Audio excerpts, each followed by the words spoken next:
Hey, Rowena, can you hear us online on TELUS?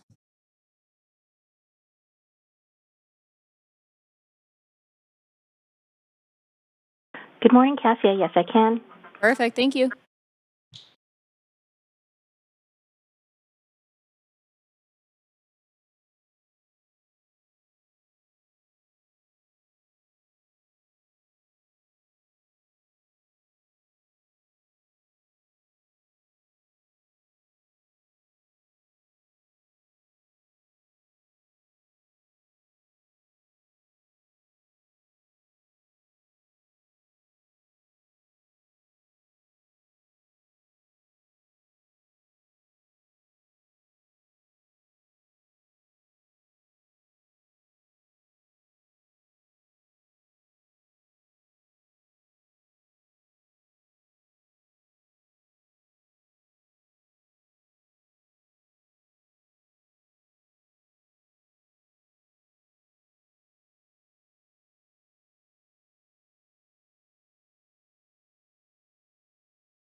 All right, good morning, everybody, and welcome to Standing Committee on Policy and Strategic Priorities meeting of Wednesday, November 29th, 2023. This committee meeting is being convened by electronic means as authorized under Part 14 of the Procedure Bylaw. The City of Vancouver electronic meetings, as such, as committee members may participate in person or by electronic means. If a council member attending by electronic means loses connection during the voting process, team members are available to get you back online quickly while the voting process is suspended. Team members' contact information has been circulated to you. Video of council members speaking, presentations, and vote results will be projected on the live stream when available. Council members are reminded that in accordance with Section 1413 of the Procedure Bylaw, members must enable their video to confirm quorum. In case of an emergency where we need to evacuate the building, I would like to direct your attention to the exits. There are 2 exits beyond the glass doors to the left. And if these exits, and to the left, if these exits are obstructed, please direct your attention to the 4 exits in this chamber. Please use the stairs and do not use the elevator. I would also like to highlight that there is a defibrillator located at the end of the hallway outside of the council chamber. We must acknowledge that we are on the unceded homelands of the Musqueam, Squamish, and Tsleil-Waututh people. We thank them for having cared for this land and look forward to working with them in partnership as we continue to build this great city together. I would also like to take a moment to recognize the immense contributions of the City of Vancouver's team members who work hard every day to make our city an incredible place to live, work, and play. Clerk, may we please have the roll call? Mayor Sim, and you also have a leave of absence from 12 to 2:30 today, as well as 5 p.m. onwards. And Councillor Carr, also with a leave of absence from 5:30 onwards. Councillor Kirby Young, not present at the moment, has a leave of absence 5 p.m. onward. Councillor Dominato, with a leave of absence 5 p.m. onward. Councillor Bly, again with a leave of absence 6 p.m. onward. Councillor Boyle,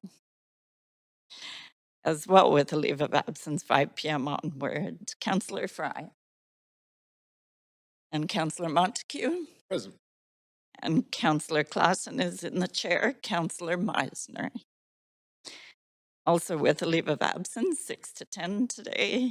And Councillor Jo, also with a leave of absence 6 to 10 today. The meeting has quorum, Chair Klassen. Thank you, Clerk. Any comments on the agenda items can be sent to Council using the web form on the city's website. The link to that form will be online at Van City Clerk. I also want to note the City of Vancouver's long-standing commitment to equity, diversity, and inclusion, including utmost respect for all genders. I remind Council that when addressing speakers and team members, we will avoid using gendered honorifics and will instead refer to the person by a first and last name, role, or title. We have 10 items of business on today's agenda. 5 reports, and 5 council member motions. We will recess for lunch at noon and reconvene at 1 p.m. Should the business not be completed before 5 p.m. today, the meeting will reconvene on November 30th at 3 p.m. And I'm also, if we are very close to finishing our business at 5, we might be able to extend to that time, but we'll address that at that time.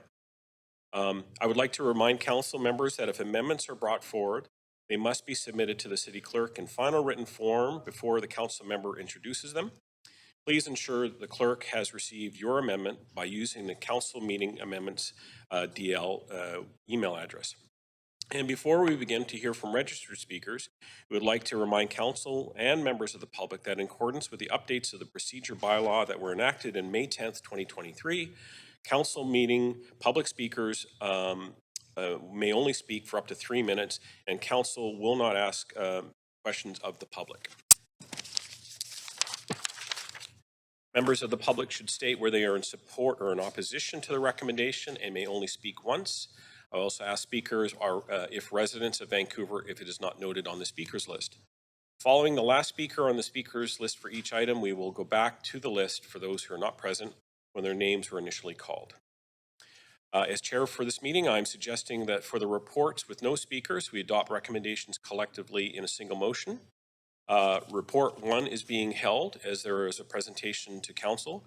Reports 2 to 5 have no speakers. So they are, and I could read them all off here. Report 2, joining UN Habitat's Quality of Life Initiative as a pilot city.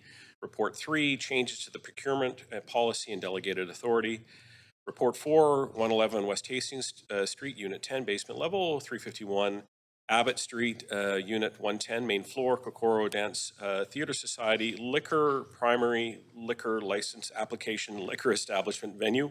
And Report 5, Mountain View Cemetery, 2024 fee increases and adjustments. Does any member wish to hold reports 2 to 5 for debate or questions for team members? Councillor Nominato?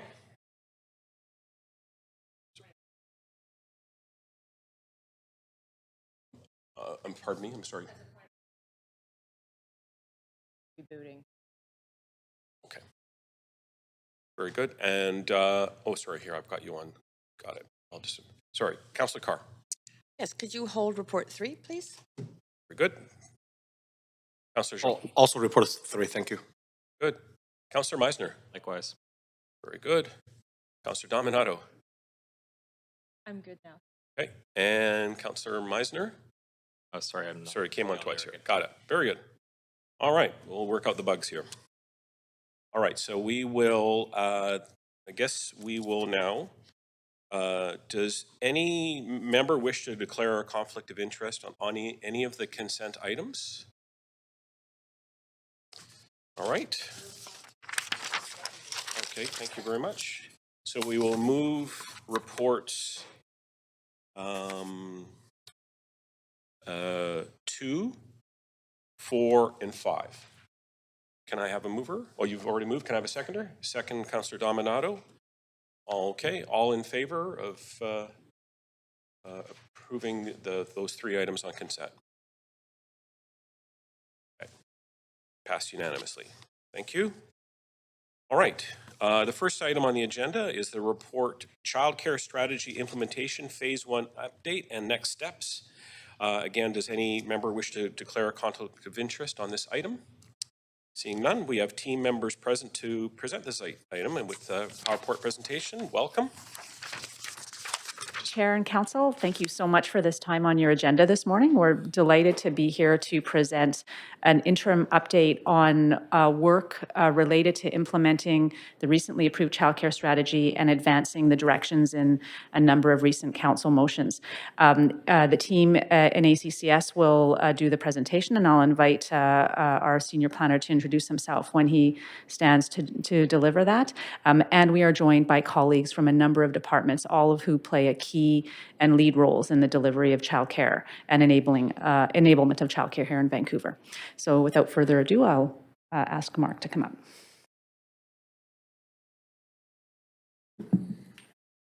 Okay, I'm going to share my presentation. Just one moment. Is that coming up for people?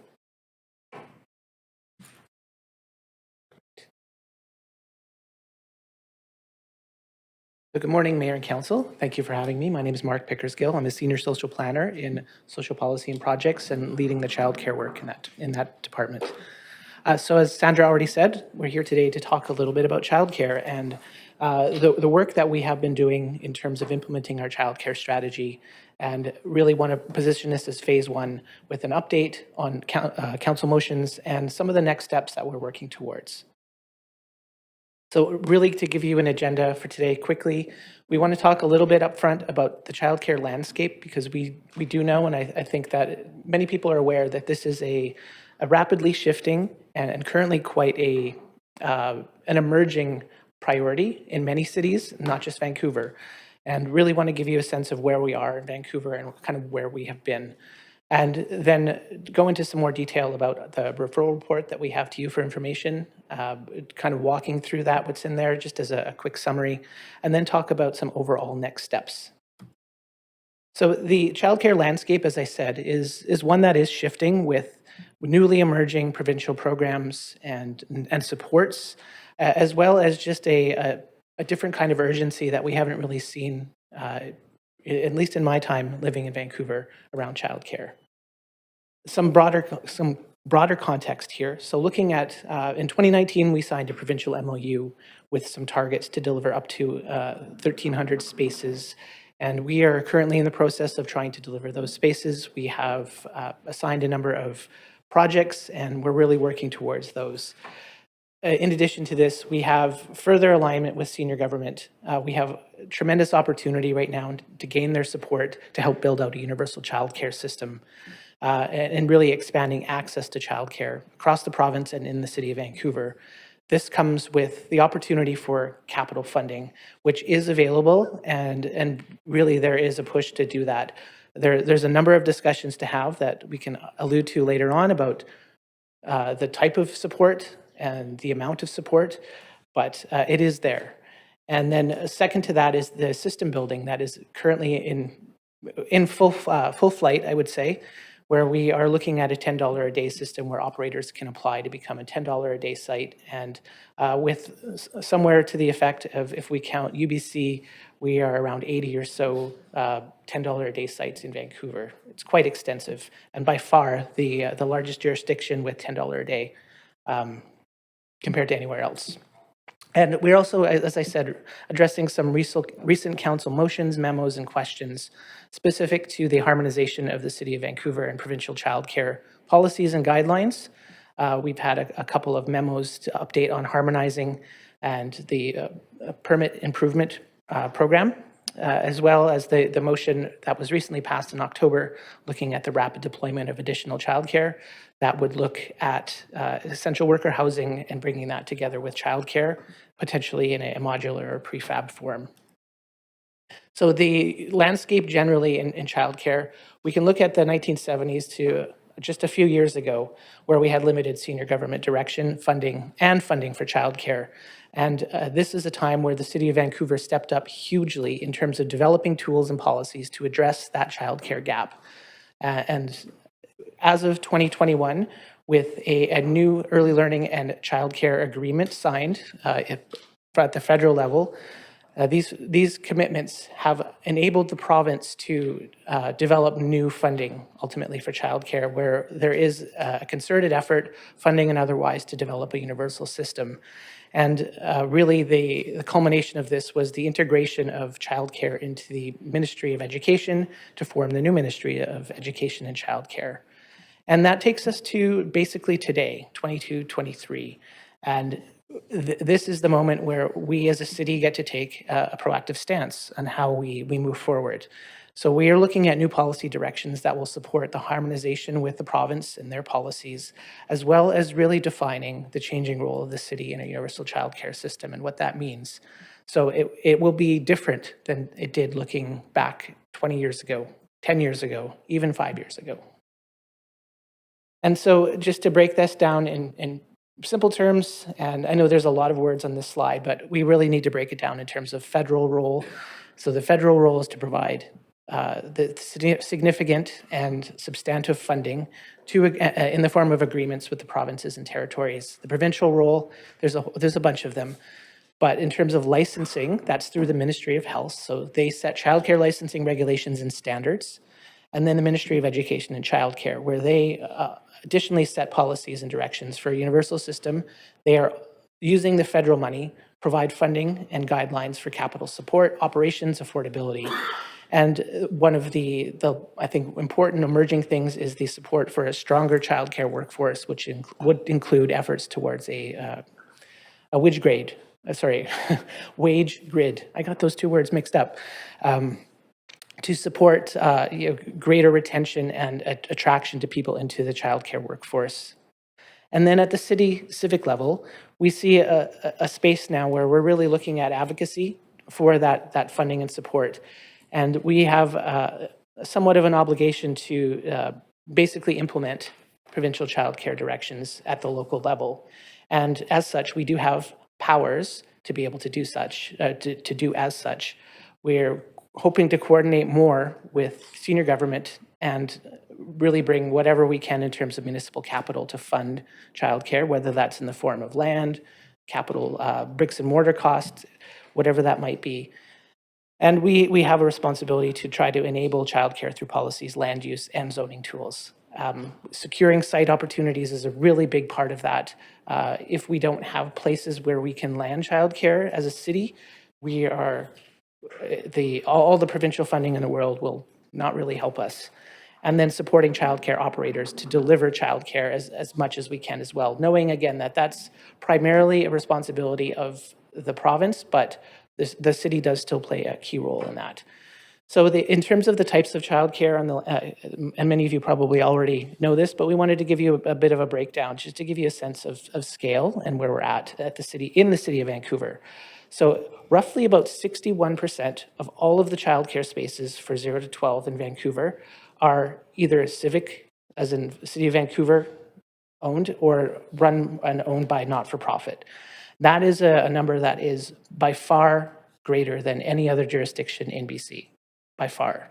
And we have about 23% of that, of childcare delivered through private and commercial means, and then an additional 16% or so delivered in the form of family childcare, so that's smaller scale childcare. And we have these blue bars underneath that really indicate where the provincial investment priority is, and it is in that public space, as well as a little bit in terms of the family childcare model. And yeah, that's just to give a sense of the scale. And we also identify here just in terms of who operates. So in civic facilities and in the civic case, it is not-for-profit. In the not-for-profit owned sector, we have mostly not-for-profit. There are some exceptions to that. And in the private commercial, it is mostly private. And again, there's some exceptions to that as well. So that's a quick view of the childcare landscape. And we're going to quickly then speed through and talk about this report that we presented to you, which is really looking at the implementation phase 1 of the childcare strategy. And then we'll talk about some next steps. So one of the key things, there's really two pieces here, is harmonizing childcare design guidelines. So we wanted to give you a presentation to you that would show you what we've been doing and what is on the table ultimately for us. We've completed staff have completed a comparative analysis of Vancouver childcare design guidelines with provincial childcare licensing regulations, and did a bit of a breakdown and I guess a quantitative and qualitative listing of what those differences are. And we have been consistently consulting with the Ministry of Education and Childcare for the last year or so around their own emerging childcare facility design guidelines. And noting that our Vancouver's current childcare design guidelines, they do currently exceed provincial licensing regulations in a number of areas, not all, but the intention behind that was to support quality in terms of early education in the design of buildings, and to also ensure for city assets that we build a level of efficiency and durability into what we're putting in public dollars. So next step in this work is that we are aiming to harmonize specifically with Childcare BC. And provincial approval of an implementation of the new facility design guidelines are expected in the new year. we have a number of shifting dates, but we have been told that the expectation is that they will be approved in Q1 of next year, and the intention is that they would be implemented by sometime around Q3 of 2024. Again, those are shifting dates, but that's what we're working towards. And staff ultimately will recommend that the City of Vancouver Childcare Design Guidelines be retired at that point to be replaced by the provincial childcare design standards. And then what that means ultimately is that we're proposing to move towards a dual stream review process where we're looking at the majority of childcare applications, which are not in city purview, where we're not putting in money, we're not negotiating. And those would have BC childcare licensing regulations and a streamlined city permitting processes. Those would be the only things that would be applied there. And the other, as was already kind of alluded to, would be in publicly funded and city-owned childcare facilities, we would be looking at the Childcare BC design guidelines to apply, subject to council direction, of course, to approve that direction. And it should also be noted that the provincial design guidelines are intended to only be applied to projects that are going to receive provincial funding. So the logic behind that is that should the city want to receive significant provincial funding for childcare, we want to be in line with the province in terms of their design guidelines. So moving on to the other major focus of all of this, which is speeding up childcare delivery. And we have a number of different items to talk through here. So if you just give me 1 second here, I have some other notes. The first one that we wanted to talk about and mentioned in the report is the streamlining of development permit reviews. So the permit improvement program has been well underway for the last little while. And through that work, we have been working with the team and have reduced the number of development permit conditions for childcare from 37 to 13 in coordination with the permit improvement program. Now, just to note that 13 number, it's still kind of it's still in flux, but that's around the proportion. So more than half, roughly around 60% of all of the conditions have been struck, removed, simplified. And really what this means is that the number of conditions will hopefully equal faster childcare development permit reviews. And so over the next little while, our next steps in this work is to look at solidifying and formalizing processes and practices. To give you a sense of the kinds of conditions that we eliminated or that we are streamlining ultimately. Some of the things that we would have had in the past, we removed around the layout of children's washrooms in a facility. And then another one that I could really highlight too is just around the ensuring the proximity of parking stalls to safe access to the building and to elevators and those types of things. It is a fine detail that we felt that could be taken out of the development permit review process. But that being said, we feel that it's a pretty significant achievement to more than half reduce the number of conditions in our permit reviews. Second, in terms of speeding up childcare delivery, is looking at updating and clarifying childcare parking requirements. We know that this is a pinch point, really, in a lot of childcare applications, particularly in the private sector, and particularly those that are looking to develop childcare in already existing spaces where parking is already fixed. It's not so much a problem in new developments. So it is a consistent challenge, and ultimately parking regulation is a local responsibility. As it currently stands, parking for childcare in Vancouver is situated in the childcare design guidelines and referenced in the parking bylaw to be in the childcare design guidelines. So tasks that we have completed at this point, we have done a jurisdictional scan to see how other municipalities in the Lower Mainland in particular deal with parking for childcare. And we have also, as a couple of weeks ago, I believe 2 weeks ago, Council approved the removal of parking minimums for new developments in the West End and Broadway plan areas for all uses. This does include childcare, but it's really just the staff parking component, as the pickup and drop-off requirements are considered loading use. Now, what that means is that we have been in discussions with engineering and really feel that in order to take the next step, we need to do some kind of study to determine how pickup and drop-off can be updated in different areas of the city, because there are different impacts in different areas of the city.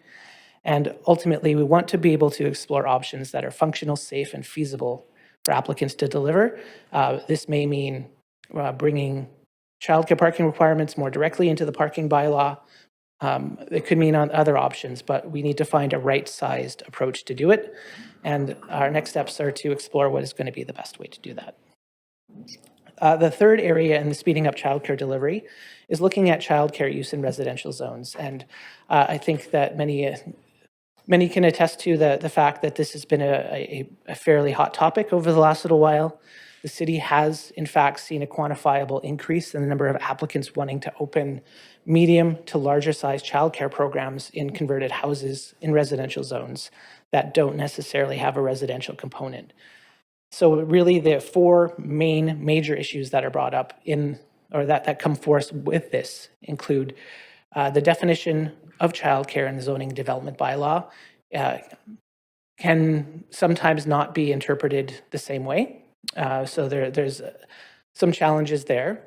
We also know that there are building upgrades and life safety issues that are potentially involved here. So upgrading a house to effectively be a childcare facility requires a whole other step in terms of building requirements. And pressures on public parks and green space is another one. Noting that often in these conversations about using public park space for childcare, we really need our colleagues in parks to help us comment on that. And we do know that many of the more inner city parks are quite oversubscribed, and it is a difficult situation to really understand and manage. And then the fourth being that the changes to the intent of the zones and uses. So it kind of links a little bit to the first one in terms of how uses are being identified and prioritized in our zoning and development bylaw. So part two of this is really just to talk about what we have been doing and what's been done. This is a discussion that is, I would say, ongoing, and we have been doing a review of childcare and current zoning development bylaws. It's something that we're very aware of. I would say that the next piece is we have been also doing a similar jurisdictional scan of Lower Mainland municipalities in particular. And we can really say this in summary is that most local jurisdictions provide a cap on the number of spaces allowed in a residential zone. And specifically, they clear requirements for residential occupancy. So there's some level of that pretty much everywhere we look. And ECCS, DBL, and planning. So my home group, development, building, and licensing, and planning. And we have been engaged in discussions over the last little while to really discuss the need for clarification in the zoning and development bylaw. We have not necessarily had a clear direction on that yet. So our next steps are really to analyze and address the issues as best we can. Again, it's going to be a multi-departmental, multi-service group piece of work. Identify opportunities to improve definitions and intent in the zoning development bylaw. And we ultimately hope to update council with a timeline for report back and decisions on that and what is going to take. And it should be noted that this is a significant piece of work ultimately to do this because it does involve a pretty wide swath of the organization to change a number of different pieces and alignment in terms of zoning bylaw definitions, etc. The fourth one in this category, speeding up childcare, is senior government alignment with housing. Recently released provincial mandated housing targets have come forward without commensurate targets or support for delivering childcare. That is one of the things that we're trying to address. Stated provincial goals have also been really communicated that housing projects in and around major transit hubs, they do want to include childcare. And so we need to find a way to try to help encourage and support and really, I guess, broker that amalgamation and that alignment. So the opportunities is that we do have this recent council motion to look at modular childcare and workforce housing, as well as this provincial direction to consider childcare on all provincial projects, provincial housing projects. And there could be a really strong opportunity for modular childcare and housing projects to deliver childcare on a fairly large scale. So I guess really the underlying challenge is looking at funding and alignment for funding, as well as just the opportunities themselves. We have initiated conversations at the senior staff level with multiple ministries, including the Ministry of Housing, Education and Childcare, Transportation Infrastructure, and others. And we have a quarterly meeting series that will be proceeding. I believe the next one will be in a few weeks. Next steps will be to continue these ongoing conversations with the province and within our own housing work at the city. And we ultimately want to get to a place to develop a strategy, plan, and realize the recent council motion regarding modular childcare and potentially workforce housing. And those are our next steps in that regard. And then in terms of speeding up childcare delivery, we have a really encouraging joint effort where we looked at community center childcare use of park space. So in a nutshell, basically we worked with the park board to create a new joint policy, which allows exclusive use of park space by a childcare operating out of a community center if they choose to do that. And this would ultimately meet outdoor space licensing requirements for new or expanded childcares in existing communities centers, and also offer the ability to have that space be used as a shared public space. So our next steps, that policy had been adopted back in July, and we are now in our first project. We're in the midst of our first project at Kids Community Center, which we hope to see the creation of some new childcare spaces in that community center under this policy in 2024. So moving on to the third component of this council report, we want to talk about an expansion framework development. And what we mean by a childcare expansion framework is that this is something that we see for phase 2 that will guide the creation of additional childcare spaces in Vancouver. What it does will clarify the role of the city via senior government in terms of funding, responsibility, etc. We also want to use this opportunity to identify existing and projected local demand for childcare spaces. It's a very nuanced, challenging thing to do, is to understand demand, but really we want to be able to bring more childcare to areas of the city that are really underserved. We want to outline site categories for childcare development, meaning we need to identify sites. It is a really key challenge for all of this, and identify opportunities for childcare expansion, which includes innovative and new approaches such as modular and prefabricated childcare, and something that is not identified necessarily on this slide deck, but really across the board. We're not talking just about what the city is going to do. How are we going to better enable the sector to deliver childcare? Just to give you some context, I mean, we could have put this in the context as well, but this is I think a prelude to our expansion framework. We really did want we wanted council to know that looking at all of our records, we have approximately 3,000 new childcare spaces in planning, development, or construction stages at the city. We do need to note that the delivery of those spaces could be anywhere from a few months from now to 7 or 8 years. And it really does vary, and that number will fluctuate depending on any number of factors. But all told, all of the projects in our system that we have counted in some level of confirmed process is around 3,000 in the city. Some examples of city projects that are under construction include at West Fraserlands, we have a 69-space standalone childcare under development. When I say under development, under construction, as well as Henry Hudson Elementary School, which will be 65 spaces plus a 30-space school-age care multi-purpose room as well. The chart on the right hand of the presentation here really shows you the breakdown just by, we have a further breakdown if anybody's interested, but if we look at overall those 3,000 spaces in the system, ownership of those is around 84% public ownership. And public, we also include not-for-profit ownership within that. And in terms of private ownership and TBD, where we don't necessarily know what the ownership structure is going to be of those childcare spaces, that's around 16%. So again, that just really illustrates our advantage in Vancouver of being at the vanguard of a universal system. We're just extremely well positioned for that. So how will we create childcare spaces? That's going to be the question that we're going to attempt to answer. So we really want to, we have a whole bunch of different examples of kinds of childcares that are in process right now, but we're going to continue to focus on public partnerships.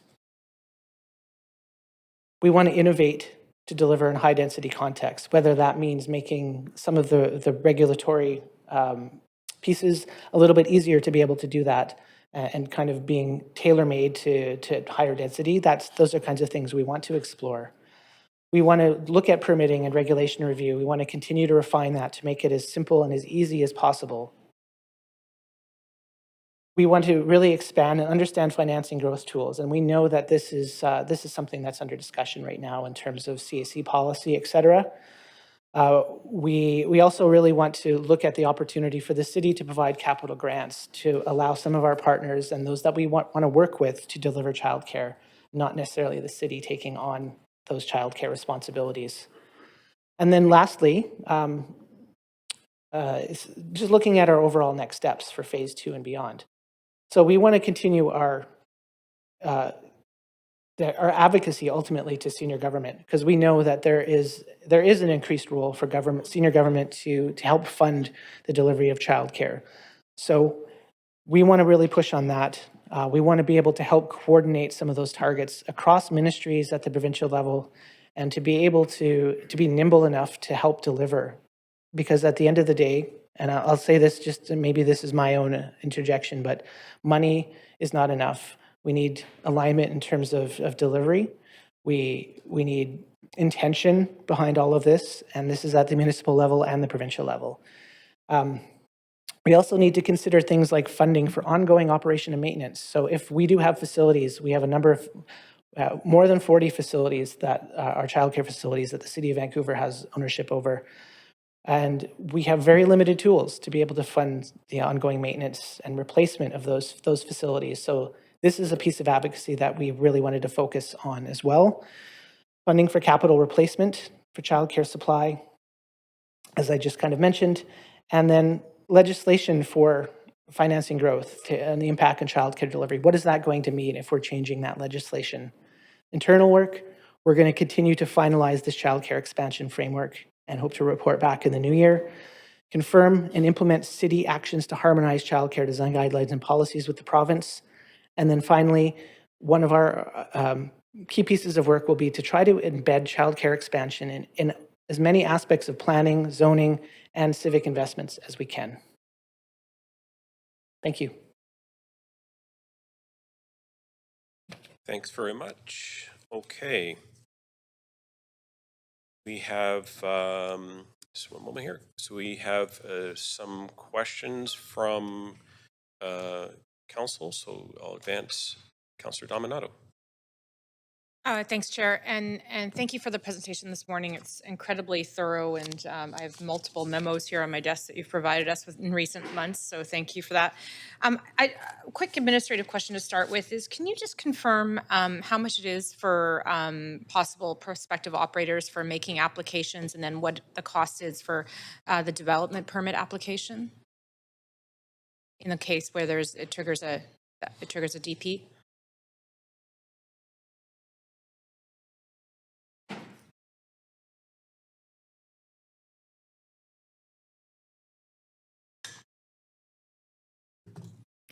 Good morning. Thank you for the question. My name is Corey O'Kell. I'm the Director of Permitting Services and Development Buildings and Licensing. So for that, it's really dependent on the square footage for the development permit fees. Can you speak to just the average, though, or an example of because we've heard this to be a barrier and challenge for some of the operators. Is there even just an example would be? Do you have an example, Mandy? And if not, I can move on to another question. I'll just pass it over to Mandy So, who's the manager in our development branch. Good morning. So it's based on a fee schedule. It's I would say roughly it would be in the few thousands of dollars, depending on the size of the proposal. Okay. Yeah. Great, thank you, appreciate that. I wanted to, and I'm just going to reference pages so that it's helpful in the context of the report today, page 6, top of page 6. Staff are exploring options with respect to identifying zones in which childcare would be suitable as an outright use, and explore ways to address any licensing or safety considerations. Can you speak to maybe concretely examples of that? So right now, if it's, as I recall from the report, 8 children or under, it's outright. It's permitted outright in residential areas as family care. So what would be an example if with this change? What would we see? What would be different? Yeah, thank you for the question. I would say that the general answer to that is that we still need to get a really good idea of what that means. But let's take residential zones as an example. Perhaps there are opportunities in some resident, and I'm really just using this as an example. It's not where we're going. But if there could be examples of some residential zones that would be appropriate for allowing, say, an outright use for a larger larger group childcare center. As it is right now, in-home-based childcare is already an outright use, accessory outright use in residential zones, but there might be some opportunities, or maybe there's some conditions that we could bring into it where there would be an opportunity for more larger childcare centers. Does that make sense? I think that addresses the question. It might dovetail with another question I had with respect to spaces. You talked about caps in other municipalities. I seem to recall, I believe it's actual allowable number of children on a property, not necessarily in a neighborhood. Is that correct? It's not, yes. We're talking about. So in the context of a few of our applications, they've been refused because the operators proposed additional number of children, but without staying on site, living in the residence. What if an operator who is currently operating, let's say 8 spaces, wanted to expand to 10 or 12 or maybe 14 spaces, but still wanted to live on site? Would that be permitted today? Would that would probably be conditional. It would have to, but then I'm just trying to play this out with concrete examples so we really understand what we're talking about and what would change if in that case, because we're talking about someone living on the residence but wanting to expand to maybe an additional 4 children if they had a larger home that could accommodate that. Yeah, honestly, it's quite a tricky question because anything above 8 moves into a group licensing category. Whether or not that can happen on, like, if let's say you had 10 children and somebody was still living on site, that's, yeah, I would say currently, and maybe I might turn it over to colleagues in DBL to help also interpret this, but currently it is a challenge for us to be able to approve that because it turns the use then into a commercial, sorry, not commercial, but institutional/commercial use.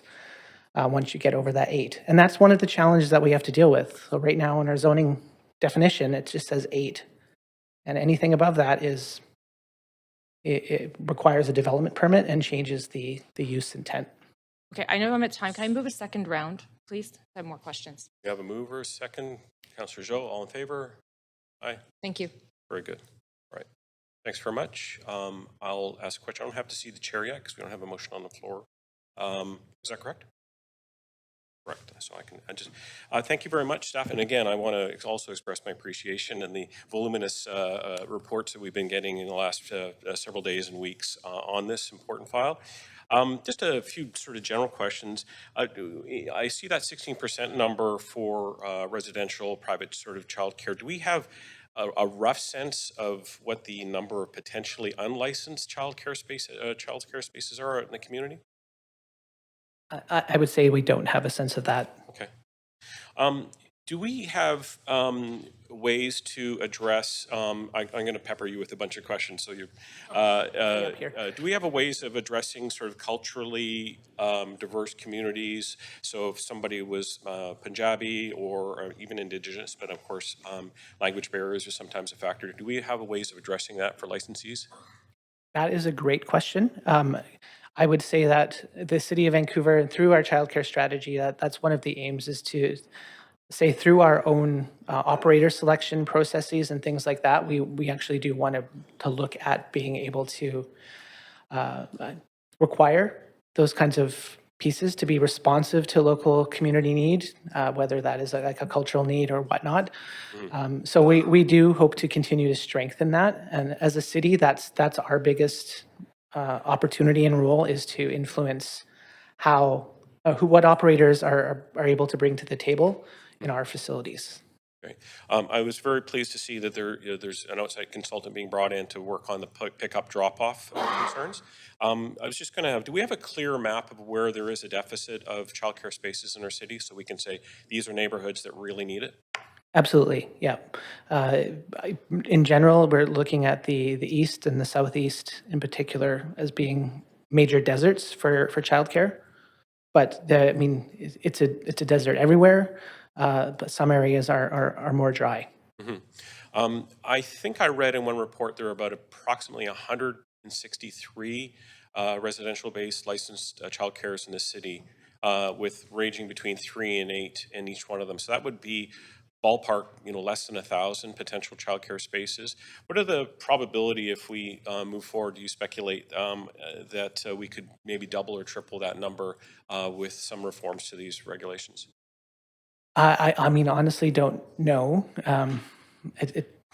Because it's outside of our hands in terms of what the market, what people want to do ultimately. We know that there's the need, but whether or not that's going to be able to be filled is an entirely, I would say, I wouldn't say unanswerable, but really difficult question. We haven't done those kinds of projections per se. I would say the market demand is significant. Yeah, We have yeah. Approximately 15,000 space need at the present time. Yeah, I guess the one thing I would add though too is that similarly we have a pretty strong dearth of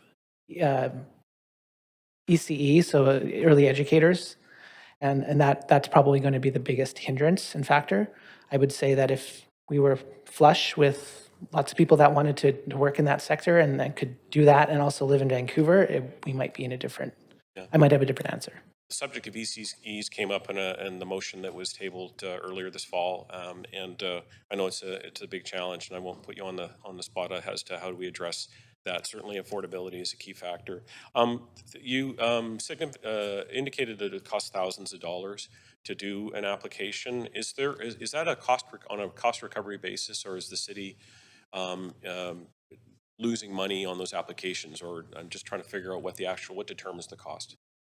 I might turn this over to my DBL colleagues. Got about a minute left.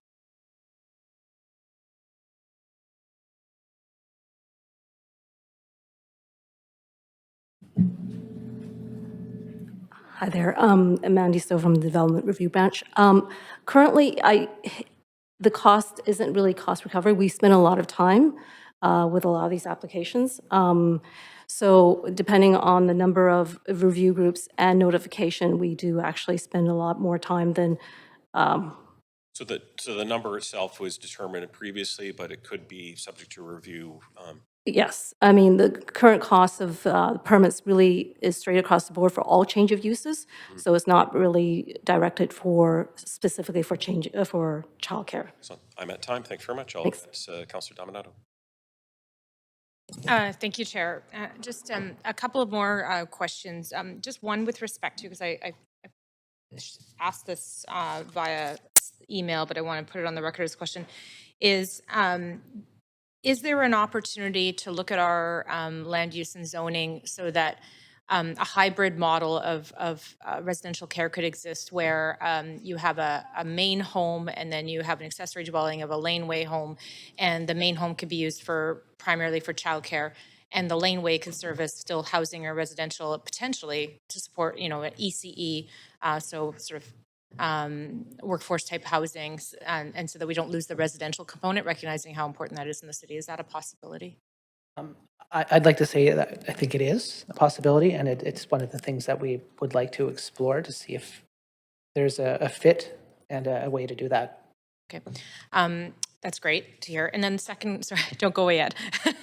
The other question is around, we recently had a meeting with the Downtown Vancouver BIA, and they raised the concern they've heard from residents and businesses about the need for more childcare in the downtown core. And then if you think about also the Broadway corridor where we're adding public transit, we're adding additional housing and office space.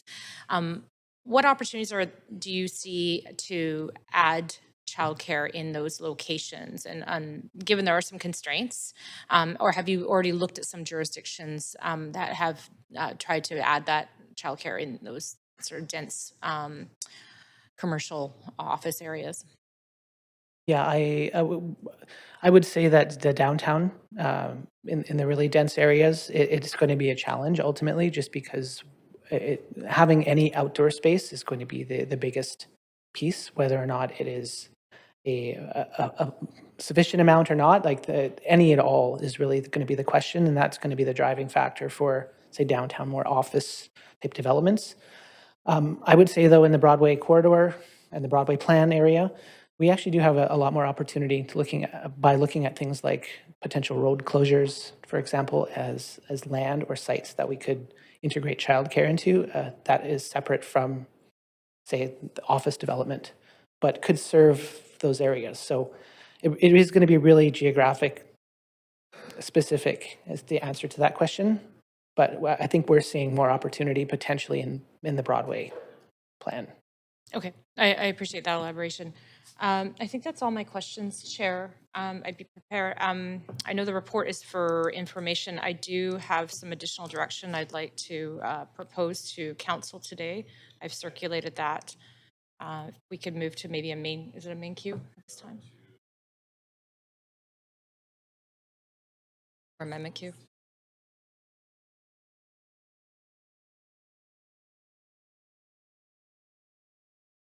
Okay. Thanks, Chair. And again, thanks to staff. These reports have been incredibly thorough, and I'm recognizing now how complex the system is and the layers, as you pointed out, with the federal, provincial, and then local regulatory role around land use and zoning. And so greatly appreciative of that. Given the wide feedback we've had in the public realm, particularly around the need for childcare, I want to propose a few additional directions today. Some of it, I think, aligns and dovetails with some of the work that staff are starting. And so maybe staff will bring up the amendment on the screen. The first direction is that Council directs staff to explore options to... Oh. Thank you. Thank you. And a seconder. Explore options to enable greater flexibility for the delivery of childcare spaces in residential areas, including and not limited to simpler application processes and lower upfront fees. We did hear from applicants that they found sort of wayfinding, navigating our system a bit complex, particularly if they're looking to expand. Looking at increases to the number of allowable childcare spaces. As staff have noted, there's some challenges with the definition and then the licensing categories with 8 or fewer, 8 or more. Prioritizing applications for neighborhoods with the most acute childcare shortages. We do have the mapping for that. We know where the need is. Removal of on-site parking requirements. Relaxations when building upgrades are triggered by change of use, provided all life and safety requirements are met or exceeded. And then finally, looking at zoning allowances. And I know staff have touched on this, and to my last question there, the possibility of a main residence being used for childcare, but the associated laneway home serving as residential.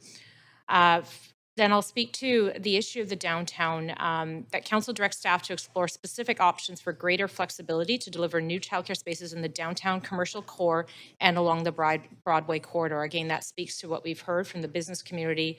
And so we'd be interested in hearing back potential options and given the constraints of those areas. Finally, we're looking for ongoing monitoring to see what impact these policy changes might have. Clause D is around directing staff to explore potential options to access federal lands and or properties with relevant ministries and local Indigenous communities to support the delivery of childcare as well as potentially workforce housing.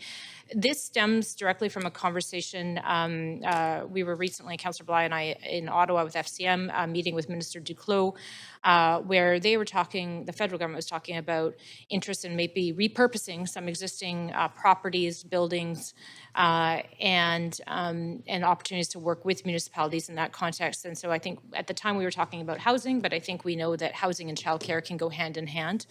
And finally, that any changes, changes here proposed, that staff follow up with the applicants, particularly over the last year and a half, who've maybe had applications refused, and invite them to reapply.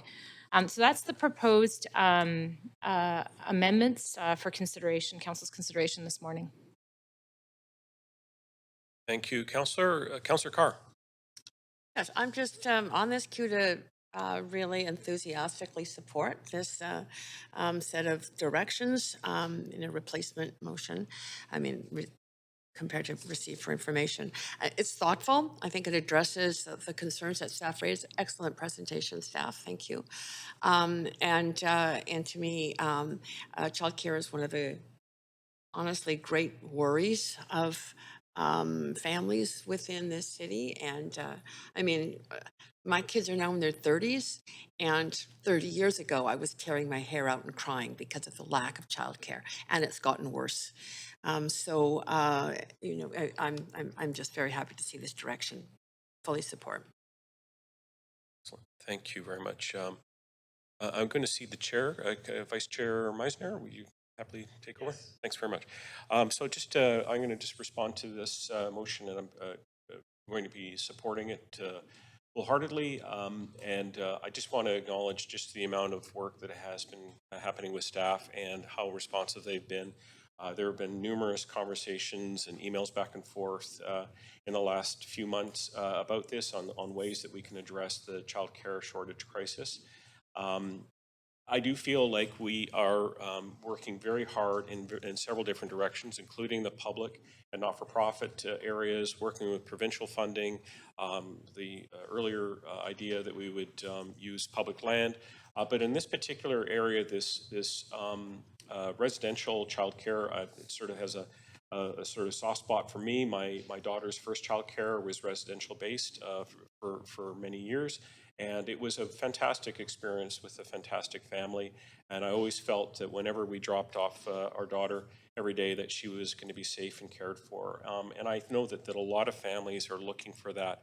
But I think we've made it unnecessarily challenging, both in terms of cost and in terms of the ability to address all the requirements around parking and other considerations. I do think that this urgent need right now, the 15,000 space shortage that had been cited in recent reports, really needs a full-throated response in terms of really trying to address the challenge. This really boils down to the affordability of our city. I also want to just point out in terms of item B, the need to try and address the downtown and Broadway corridor demand as those, and I was very pleased to see that there is a dense neighborhood strategy being worked upon. These are unique situations, but for a lot of our downtown, and we heard very clearly from the Downtown Vancouver Association in a recent meeting, that back to office is a huge priority to help strengthen our economy. And the availability of having childcare near to their workplaces is an absolute necessity for a lot of, because driving around the city is not convenient, and it just takes away time from the workday and makes things extremely inefficient for people's own personal time. So if we can find innovative ways by looking at other urban centers, I'm sure that there are cities across the continent and around the world that have created really fantastic environments for childcare, but in those urban dense settings. So with that, I will take back the chair and move on to Councillor Meisner. Thank you. Yeah, thanks, Chair, and happy to support this, and appreciative to Councillor Dominato for bringing this direction forward. I think we all know that finding childcare space in Vancouver is like winning the lottery, so we need to do everything we can.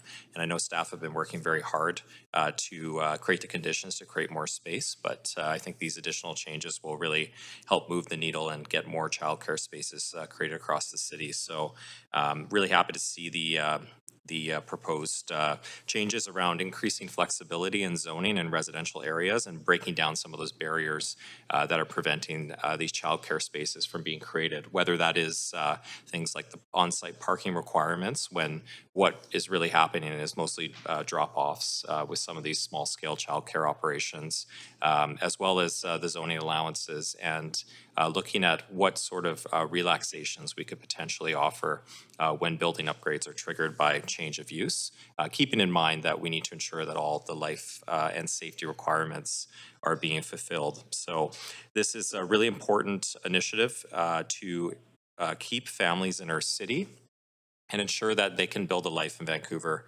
whether that is their career, but also raising their families. And if they work downtown, this also speaks to that. So the possibility of potentially creating some new childcare spaces in downtown Vancouver where people are working and returning to the office, I think is really promising, in particular because we have a higher office vacancy rate than we've had in a very, very long time. So I think there's many options to look at there, but I believe that this will contribute to allowing families to stay in Vancouver and thrive. So I'm very supportive of it. Thank you. Thank you, Councillor. Councillor Boyle.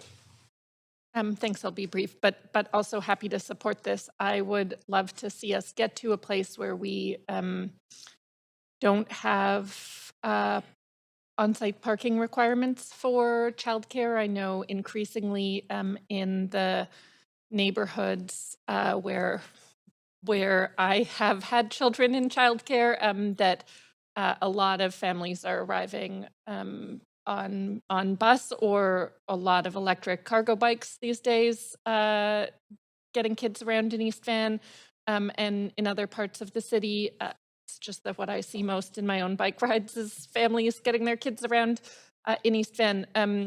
But know that fewer people are driving, certainly at the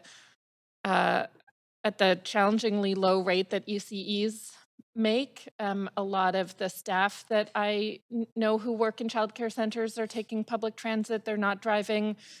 So would love to see us get to a place where we're removing that barrier and making it much easier. And similarly, as Councillor Dominato has spoke to today and on a number of occasions, making it much easier to be building childcare within residential neighborhoods with fewer hoops to jump through. So happy to support all of this and really appreciate the work that went into writing it out. Thank you, Councillor. Mr. Bly. Thanks very much. I too would like to lend my my voice and support and to thank staff. I think Councillor Dominato said it well, that this is incredibly complex, layering the federal, provincial, and municipal legislation. At the end of the day, I think we can all agree that the need is great and will continue to be there in terms of families seeking stable childcare in and around the communities where they live and work. We've heard countless stories of parents that have to drive out of Vancouver to find childcare only to come back into Vancouver in order to work. So we know that we've got quite a road to go in terms of moving this forward and making that difference. And it's certainly a commitment that I've heard around the table many times before. And I think that, of course, the federal government on the $10 a day daycare, we did hear about that last week in Ottawa, as Councillor Dominato mentioned, and they are making strides in that regard. And then the provincial government, I think the city's always taken on a larger role than I think other municipalities in our region. And I think that is for the benefit of families and growing a balanced city. So we continue to do that. I can share from my own personal experience that I had the benefit in the early 2000s, my children are now in their 20s, of joining a local daycare that was a not-for-profit society, Montessori Daycare Society on Arbutus. And it was an interesting model. It wasn't a modular unit. It had been there since 1972. And it was on city-owned land. So they had the benefit of a nominal lease 99-year lease. And it was a tremendous place that supported families for decades, being able to provide affordable daycare when the $10 a day daycare wasn't even on the table at any level of government. So communities came together. I think there's a lot of models out there that we can be looking at. I appreciate the previous motion by Councillor Klassen that does ask the city to look at different ways that we can enable more through modular construction, more daycare spaces. We do have space in our city. We've got green space. We've got, families living in smaller spaces that depend on green space as well. And it makes sense to have daycares and the children that attend those daycares be able to leverage that park space as much as possible. So I think this is an excellent update. I think the amendments are setting the right direction for staff to continue to focus that work. And I just appreciate the discussion around the table today. Thank you, Councillor. Back to Councillor Dominato. Thank you, Chair, and appreciate the dialogue this morning. I'll just close out with a couple of reflections. One, just to reflect, when you're a family in Vancouver, after housing, trying to find safe, secure, affordable housing, childcare, if you have kids, is probably the next biggest challenge you have is finding safe, secure childcare.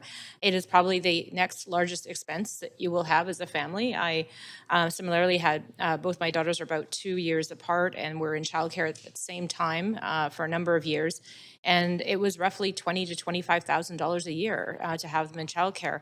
And I think that many people want to be able to work in the city, but also live in the city and raise a family in the city. And it could be quite challenging to find childcare. And you've heard the examples in the past of the desperation that parents feel when that back to work date is looming.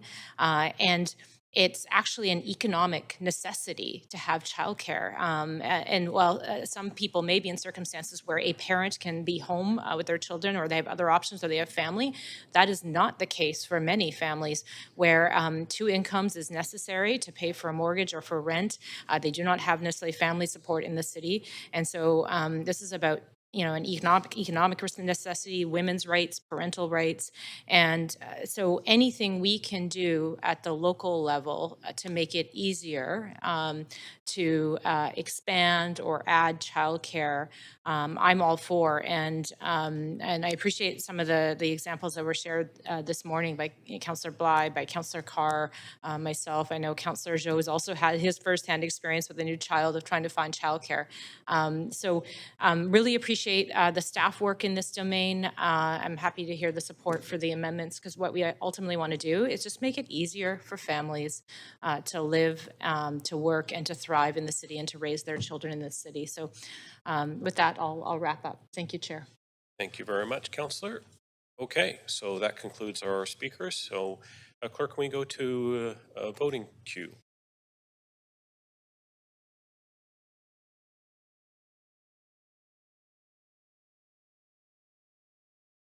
Okay.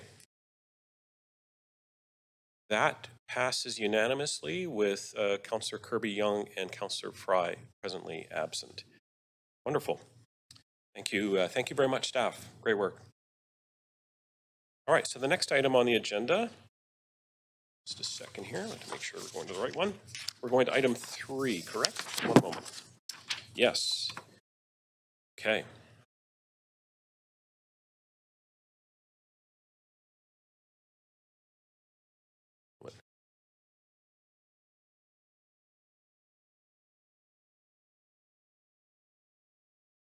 All right, we are now discussing the next item is the changes to the procurement policy and delegated authority. Does any member wish to declare a conflict of interest on this item? All right, seeing none. Council, you have up to 5 minutes to ask questions of team members. Are there any questions? I see Councillor Carr. Councillor Carr. Thank you. If you could reset my timer, please. You bet. How do I do that? There we go. Thanks. Thanks very much. Yeah, I'm happy to see staff here. I did, sorry, there is an echo. Perhaps we can wait. Right. Yeah, we can reset your timer.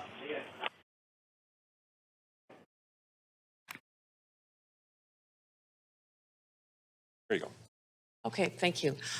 Yes, so I did send some questions, and my questions are really around whether or not our procurement policy reflects our strategic objectives as a city. And as context, I just want to point out to council that at Metro Vancouver last term, there was a decision made where the result was very much contentious. And part of the problem was that the procurement policy at Metro Vancouver had not been updated to include particular strategic objectives, one of which was reconciliation, not in the, so I'm asking if our policy currently encourages screening and requires even screening based on some of those strategic objectives, especially the climate emergency and reconciliation. Thank you, Councillor. I'm Alex Ralph, Chief Procurement Officer and Director of Supply Chain Management. I appreciate the question. The procurement policy is aligned to the overall objectives of the city and its priorities, and that would include, for example, equity or climate change or reconciliation. The procurement policy mainly has the goal to be able to provide best value to the citizens of Vancouver. As well, we strive to be able to just minimize the total cost of ownership in the procurements that we do. But we try to incorporate wherever possible sustainable and ethical procurement considerations as permitted by the trade agreements. And we do have a specific section in our procurement policy that allows us to be able to try to prioritize based on those cities' objectives. As well, the procurement policy includes a lot of risk mitigation and a lot of strong financial controls to make sure that the city purchases just in the best way possible its goods and services. Just to be more specific about that sustainable procurement section in the procurement policy, which is section 11, that guides our social procurement program, where we try to advance social outcomes and economic development to the communities that we serve. The social procurement program was launched by councils or council directed the procurement department to be able to initiate this program, and it was launched in June of 2019. Since then, what we've tried is to be able to diversify our supply chain, and we have awarded contracts in the order of $300 million, and that would represent around 39% of our contracts in value and 40% of our contracts in volume or number of contracts. And we award these contracts to Indigenous organizations, to social and diverse organizations. So specifically around Indigenous procurement, we do not have currently anything on the policy that addresses specifically Indigenous procurement, but we are in the works of working through the ONDRIP calls to action to be able to incorporate just a section or a policy that would try to prioritize specifically the first local, the local First Nations just businesses, and as well organizations that work with them.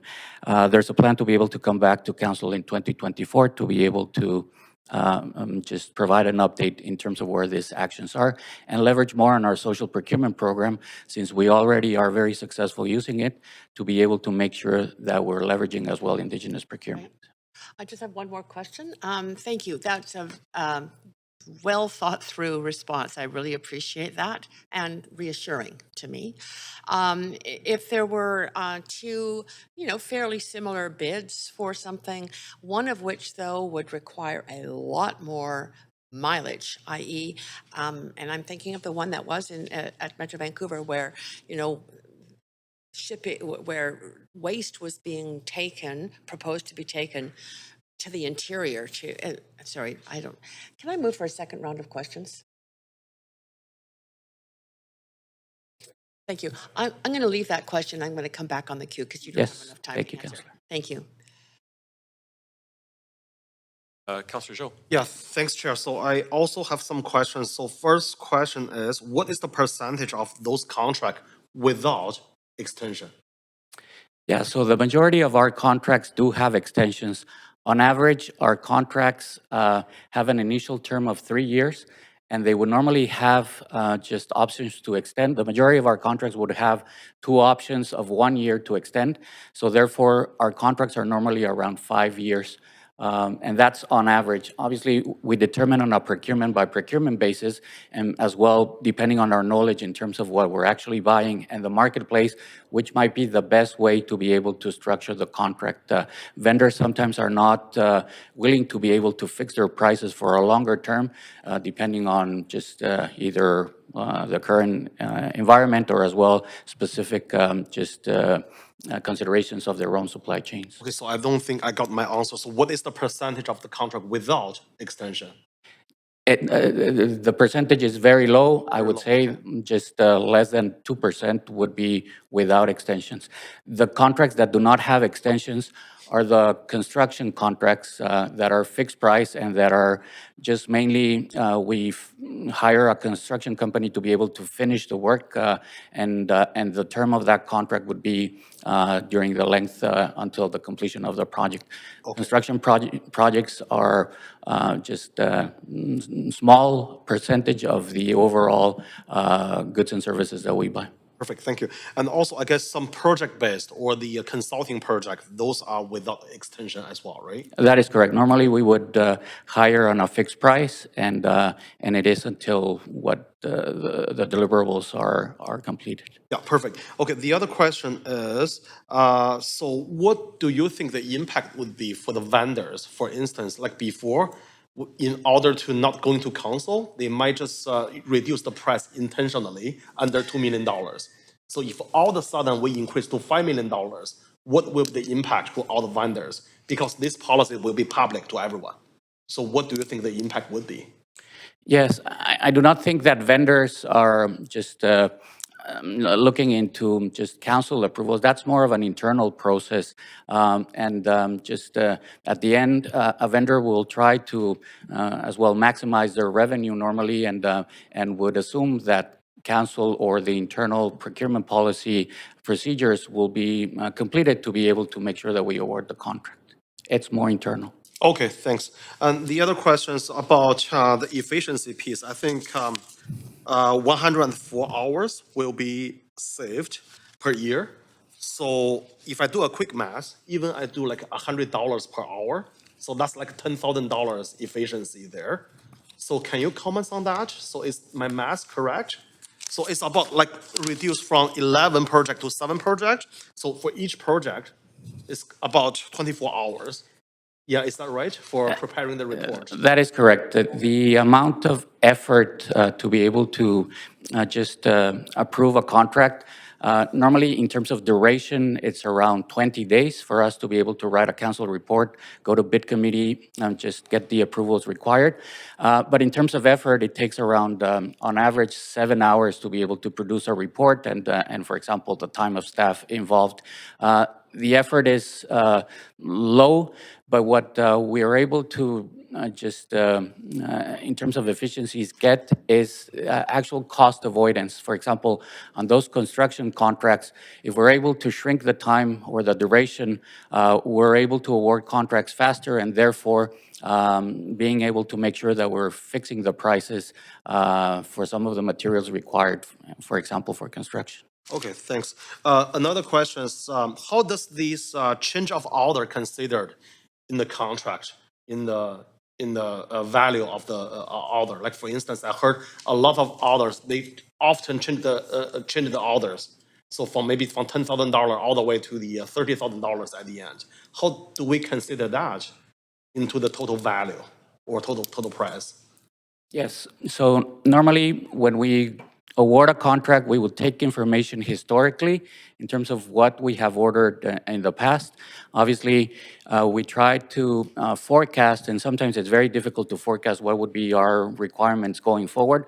But with that information, we determine what would be the actual demand that we would require for the good or service, and therefore work to be able to develop a procurement strategy, and that would include the terms of the contract, including just the extensions and the initial term, so that we can actually just try to maximize the just the procurement. Okay, so I got one more question. I'm going to come back to the queue. So, yeah, Councillor Meisner. Yeah, thanks very much, Chair. My question was around the recommendation to increase the threshold to 5 million. I noted on page or Appendix C, if we just went based on inflation, the 2.6% average inflation between 2009 and 2022, that would bring us up to 2.6 million if we were just to adjust that $2 million threshold. So I'm just wondering if you can elaborate on why $5 million is being suggested. It's about double. Yeah, thank you, Councilor Meisner. That's a great question. So the procurement policy was created in 2009. We have not ever adjusted for inflation the council thresholds. Therefore, we're recommending to just do that adjustment. On top of that as well, the recommendation of moving into a $5 million approval threshold is derived from the Office of the Auditor General recommendations. They pointed out that there is a gap in our current procurement policy, which is not aligned specifically to the CETA agreement, which is the comprehensive economic trade agreement that we have with the European Union, where they define the total price of a contract, not only the initial term of the contract, but as well including the extensions or the possible extensions. That doesn't mean that we will actually execute on the extensions, but to be able to determine the actual value of a contract, we need to take them into consideration. So therefore, what we're recommending is to be able to change our current procurement policy to be able to align that definition. But that will mean as well that many of the contracts that currently are approved by council at $2 million only include the initial term of the contract. And if we change the definition and now include the options to extend, a lot of the contracts will have to be approved by council. So therefore, what we are asking is to be able to change the definition, change the thresholds as well, and maintain the same level of contracts that council needs to approve, providing the same oversight and the same governance for those contracts, and making sure that that the procurement process is efficient. And we're asking as well to be able to delegate additional authority to either bid committee or the senior staff at the city. Okay. And thanks for that explanation. So actually, quick question on that. Are we in violation of a free trade agreement currently? There's currently a gap on the way that we define the contracts, and there could be a potential complaint of vendors in terms of how do we actually determine the value of a contract. The reason why the trade agreements have this definition is because that number will determine as well what do we actually do need to post publicly. Therefore, to be able to be aligned to all of our trade agreements, we recommend that we do this change. Okay, thank you. And then my other question was on Appendix D. It proposes that if we don't change the definition and we keep the current threshold, we would have 414 contracts that would come to council. But that's between 2009 and 2022. Is that correct? That is correct. That's taken into consideration all of the contracts that council has approved since the inception of the procurement policy. So to date, the council has approved 219 contracts, and these are contracts over $2 million. And if we just left the threshold at $2 million, that would represent that 89% more of contracts will come to council for approval. So therefore, Unless more we're asking to be able to join, move this the... conference will end in 5 minutes. So that would be... Enter number sign 1 to cancel Chair, and continue the conference. Okay, I'll restart. Gremlins. Okay, so It would be 414, that's that increase, right? But that is over 13. Yeah, that's taking into consideration Yeah. all of the contracts and just doing a simulation. Yeah. Now, as well, we've done a Sorry, I just want to clarify something. ahead. So Yes. that would be like less than 40 contracts a year that would come to council. That would be correct. Okay. On average, council approves 13 contracts. Yeah. And Okay. just taking, for example, an example of a year, this would represent, if we left the actual threshold at 2 million, it would represent around 36 contracts that would come to council on an annual basis. Okay. Okay, thanks. I'll come back on after. Thank you. Thank you very much. Councillor Boyle, you're up next. Sorry. Here we go. It's okay, thanks. Just wanted to clarify in the gap between contracts, procurement over 3 million and over 5 million, roughly how many contracts fall into that number? Yes. So to give you an indication, over time, the average value of contracts that come to council are in the order of $6.5 million. And that's just including the initial term of the contract without the extensions. So therefore, council will continue, if we move the threshold and this is approved, to approve approximately the same level of contracts, around 13 to 15 contracts per year. But now with the change of the actual total price definition and being compliant to the trade agreement. Okay. Okay, I'll leave it there for now. I see others on the queue. Thanks. Okay, Councillor Carr. Yes, thank you. Just to continue my questions, you answered the one very well in terms of my concern around reconciliation being in our procurement policy. The other is around our commitment to act on the climate emergency. So I note again, this is just from the experience at Metro Vancouver, that distance traveled, so by trucks, for example, didn't play into the contract. Does it for us? Are we looking at, whether or not by awarding a contract, we will be either increasing the emissions or decreasing the emissions associated with them? Yes, thank you, Councillor Carr, for your question. So the procurement policy for many years as well, and since the creation of the procurement policy in 2009, just had a lot of considerations related to the environment. The City of Vancouver, as part of our Greenest City strategy, made sure that we incorporated a lot of climate change and GHG emission objectives within our policy. What we have done recently in the last 5 years is to be able to focus more on the social aspects of sustainability and have incorporated, as I mentioned, programs such as the social procurement program, and expanded as well the language in the procurement policy. What it is missing right now, it is something specific to Indigenous procurement, and as I mentioned, this is what we're currently working on. But related to the distance and related to what do we take into consideration for the contracts, on a contract-by-contract basis, we determine which is the evaluation criteria that we will be using to be able to award the contract, and we signal to the market what's important for the City of Vancouver and which are the values or which are our priorities and objectives. There's always a sustainability section and evaluation criteria that we use for every contract.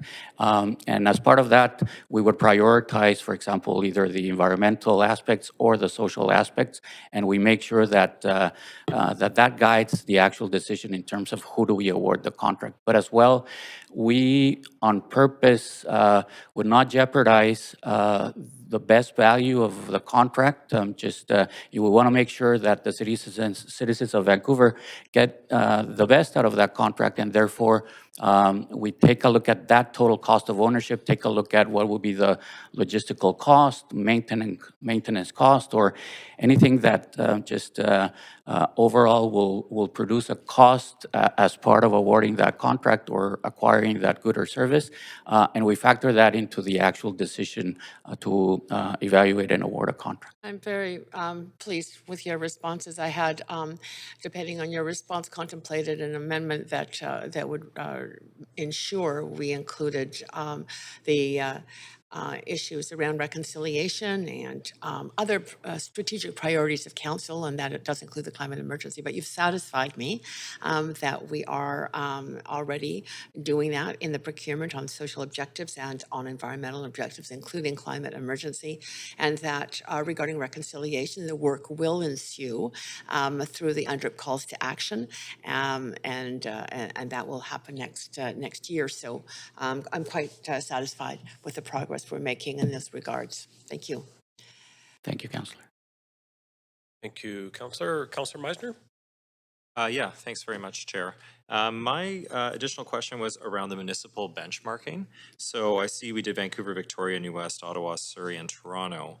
I don't know if you have this information on hand right now, but I'm wondering what this looks like in Calgary, Montreal, Edmonton, et cetera, in terms of the council approval threshold. Do you know offhand? Yeah, I do not have that information handy at this point. What we wanted to highlight on that municipal benchmarking is that there's different approaches. Some organizations award the delegation of authority to award contracts to the head of procurement as long as the budget has been approved and those expenditures are incorporated as part of the budget. The other like large cities, for example, Toronto or even Victoria, have a similar committee as we do, such as a bid committee, and they would delegate authorities to that bid committee to be able to award the contracts. We were the ones that actually initiated the bid committee process, and many other organizations have replicated that over the years. Okay.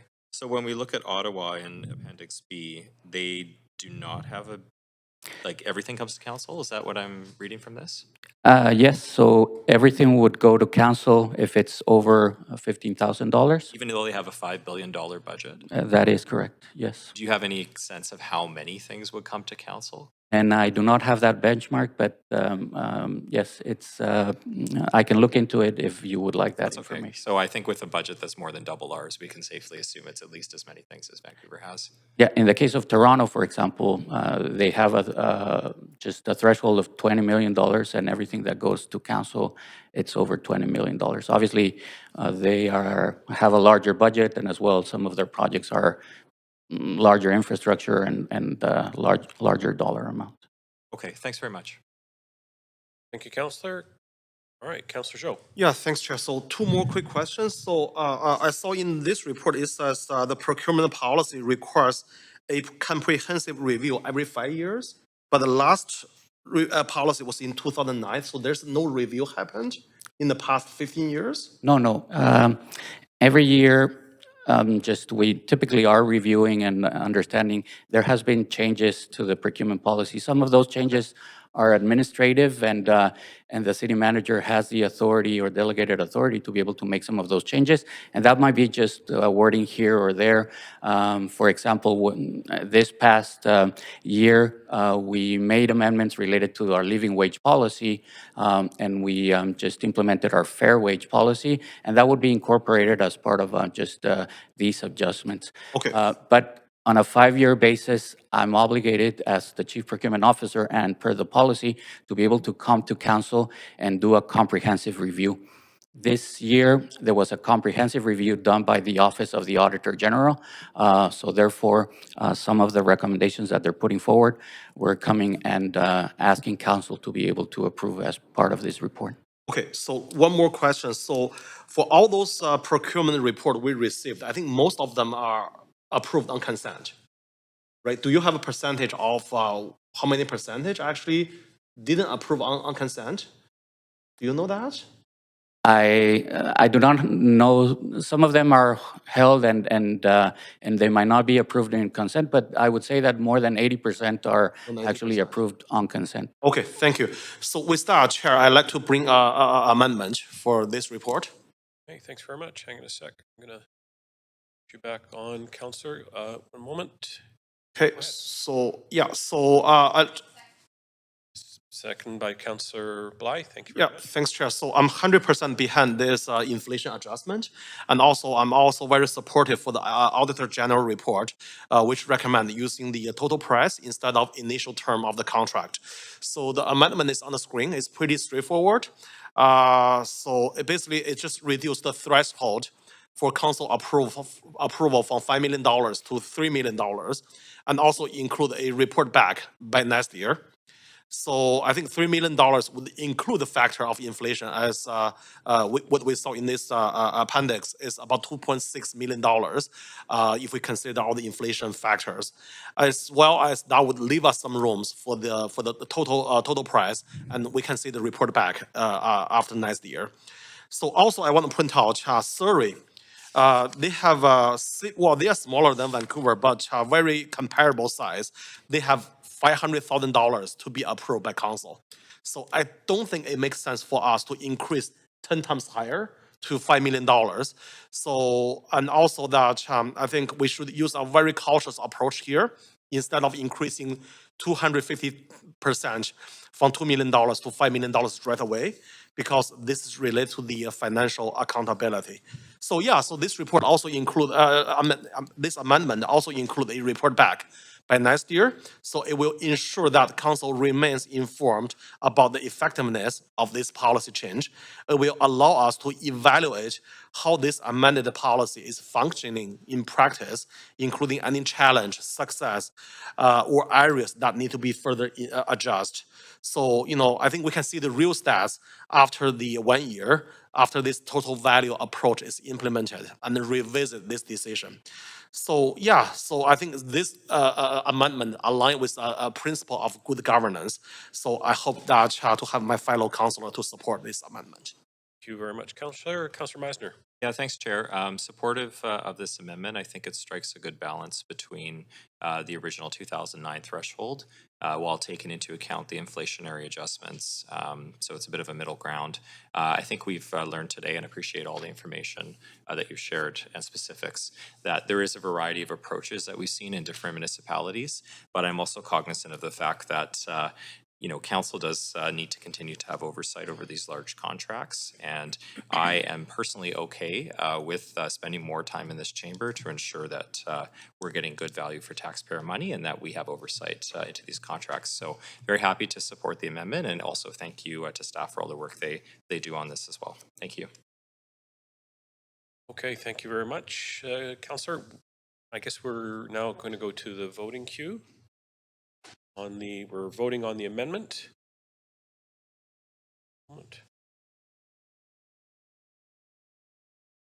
Oh, okay. We have the main motion. Okay. So we're just going to have to, before we do this vote, we just have to make sure we move the original motion. Councillor Zhou, and second Councillor Bly. Okay, and then we. Okay, so we're going to vote on the amendment. Yes, of course. Right. So we'll just bring up the.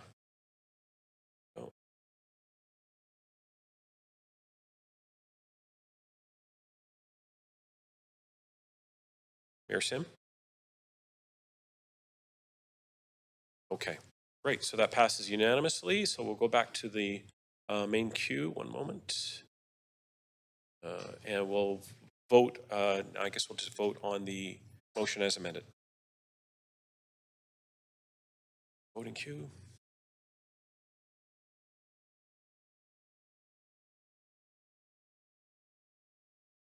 And Councillor Boyle, there we go. Fantastic. Okay, that passes unanimously with Councillor Dominato and Kirby Young absent. Very good. All right. All right, so those are, do we have trying to recall, do we have, no, not Mountain View. All right, so let's take maybe just a quick, a short recess and get kind of set up for the second part of the meeting. Let everybody have a wee break. Thanks.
All right, we'll bring this meeting back to order. Terrific. Okay, first of all, we have council member motions up next. And so we have motion one is request for leaves of absence. And so we have the following requests. Councillor Kirby-Young for civic business on December 13th, 2023 from 11 a.m. to 3:30 p.m. Councillor Carr for civic business on December 5th, 2023 from 6 to 10 p.m. and December 14th from 3 to 4:45 p.m. Councillor Zhou for civic business on November 29th, 2023 from 6 to 10 p.m. and December 5th, 2023 from 6 to 10 p.m. Councillor Boyle for civic business on December 5th, 2023 from 4 to 10 p.m. and Councillor Klassen for civic business on December 5th, 2023 from 5 to 10 p.m. Do we have a mover? Councillor Bly, got a seconder, Dominato. All right, Council, any discussion? All those in favor say yay. Yay. All right. All those opposed say nay. Passes unanimously. Thanks very much. Okay, that concludes motion one on the agenda. The next item, A2, is transgender, diverse, and two-spirit, 2GD2S, inclusion and safety action plan. And this will be moved and introduced by Councillor Boyle. I'd like to remind Council that in accordance with the updates to the procedure bylaw that we enacted on May 10th, 2023, Council members may not ask questions of the mover. Councillor Boyle, you have 2 minutes to introduce your motion. I'll put you, there you go. A moment, I'll advance you. Perfect. Thanks. I want to start by stating what I hope is obvious, that transgender, diverse, and two-spirit folks deserve to be safe and included in all aspects of life in Vancouver. As we know, and particularly as we've seen in recent months, this isn't always the case, and trans folks have seen an increased amount of harassment and harm. The city has a role to play in making sure that that transgender, diverse, and two-spirit folks are safe here. The city's past policy had important impacts that really made a difference, and we have a lot more to do, as outlined in the equity update that all of council received in July. It's time, in fact, we're overdue for an update on this report. I've been very grateful to be having a whole bunch of conversations with community members, community leaders about the need for this work and what it could look like and the difference that it could make in communities. And I'm really grateful for the community leadership that's an advocacy that's been happening for years and years in this work, and that I get to be a part of in advocating with this motion here. And council will hear from speakers, and also know that there have been a number of emails from community organizations as well. And so I hope that all of council will join me and join so many voices from the community in working to make sure that Vancouver is safe and welcoming for transgender, diverse, and two-spirit folks, and that we are taking meaningful action on that front, not just in words, but in tangible policy and in investments that that put our words into concrete action. Thank you, Councillor. Okay, we have 8 registered speakers, a number of them here in person, which is great. So for each, sorry, just one here. Okay, so can we have our first speaker, Brandon Yan, come to the podium, please? Yes, we did. Oh, I'm sorry. Yeah. That was lightning fast. Councillor Bly is the seconder. All right, thanks very much. Okay, I'll just start the timer. You have 3 minutes. Great, thank you so much. I'm very happy to be here this morning. My name is Brandon Yan. My pronouns are he, him, and his, and I am the executive director of Out On Screen. Our mission is to illuminate, celebrate, and advance queer lives through film, education, and dialogue. And we do that here and across BC through our 2 core programs, one being the Vancouver Queer Film Festival, which just celebrated its 35th anniversary this past year, and its biggest ever audience attendance, and also the Out in Schools program, which travels around this province. It does work in schools in Vancouver to teach people about who and what we are. As I stand before you, as Christine alluded to, or Council Boyle, formalities, we continue to see an increase in anti-trans and anti-SOGI legislation and protests across this country. And as a recent study found, half of transgender students in BC ages 14 to 18 reported being bullied at school. 65% of them were taunted or ridiculed, and 44% were physically threatened or injured. The fact that these hate groups target youth and schools shows how profoundly powerful 2S LGBTQ+I affirming initiatives are for queer, trans, and two-spirit youth, their peers. In order for us to get trans and gender diverse and two-spirit adults, we need to also take care of our young. Out in Schools is unique in that sense, our impact, because we were one of the only groups doing this in this province and in fact across the country. We know that 2S LGBTQI+ youth deserve better on this, and we owe it to them today. So I stand before you with a sense of urgency and purpose, urging Vancouver City Council to commit wholeheartedly to the creation and implementation of a renewed trans, gender diverse, and two-spirit action plan. Our city has made commendable strides in recent years, recognizing and celebrating diversity of its peoples, particularly in terms of the increased visibility and awareness around trans, gender diverse, and two-spirit individuals. It is heartening to see more inclusive policies, public spaces, and support networks that acknowledge our rights and experiences as a community. However, while we might revel in some of this progress, we must not ignore the harsh reality that accompanies this visibility.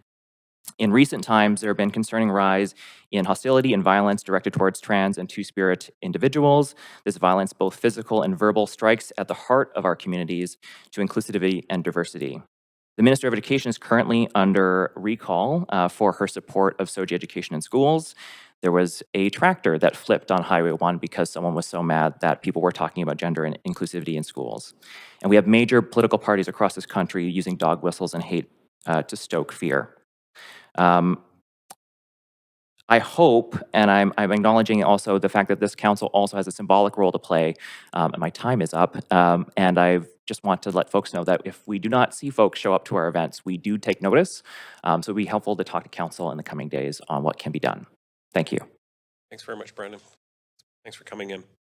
All right, so our next speaker is on the phone, Travis Solway. Travis, are you there? Oh, you're in person. Yes. Hello, Travis. Hello. Right, you have 3 minutes. Thanks.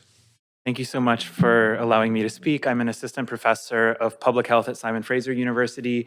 I lead a program of public health research at the BC Centre for Disease Control just down the street and at the Centre for Gender and Sexual Health Equity here in Vancouver.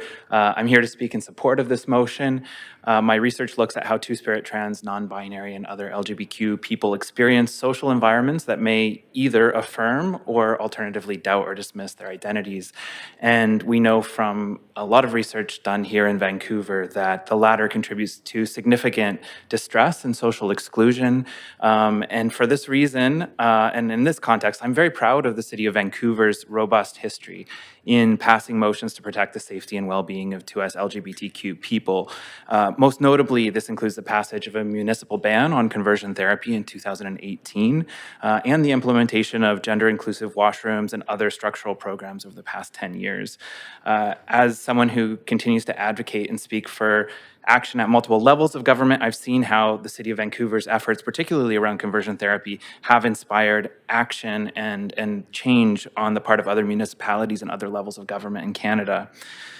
While this work was foundational, it is not enough. We know that there is a lot more work to be done. From research that my team has done with two-spirit, trans, and queer youth here in Vancouver and across British Columbia, we know that in the absence of consistent messaging and widespread access to inclusive spaces, people will start to doubt their sense of self. They'll start to, in some cases, question their own safety. And this leads them to withdraw from participation in civic spaces where we know they deserve to be, as Councillor Boyle mentioned.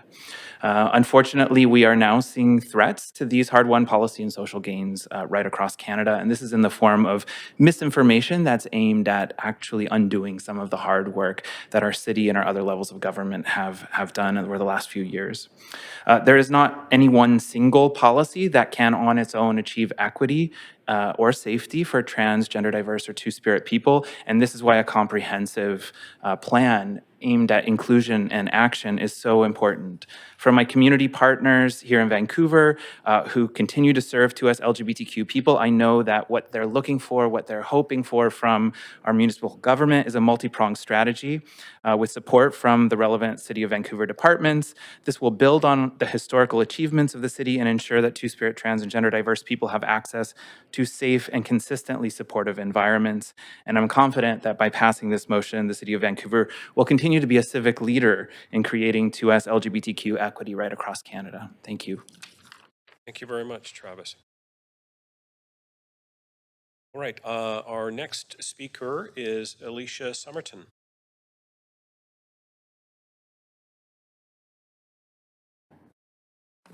Alicia, you have 3 minutes. Hi.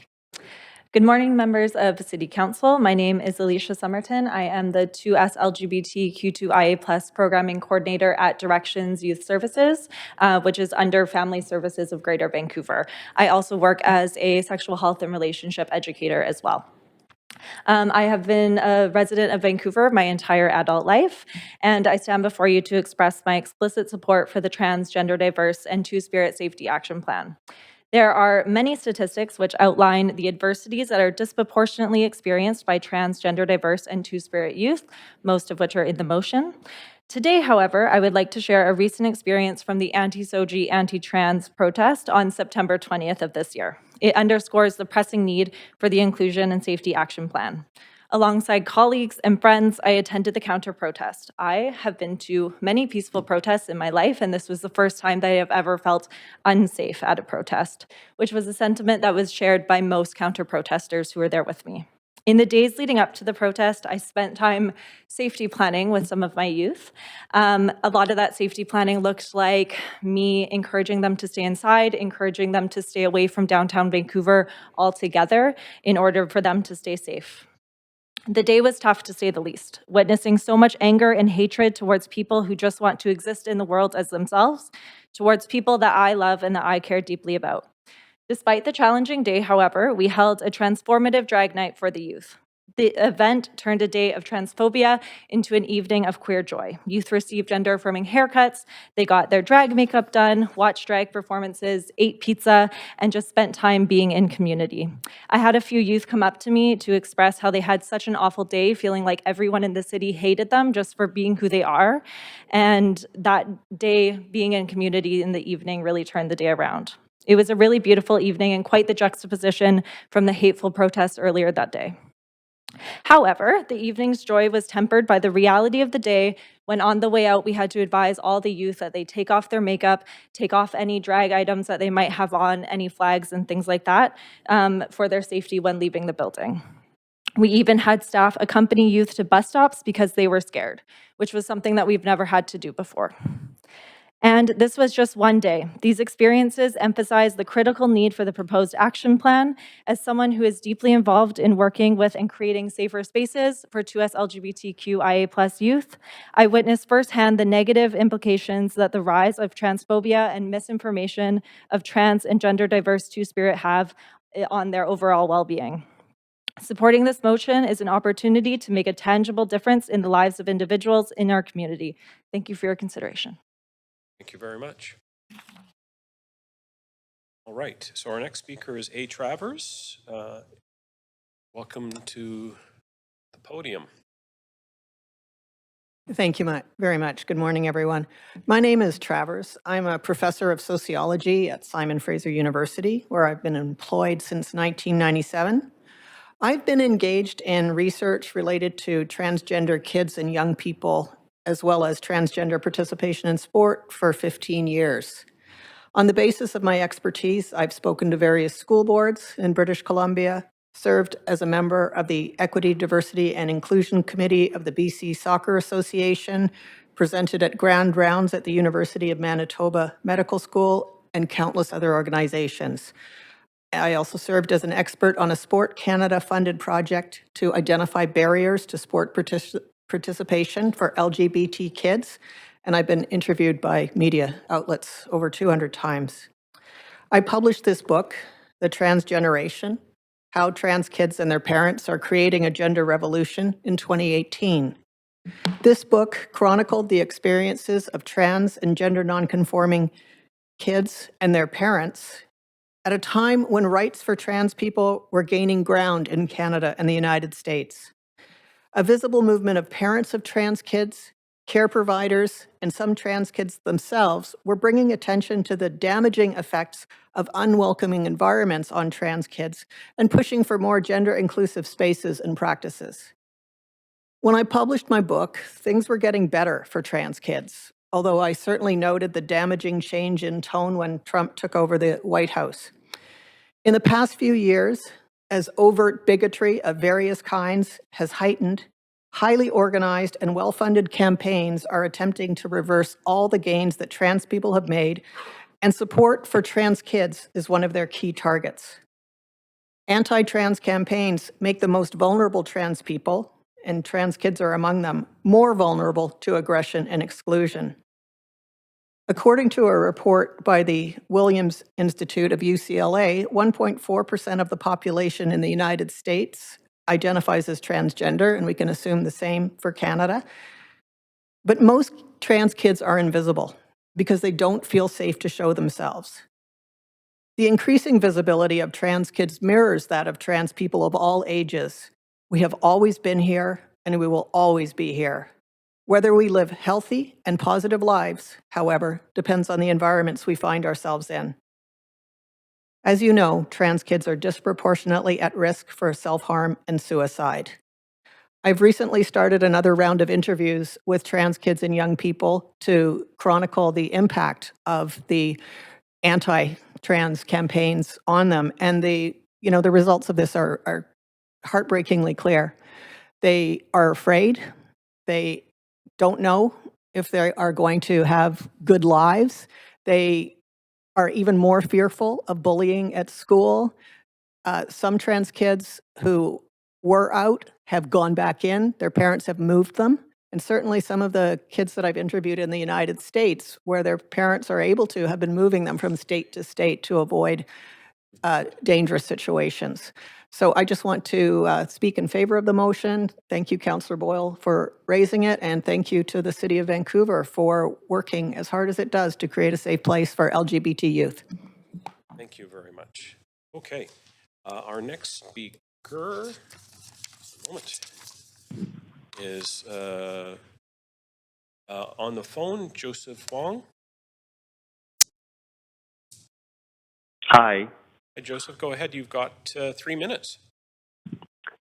Hi, everyone. My name is Joseph Huang. I am the Director of Community Engagement here on behalf of the Vancouver Pride Society, and I want to thank Councillor Boyle for raising this motion, and here to speak in support of this motion. Vancouver Pride Society exists on the stolen, occupied, traditional, and special territories of the Musqueam, Squamish, and Tsleil-Waututh peoples, and we aim to produce inclusive celebratory events and advocate for the 2S LGBTQAI+ communities through an intersectional lens. Transgender, diverse, and two-spirits lives matter, and considering the increase in public confrontation and unsafety for queer people, specifically transgender, diverse people, we call on the Council to protect transgender, diverse, and two-spirit citizens. We see that hate regresses our communities, and in recent years, specifically this year, trans people have become the focus of a surge of disinformation, conspiracy theories, and hate. The hate and hostilities have been fueled by a widespread and organized campaign of misinformation and fear-mongering. The rise in anti-trans and gender-based violence in recent years have been concerning to our community, but particularly this year. In September 2023, coordinated, harmful, and in some places violent rallies were held in the city of Vancouver, across BC, and across the country against Doji inclusive education. This was specifically targeting transgender, diverse, and two-spirit youth. Trans youth are consistently more likely than cisgender LGBTQ and heterosexual youth to be bullied, made to feel unsafe, and excluded, not only in schools, but in public spaces. In ABC Vancouver's 92-point plan, it states that ABC knows that respecting, appreciating, and embracing what makes us different, regardless of gender identity and expression, sexual orientation, builds a city that is safe for everyone to thrive. Let's put your words to action. As Vancouver Pride hosts 2024 Canada Pride, Vancouver must be a safe place for all. Pride is more than a day, more than a week. And the City of Vancouver must commit to its commitment to foster a more inclusive environment for the most equity denied members within the 2S LGBTQAI+ communities. And we know that this motion is a step towards creating a safer city for transgender, diverse, and two-spirit citizens. Trans and 2S LGBTQAI+ people don't have just a right to exist. It is Vancouver Pride's belief that everyone should have the freedom to live their lives authentically, and no matter how we identify, we all deserve to be safe in our communities. Thank you. Thank you very much. All right, our next speaker is Sasha Burton on the phone. Sasha, are you there? I'm here. Thank you. Very good. You got 3 minutes. Okay. Thank you. Good morning. My name is Sasha Burton.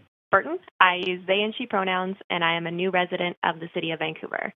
This is actually my first time speaking to the City Council. I'm a member of the advocacy group Women Transforming Cities, and I work for the BC Poverty Reduction Coalition. I'm speaking in favor of the motion today as an individual, but my work and connections to community have informed and inspired my decision to speak today. The safety, inclusion, and opportunities that I have access to as a white queer person in Vancouver are not readily available for all trans, gender diverse, and two-spirit folks in our city. Many gender diverse folks face intersecting challenges of transphobia, racism, ableism, and poverty, which routinely undermine their opportunities and destabilize their lives. By supporting this motion in full, you have the opportunity to reaffirm your commitments to equity, inclusion, and poverty reduction. I believe that Council has a vital role to play in setting frameworks and precedent for inclusion in our city, and supporting this motion is a step in the right direction. I explicitly want to make note of my support for directing staff to include suggested funding for this work as an amendment to the 2024 budget. Meaningful action towards inclusion can't happen off the side of someone's desk. Believe me, I've tried. Including funds for this work in the upcoming budget is a clear way to demonstrate that the City of Vancouver prioritizes equity and inclusion. The speakers that have come before me on this motion represent some amazing community organizations that are working hard to advance safety and inclusion of trans and gender diverse members of our community, and I really hope that Council will step up to work with them. I support this motion in full, and I hope you will too. Thanks very much. Thanks. All right, we have another speaker, Reverend Kat Webb on the phone. Hello. Hi. I'm Reverend Kat Webb. Yeah, go right ahead. So, thank you. I'd like to thank everyone for listening today to this important motion, and I hope that you all can support this. My ministry is Love Transforms Metaphysical Ministry, and what we do is we create safe, inclusive spaces for people who've been harmed or oppressed by mainstream religion to reconnect to their spiritual source. Reverend, you're just a little bit hard to hear. Can you just try and speak a little more clearly in the phone? Thanks. Yeah, just a second. Is that better? Yep, sounds good. Perfect. Okay. So I'm asking you folks to support the Transgender, Diverse, and Two-Spirit Inclusion and Safety Action Plan. I am a queer mother. I minister to queer families. I have so many queer children who are in my sort of spiritual care, and it's really important to me that they are not shamed back into the closet, that they are not formed in the way that my generation got formed around our queerness and our understanding of the world and how we have a place in it. There is amazing SOGI 123 education plans out there. Unfortunately, I've noticed the school systems aren't really using it as often as they need to. I did a funeral last year for a queer trans woman who was misgendered, and that all took place at Mountain View Cemetery. So, there's still some work that needs to be done in these spaces for just our mental well-being, because the child who unfortunately unalived themselves because there wasn't enough support, there wasn't enough community, there wasn't enough inclusivity for this child. And so it hurts my heart to see these families suffering in the way that they suffer. And they come to me because I provide that space for them to unburden themselves of that. But it weighs on my soul hearing these stories. I've been out since I was 14, so the better part of my life. And I can tell you, I do not want to go back to the way that things were in the 80s and the 90s. And I'm seeing dangerous things happen in the States, in our country, in Surrey, which is just an hour away. So I'm asking you all to support this motion and provide a safer space for trans and gender inclusive Two-Spirit in your planning as you go forward. And also, I would like to propose that that is added into the budget for this as well. Thank you so much for your time today. Thank you very much. Okay, our last registered speaker is Naomi Moses. Are you on the phone, Naomi? I am. Perfect. You've got 3 minutes. Thank you. Good morning, members of City Council. My name is Naomi Moses. My pronouns are they, them, and I'm here as a lifelong Vancouver resident to speak in support of this motion. I ask this of you as a trans and non-binary person, a lawyer who serves trans clients at the Catherine White Holman Wellness Center and community, and a labor lawyer working in human rights law in healthcare workplaces, prisons, and on behalf of many Two-Spirit clients. My first name is Hebrew for sweet and pleasant. My last name, Moses, means taken from the water. It was the name of a great leader who was selected to lead, but who eventually said, "Let my people go." It's helpful to be sweet and pleasant, and it's important to lead when the work is the hardest and when it's needed most. It's important to have a strong backbone. This is what I ask of all of you today. I work for a labor union because I believe in solidarity. In the Torah, Naomi and Ruth were women standing together in solidarity. I'm not a woman, but I do believe in solidarity with all women, cis and trans, as well as with people of all other genders. In 2018, I was a member of the steering committee that worked to implement the city's original plan to include and create safety for people like me on the park board. My experience was one of frustration, confusion, and occasional modest improvements. The committee's work was sorely needed and often not well understood. At times, our voices were simply ignored, including my own. Trans rights are incorrectly imagined as part of a pie. If we get rights, cis people lose them. This harmfulness has only worsened in the 6 years since my work on that committee. This work was so important then, and it's even more important now. As a trans person, I've experienced an escalating level of hatred and venomous speech in recent years. I'm the monster on the hill to many ordinary citizens of this city. My privilege protects me from the worst impacts of transphobia. I'm alive, gainfully employed, comfortably housed, and can blend into the scenery to ensure my own survival. But in doing so, I make myself invisible. I am never safe from the psychological harms of being hated and hunted. As a lawyer, I work with clients who experience far worse harms than I do. Their rights are denied every day, including when they try to access city services and facilities. They cannot safely use most bathrooms, and they cannot play on most sports teams.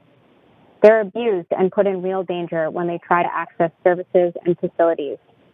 I experience this every day in my legal work, where we see these issues getting worse instead of better. The city has a legal duty under the Human Rights Code and under the Canadian Charter of Rights and Freedoms to provide its services in a manner that doesn't discriminate. In a climate of increasing hostility, I ask the city to clearly stand with us or face both moral and legal consequences that affect real people like me and my clients. I urge you to vote in favor of motion 2. Thank you for listening. Thank you very much, Naomi. Okay, that concludes our speakers list. Thank you to everyone for speaking to council today. Council, is there any discussion? And there is. Councillor Fry. Yeah, Chair, and I'm seeing as we're coming up on the lunch hour, maybe if I can move a motion to extend to complete this item before lunch. Sure. All in favor? Thanks. Thanks, Chair. And just I want to thank the speakers for joining us in person and online today, and confirm my personal commitment to stand with you always, and thank Councillor Boyle for bringing this forward.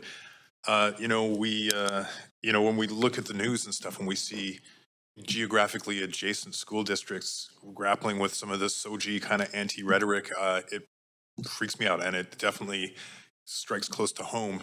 And I recall this this summer when Councillor Boyle and I attended the Solidarity for the Carousel Drag Camp on Granville Island, and we were actually joined by one of the ABC Park Commissioners, Brennan Bastivansky, and we all stood in solidarity together. And so I guess where I see possibly a gap in this motion, and I'm wondering if I may ask of the mover through you, Chair, is there an opportunity to engage a school board and park board in this conversation as part of a larger strategy for the city of Vancouver? And had you contemplated that? I think it's a great idea, and I would be very happy to see you add that on. Oh, well, I see lots of speakers, so I have plenty of time to write up a quick amendment then. Great. Yeah, absolutely important. All right. Thank you, Councillor. Councillor Meisner. Yeah, thanks, Chair, and thanks to everyone who spoke today, and also to Councillor Boyle for bringing this very important motion forward. I did have a question before I have some remarks, and that is to the mover of the motion.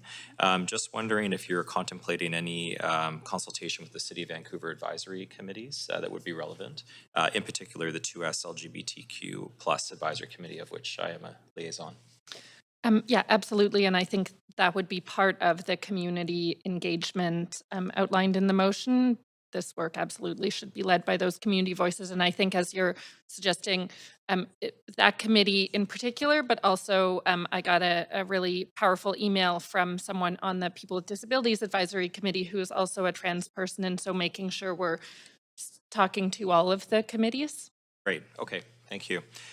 Very supportive of this. As it's been mentioned already, you know, we've seen increasing protests against the trans and gender diverse Two-Spirit community in Vancouver, whether that was the carousel drag protests, which unfortunately I had a conflict. I would have loved to be there otherwise, but obviously a very troubling trend. And then one of the speakers mentioned the ridiculous tractor protest on the highway this weekend with a anti-Soji protester driving a tractor from Chilliwack down Highway 1 and slamming into police cars and eventually flipping over. So it's clear that, you know, there's a lot of ignorance out there still, and the community is under attack, and the stats unfortunately back that up. If you look at Stats Canada statistics, there's been a 60% rise in hate crimes against people based on sexual orientation. So, you know, in Vancouver, we are very lucky to live in an inclusive city, not to say that we still don't have work to do on the city side and as a community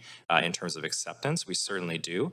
But I think we're in a bit of a bubble, and you just have to drive out of the city to unfortunately encounter some more ignorant attitudes around gender and sexual orientation and diversity. So very supportive of renewing our commitment to the action plan, and in particular focusing on inclusion and safety, and 100% backing this initiative, and really appreciative of Councillor Boyle for bringing it forward.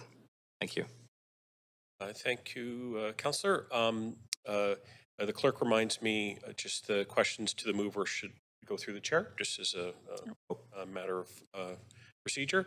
I am going to cede the chair and ask a couple of questions. So Vice Chair Meisner, will you take the chair, please? So again, I'd like to just very brief remarks and echo some of the comments I've heard already. Very thankful to Councillor Boyle for bringing this motion forward. I think we always need to resolve ourselves to try and make sure that we are defending the rights of people in our city. And there's no question that through social media, disinformation, and other types of campaigns, there have been expressions of hate that we've seen far too often in our city and across the country and around the world. And so I think the City of Vancouver must stand as a resolute, as a deeply supportive of our 2S LGBTQ community, and motions like this to me are a no-brainer. They really help us to not only restate but revisit our approach on these things to make sure that we are supporting community. So those are my comments, and very happy to support. And so I'll take back the chair, Councillor Meisner, and Councillor Zhou. Yeah, thanks, Chair. Also, thanks, Councillor Boyle, for bringing forward this motion, and thanks for all the speakers today for sharing your experience. 100% support this motion.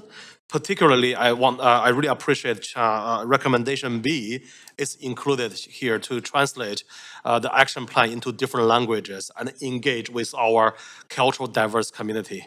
I know for some community, and this topic is still very sensitive to some people. And for many years, I've been trying to look for a champion from the 2S LGBTQIA+ community, from the local Chinese immigrant community who can speak the language. So we can work together to advocate the rights for LGBTQ people and inform Chinese community about the gender diversity and overcome some of the challenges and discrimination they experience in the community. But unfortunately, I still cannot find anyone. I think one of the speakers mentioned that they are very invisible and there are still some stigma in the community. So with this recommendation B in this motion, I really hope that we can eliminate this stigma and provide more training and education materials to our cultural communities in the language they can relate with, so we can promote SOGI, promote equity and diversity together. So I really appreciate this particular clause included in this motion. Thank you, Councillor Boyle. Thanks all the speakers. Thanks, Chair. Thanks, Chair. Thanks very much. Mayor Sim. Awesome. Well, sorry, not Christine. Councillor Boyle, thank you very much for bringing this motion. And can I just say to all the speakers who are here and online and everyone that's watching that we love you for who you are. And, you know, trans rights, gender diverse rights, two-spirit rights, these are human rights. Like, and I think we have to acknowledge that. And like I said, we love you for who you are. We want to make sure that you not only feel safe in the city of Vancouver, you are safe in the city of Vancouver. Hate has no place for, you know, like in our city. And as long as we're here, and in fact, after we're no longer in this chamber, we will still be huge advocates, standing side by side and standing behind you as well, and standing in front of you as well. And so I will enthusiastically support this motion. And the only thing I'd also like to say, if you don't see us at an event, it's more likely than not, we just have a pre-existing conflict.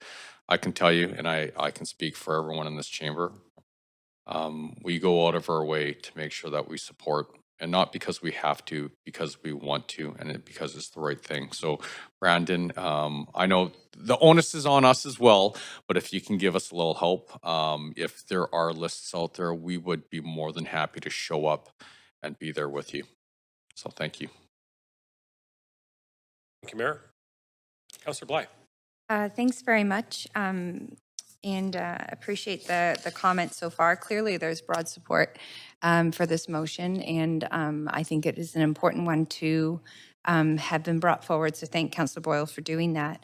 And also thank you to the speakers for bringing your experience, your research, the very true data that is out there. And you only need to sort of Google any of the few keywords to come up with an enormous amount of research and data and news articles, and that demonstrate that this still is very much a real issue, and the safety of trans, gender diverse, and two-spirit people in our city and across the country are still at risk.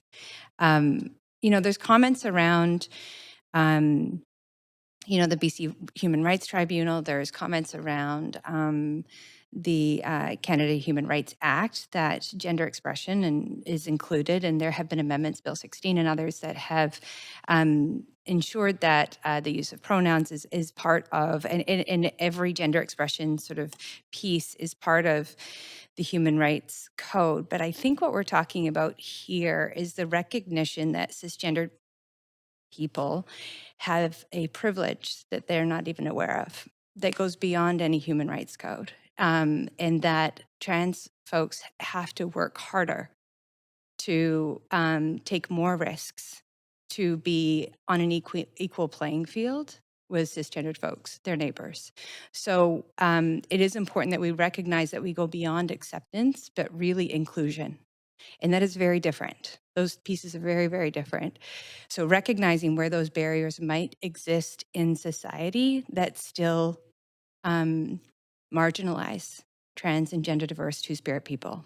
And I think that that is in our community centers, it's in our schools, it's in our municipal systems.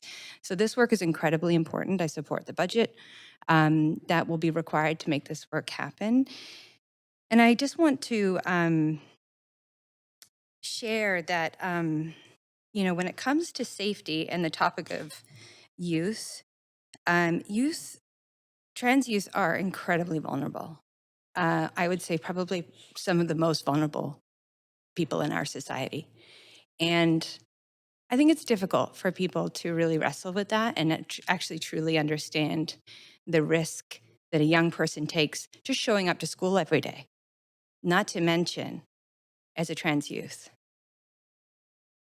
I'm brought to tears at the courage of young people who risk losing their families, who risk losing their communities, who risk violence, because they are just so clear about who they are. So the rhetoric, the political rhetoric, is sickening, to be quite honest, on this topic. Cannot be endorsed because further risk to young people. The reality is that for some young people, trans youth, schools are the safe place in their life. Community centers are the safe place in their life. I don't think people realize that this is not wrestling with parents' rights. This is recognizing that safety shows up wherever safety is. And sometimes it's not in a child's home. That's just the truth. So I fully support this motion. I think that the risks persist. I think we have excellent organizations in the community, noting Michael sent an email in from community. They continue to be a powerful advocate, as does all of the representation that came in terms of delegates to speak to council today. So I will leave it there. I'm sure I'm at my time, and look forward to this work coming forward within the next 6 months. Thanks very much, Councillor. Councillor Carr. Yeah, thank you. I think, like all of us, I want to start by thanking Councillor Boyle for bringing this forward. Very clear and well-written motion. I also appreciate that that motion includes a potential suggestion for the 2024 budget. So look forward to seeing if staff have any indication about the money that might be necessary to move forward the work in this regard on the part of the city.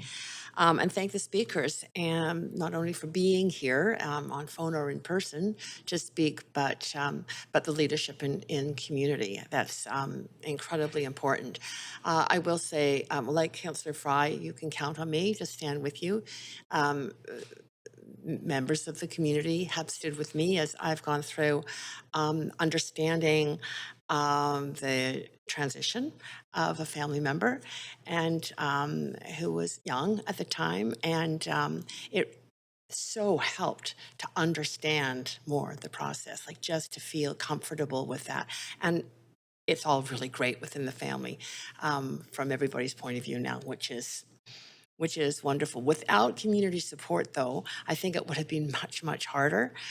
So for all of those people who provide services and who are open to just talking to someone who has questions, I just really want to extend my thanks and appreciation. Yeah, that's, I think, all I really need to say. Thank you, Councillor. Thank you. Councillor Dominato. Thanks, Chair. And I'll also echo the thanks, I think, that is going around, and appreciation to Councillor Boyle for bringing the motion forward. And also to all of those of you who spoke to us directly in council and those who phoned in. I can also echo what you've heard is unequivocal support for this motion for a renewed transgender, diverse, and Two-Spirit action plan. Incredibly supportive of the community, supportive of what's proposed in the motion.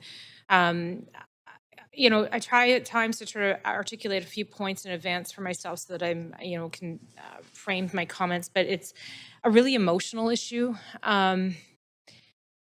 I've been personally appalled to see the commentary and the bigotry and the hate and the rhetoric that has been reflected in our community across our country. I think we should be ashamed of ourselves that we've gotten to this place. Someone talked about the influence of Trump, and I certainly see that reflected in our communities today. Many years ago now, I led the first SOGI 123 strategy here in the province, and Brandon's nodding his head because we worked together in this. And it was because, and I agree with Councillor Bly, in many cases for youth, a school, a community center can be a safe place, a safe haven, because families may not be safe and homes may not be safe. But at the same time, we were finding that schools were not safe either. And my own cousin was bullied when he was in school for being gay. There was, and the data, as many of you reflected, echoed that as well, is that trans, gender diverse, two-spirit youth are at higher risk of being bullied, being assaulted, of mental health considerations, suicide, self-harm, and it's very, very real. And I want to underscore that as well. And so anything we can do at the civic level to ensure that any place that a young person or an adult goes to in our city is a safe, inclusive, and welcoming space we should undertake. And so I really view this motion as supporting that and driving that. I'm supportive that there's an inclusion around the 2024 budget. And so just again, to say unequivocally, support the motion and the community. And thank you for speaking to those of you today who spoke in person around your lived experience and the research you've undertaken. It's greatly appreciated. Thank you. Thank you, Councillor Dominato. Councillor Fry. Yeah, thanks, Chair. I've submitted an amendment to the clerk. Maybe we can just We'll move to an amendment queue then.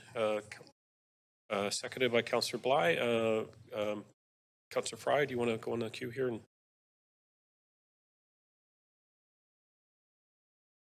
Let me advance you there. Very good. Fairly self-explanatory as we pull it up on the screen. And I want to thank Councillor Bly for leaning over and giving me a little bit of suggestion, and thank Councillor Meisner for bringing up additional suggestions in his comments and trying to incorporate all that and just really expand this work to ensure that we are, first and foremost, engaging Park Board and School Board and getting them aligned, but also many of our advisory committees and just naming them specifically, in addition to the SOGI committee at the Vancouver Police Department, which is doing important work in this space as well. Okay, thanks. All right. See no other speakers. We'll take this one to the vote. Can I have the voting queue, clerk, please? So we're voting on the amendment to the main motion.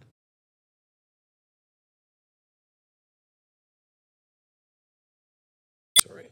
And that passes unanimously with Councillor Kirby-Young absent. Right. So we'll go back to the main queue. Councillor Fry, more comments? Sure. You know, it wouldn't be not like me to not provide a little bit of an anecdote. And I just, when I was a teenager, I was a club kid as a teenager, and one of my best friends was trans. And she's still with us and successful and loving life, but many of our friends from those days didn't fare as well. And I think that, we've seen so many improvements in relation to, again, dating myself since the 80s, but we've seen so much advancement for so many rights since that time. But in many respects, safety and inclusion for trans people has not kept up. And so, just naming that, and there is work to be done, and I'm super proud to be on this council that is kind of embracing that. And again, thank you to Councillor Boyle for bringing it forward, and thank you to the speakers who are here advocating today, and let's move this forward as Vancouver style. Thank you, Councillor. Councillor Boyle. Thanks. I really appreciate all of this council support and want to just take that thanks and say I've really, I have been so grateful to folks in the community, both pushing for so many years on this, but also in the last couple months working on motion language and advocacy together. as the motion outlines, it's really important that this work be led by community, that transgender, diverse, and two-spirit folks get to frame what safety looks like for them, who makes them safe, and what approaches we need to be taking, and that we invest in and support that community-informed response first and foremost. Also, that we be working on housing solutions. We know that housing is a safety issue and a huge piece of inclusion in ensuring that trans folks can continue to call Vancouver home. I appreciate your comments, Lenny, about translation and cultural community outreach, and it's something that the folks at Rainbow Refugee in particular have been speaking about a lot, and I'm sure that we can work with you to find Chinese-speaking community members who can help engage in that work, and I'm happy to follow up on that.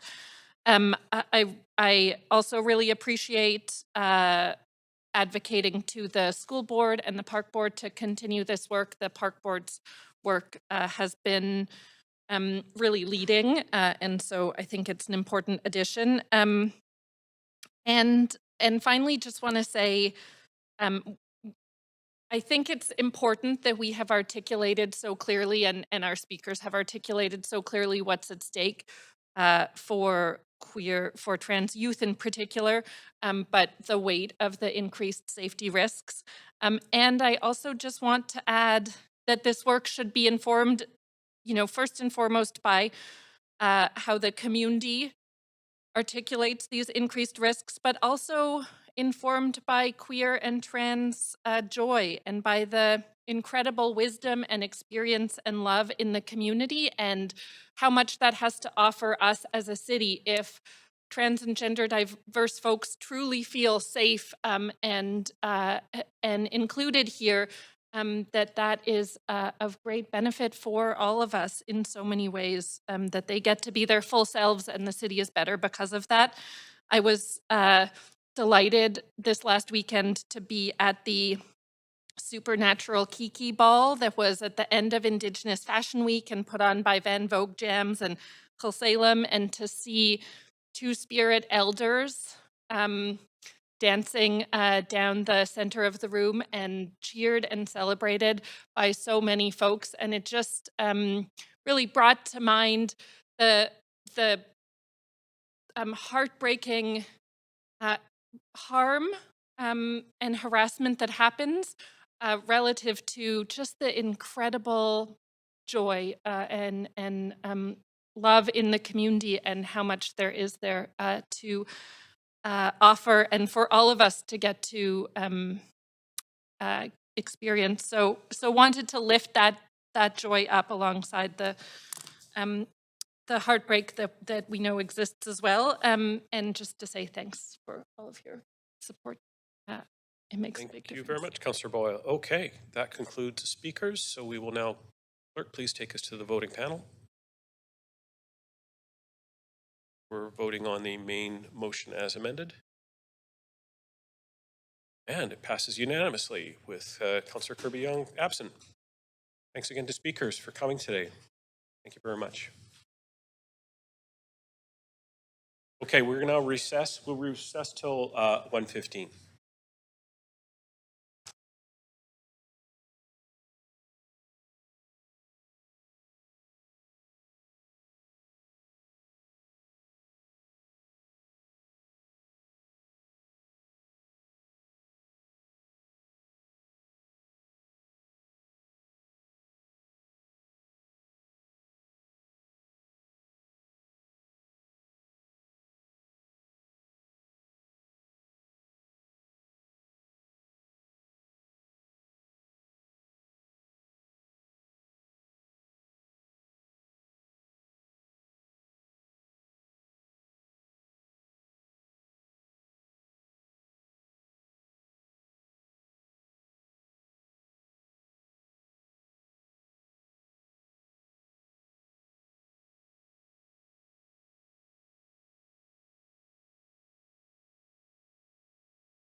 Welcome to TELUS Conferencing. To join the conference,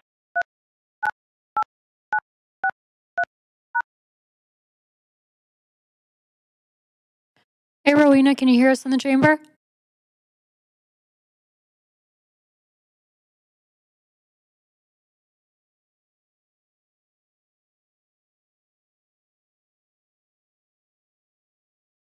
Hi, yes, I can hear you in the chamber. Sorry, I just had my WebEx on as well, so I had to mute that one. Thank you. All good, no worries. Thank you.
Okay. We have quorum and we are resuming the meeting. The next item is motion 3, regularizing road paint maintenance for safety. And it has been moved and introduced by Councillor Fry. I would like to remind Council that in accordance with the updates of procedure bylaw that were enacted on May 10th, 2023, Council members may not ask questions of the mover. Councillor Fry, you have 2 minutes to introduce the motion.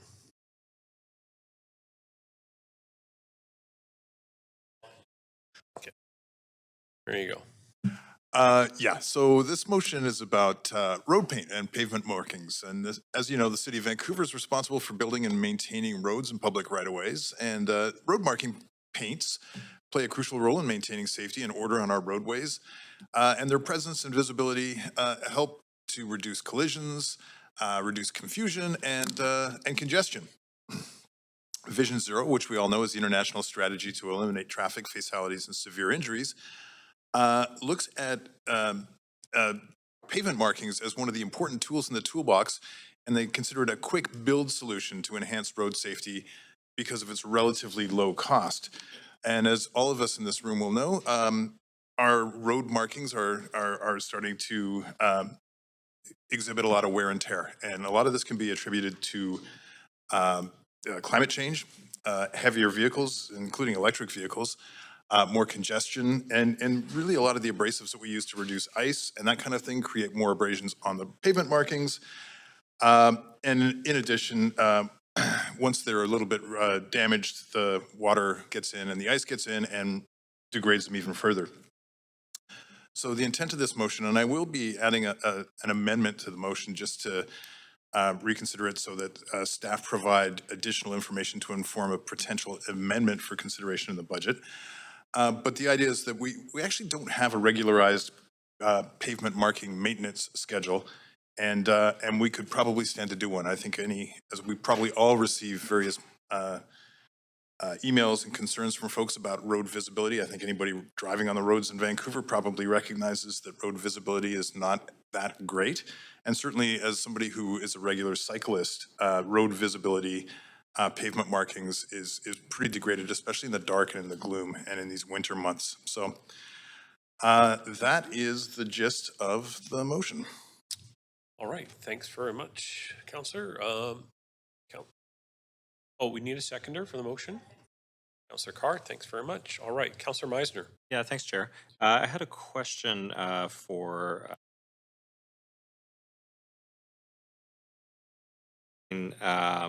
the line item request that's part of this motion.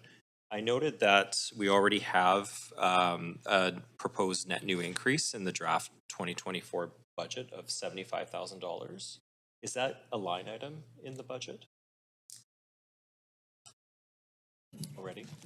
Thanks. I would have to check on that and get back to council. I presume you're talking about the 2023 budget if it already exists. The 2024 draft budget. 2024 draft. If there's a specific line item concerning road painting? Yeah.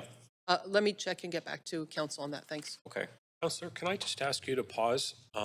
And we're going to hear from our speaker. We have one speaker. Oh, sure, of course. To go to. So we do have the speaker waiting on the line. Cheng Yan Boon, are you on the line? Yes, I am. Okay, we'll let you speak for 3 minutes. Thanks. Hello, Mayor and Council. I am speaking on behalf of Vision Zero Vancouver, an organization advocating for policies that will lead us to zero road deaths and serious injuries, and I'm calling in to speak in support of this motion. Vision Zero is the policy that safety should be prioritized over mobility until we hit zero deaths and serious injuries, not just a lofty goal with minimal incremental action. The Vision Zero network that Councillor Pry has cited in this motion suggesting road markings as a quick build safety solution is an American advocacy group similar to us, Vision Zero Vancouver. There's no official Vision Zero to endorse specific policies like paint, but what Vision Zero means is you as the government have the responsibility to make our roads safer, be it paint, concrete, or other infrastructure, safe systems that do not primarily rely on road user behavior and skill. Councillor Pry's motion is one that we are happy to support, and it is an incremental step of the many that we need towards making the design of our roads clearer and more intentional. While paint may not have as clear of a link to safety as concrete infrastructure, it is still able to be used to visually change the design of roads and influence driver behavior. And it has wayfinding benefits that allow unprotected road users to find streets and crossings intended for their use when the infrastructure has not made that obvious. For example, zebra crossings both serve to inform drivers to look for pedestrians as well as to advise pedestrians of their right to assert right-of-way. For this reason, it is very important to make sure that they are well maintained. Like all infrastructure in the city, it is a good idea to schedule its renewal in line with its intended design life, and a good idea to set aside purposeful funding to prevent lapses in that renewal. However, recognizing the proven safety benefits of other forms of infrastructure, we would like you to consider, if we're introducing a cyclical nature to renewing road design, consider how that design can be reviewed for all road safety infrastructure and with the lens of preventing crashes. Every time a road is repainted, consider how many crashes have occurred in nearby intersections and how the design of those roads can be changed to make meaningful progress towards zero fatalities and serious injuries. We hope that this first step towards continuous funding for maintenance can be extended to continuous funding for all road safety infrastructure. Thank you. Thanks very much. Stop. Just a moment. All right. So, Councillor Meisner, you're able. I'll continue your timer now. Yeah. Sorry. There you go. Oh. Thank you. I'm not sure in that short time if staff was able to confirm that 75K line item in the 2024 draft operating budget. I'm still working on it, but I will email all of council as soon as I get an answer. Thank you very much. That's it for me for now. Thank you. Okay. All right. Councillor Fry. Yeah, so I did just submit an amendment to this reflecting staff comments on how to consider this for the upcoming budget. So I've submitted it to the amendment queue and basically changing that second whereas clause so that it reads, Council requests staff provide additional information. Sorry, Councillor, I was just going to put this in an amendment queue. Sure. It's an amendment to the second clause, the further that. And it's further that council requests staff provide additional information to inform potential amendment for consideration in the 2024 budget and ongoing dedicated to regular road marking paint maintenance. And, you know, in reflecting this came about actually in a conversation with our engineering team in a budget pre-meeting that identified that there hasn't been a standing line item for regular road maintenance, road paint maintenance. And certainly one of the underlying factors that is in the whereas is that a number of years ago, the federal government mandated that we no longer use oil-based paints for road markings. And as a result, we've seen that the stick-on and the thermoplastic paints don't have the same kind of level of resiliency. So it is sort of a bit of an emergent issue that is directly impacting the visibility of road paint markings and does inform some of this conversation. Thank you, Councillor Montague. Yeah, thanks, Chair. I'm generally supportive of the motion. The whole idea of ensuring that the lines in our roadways are visible is a positive. It reduces the human error factor in traffic safety issues. But I wanted to ask through you to the Deputy City Manager, I guess, since this is not a regular line item, I guess I'm confused with the amendment that Councillor Fry has. Is staff actually able to provide that information for consideration for the 2024 budget in time, since it's something that's, I'm just looking at time constraints for the ability to provide that actual information? To provide the information. Yeah, just looking at the amendment, it says requesting staff provide additional information to inform potential amendment for consideration of the 2024 budget.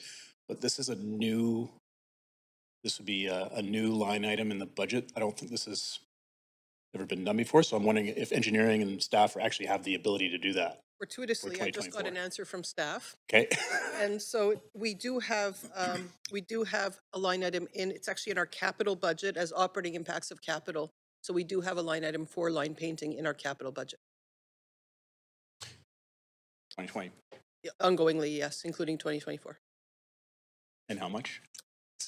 I believe it's 75,000, but she wasn't quite clear on that, so I'd have to double check that.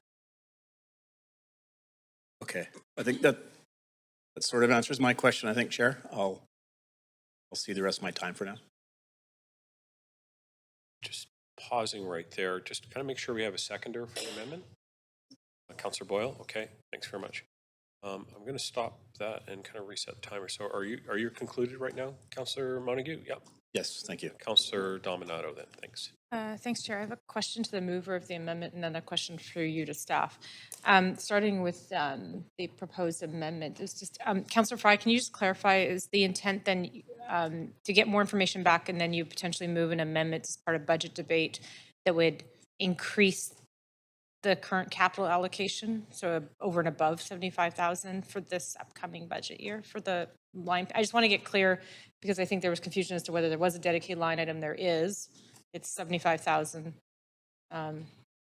Correct, although not necessarily as a capital. This was the recommendation of staff to reframe it so that it could come back as as a potential amendment. But I think it wouldn't necessarily have to be it could arguably be an operating consideration as well, not just a capital. So allowing staff to come back with that recommendation. Okay, so or how an amendment might take form. I think arguably $75,000 doesn't really go very far when we consider the thousands of kilometers of road pavement markings we have in the city of Vancouver, many of which are quite degraded. And I think I have some figures in there about what it costs per square foot. Right. So just to reflect back, so potentially additional funds in the operating to support the deployment of getting those lines done. So that maybe more teams or people. Like I'm just trying to get clear on. Yeah, I mean, again, deferring to staff to provide the additional information to inform a potential amendment. Right. Okay. So get whether that's capital or operating or both. Okay. So we just need some more information. Okay. And then through you, Chair, to staff, could you just clarify for me what I understood is, in fact, we do have dedicated funding annually for repainting lines. That's correct. Okay. And that's largely in the capital, but I guess some operating because we would have that pay for salaries and staff. It's funded, as I understand, it's funded through the capital budget under the banner of operating impacts of capital.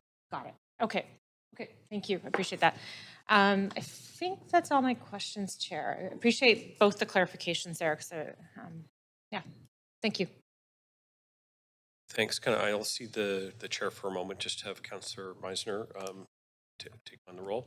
I'm just, sorry, I advanced myself.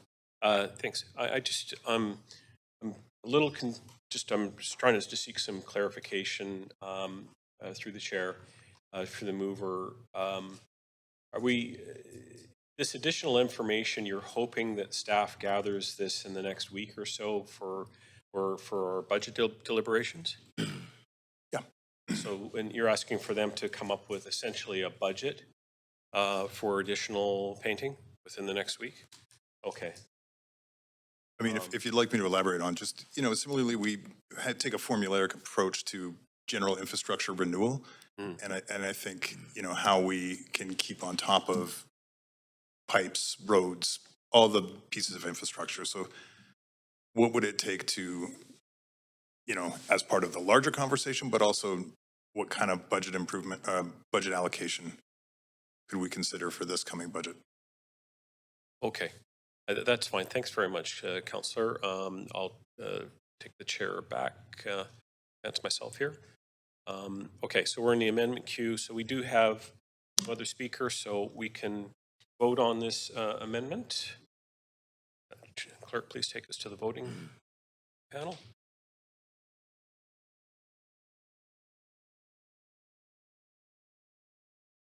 Okay, so that passes unanimously with Mayor Sim and Councillor Kirby-Young absent. All right. Okay, so we have the, is there any other comments coming forward on the main motion? Councillor Fry, I'll answer you. Sorry, okay. We're on the main queue here, so no other items coming forward from council. Okay. Then we will take this to a vote.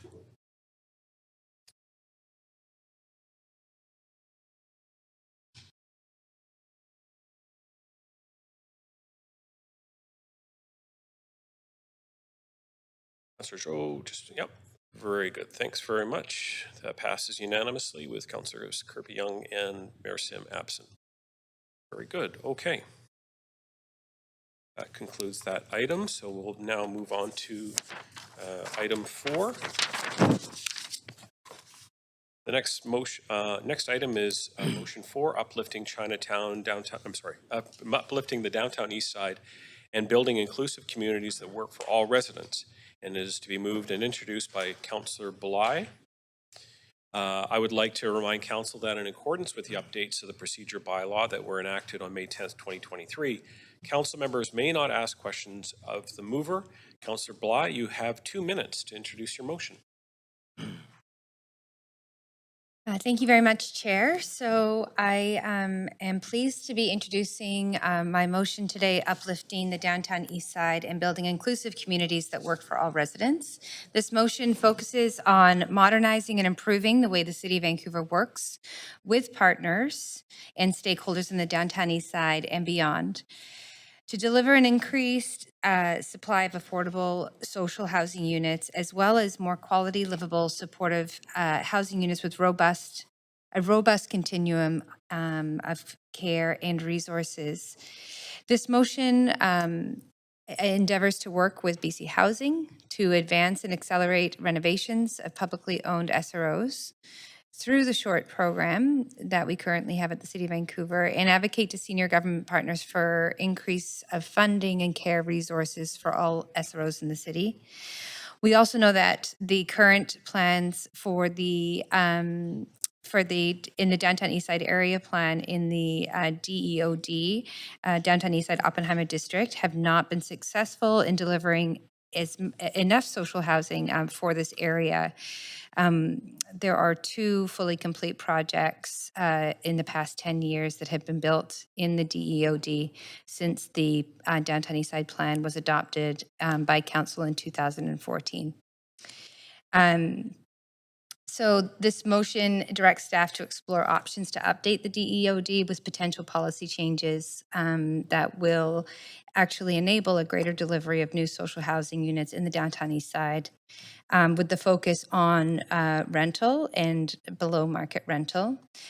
But of course, this motion doesn't exclusively focus on the downtown east side. It directs staff to accelerate work on the preemptive right bylaw that I advanced last term in the Vancouver plan, which could provide the city the prioritized ability to purchase buildings or lands that are for sale for the purpose to provide housing choices that are equitably distributed throughout the city and to the benefit of the Vancouver Affordable Housing Endowment Fund and the Property Endowment Fund.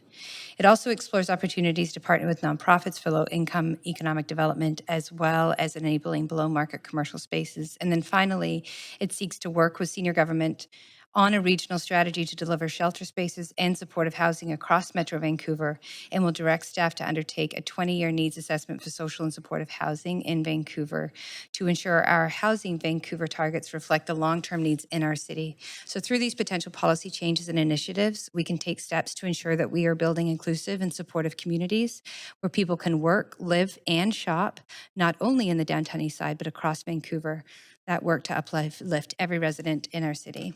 Thank you. Thank you very much, Councillor. Okay, we have 13 registered speakers for this motion. So, of course, we need a seconder for this motion. Councillor Dominato, second. Thank you very much. All right, so our first speaker is Edward Von Den, I believe on the phone. Edward, are you there?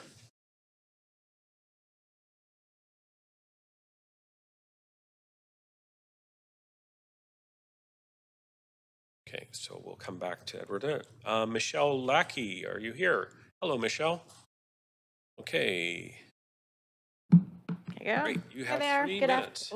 Good afternoon. I'm Michelle Lackey, Executive Director of Exchange Intercity, and we focus on community economic development in the downtown east side. I support the overall intention of the motion, but I think there needs to be a bit more action. So I want to start by just grounding what I'm going to say in research.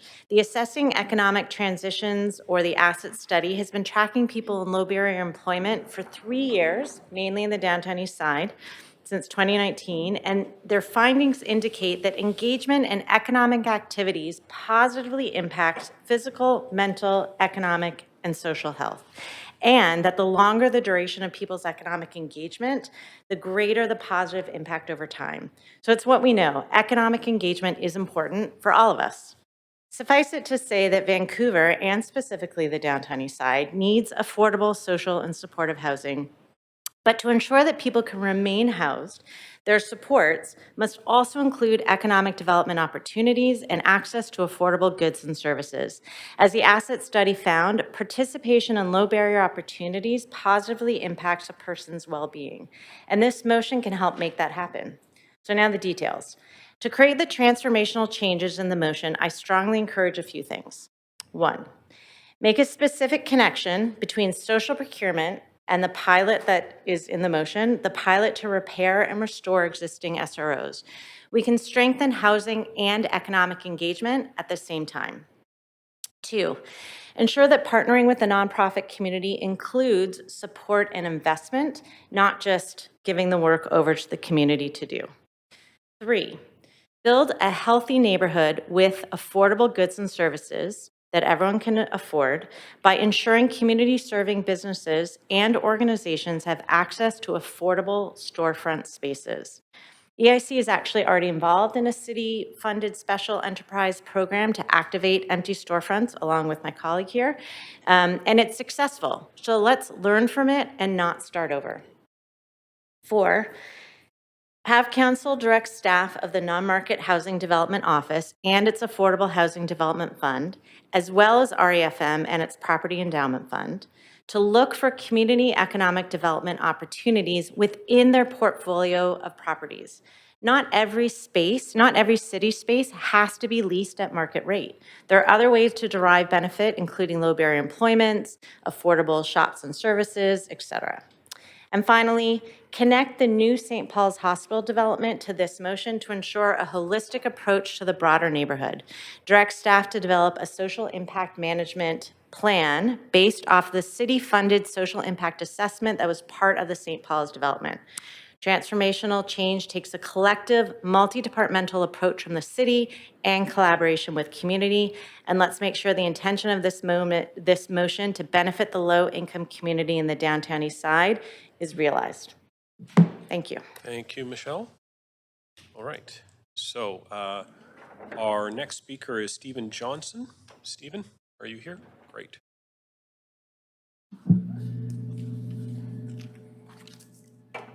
Right, you have 3 minutes. Great. Well, thank you, Mayor and Council, for the opportunity to speak today. My name is Steve Johnston, Executive Director of Community Impact Real Estate Society. I'm here to speak in support of Councillor Bly's motion. I'm encouraged to see a motion put forward that doesn't just consider housing, but also emphasizes the other necessities that build communities where all residents can live, work, and socialize. Recommendation H, the direction for staff to work with nonprofits on policy options to increase the supply of below-market commercial spaces, is essential to the future success of this motion. The housing affordability crisis is important and must be addressed. At the same time, there is a commercial space affordability crisis that is making it increasingly difficult for nonprofits, social enterprises, and affordable goods and service providers to remain in the neighborhood close to the people they serve. Affordable commercial space is the bedrock upon which complete inclusive communities are built. Housing alone won't transform the Downtown East Side. Residents need accessible places where they can find affordable goods, low barrier employment opportunities, and places to socialize. Income, food, and friends comprise the core of a healthy, meaningful life and help ensure that people who find housing don't just keep it, they thrive in it. The provision of affordable commercial space means that businesses and nonprofits can stay in the community and help enable the change we all want to see. This motion is also asking the community to put a great deal of trust in this council to deliver meaningful change in the Downtown East Side. Change that lifts residents up, recognizes the unique character and history of the community, and doesn't lead to rampant speculation and gentrification. One recommendation is that additional language be included that directs staff to formalize their engagement process with the community that recognizes the deep knowledge that residents, nonprofits, and other entities possess and works towards policy co-creation. This is an opportunity to reset the relationship between the city and residents while fully capitalizing on the knowledge, networks, and expertise that already exists. This motion has the potential to be transformative if the change it seeks is created with the input and expertise of those who know the neighborhood best, the residents, nonprofits, and other folks committed to making a meaningful difference in the downtown east side. I'm encouraged to see directives that move beyond housing to consider broader economic development objectives, most importantly, the provision of affordable commercial space. Finally, what truly lifts a city above others is one that boldly says, we take care of our own. We lift up the least of us. We're a place where everyone has a bed to sleep in, work that makes them feel fulfilled, and places to gather with friends to celebrate life's ups and mourn life's downs. That to me is swagger. That's real swagger. That's meaningful swagger. And that's the type of compassionate response that elevates us above Toronto, San Francisco, Seattle, and other cities. That's the vision I have for this city, and that's the world-class version of Vancouver we should strive for. Thank you. Thanks a lot, Stephen. Our next speaker is Ali Vale. Ali, are you here? Ali is supposed to be here in person. So we'll move on to the next speaker, Wendy Peterson on the phone. Wendy, are you on the phone? And that's the type of compassionate response that elevates us above Toronto, San Francisco, Seattle, and other cities. That Wendy? That's the vision I have for this city, and that's the world-class version of Vancouver we should. Oh, okay. Thank you. Okay. Wendy, are you, I know you're kind of on a time delay probably from the YouTube. Are you there?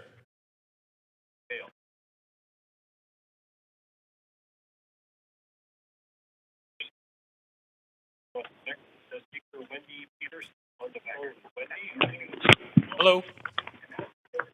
Hello, can you hear me? Yes, is that you, Wendy? Yes, it is. Okay, just let great. me turn my laptop Yeah, off. if you just don't mind turning it down, and then we'll get you started.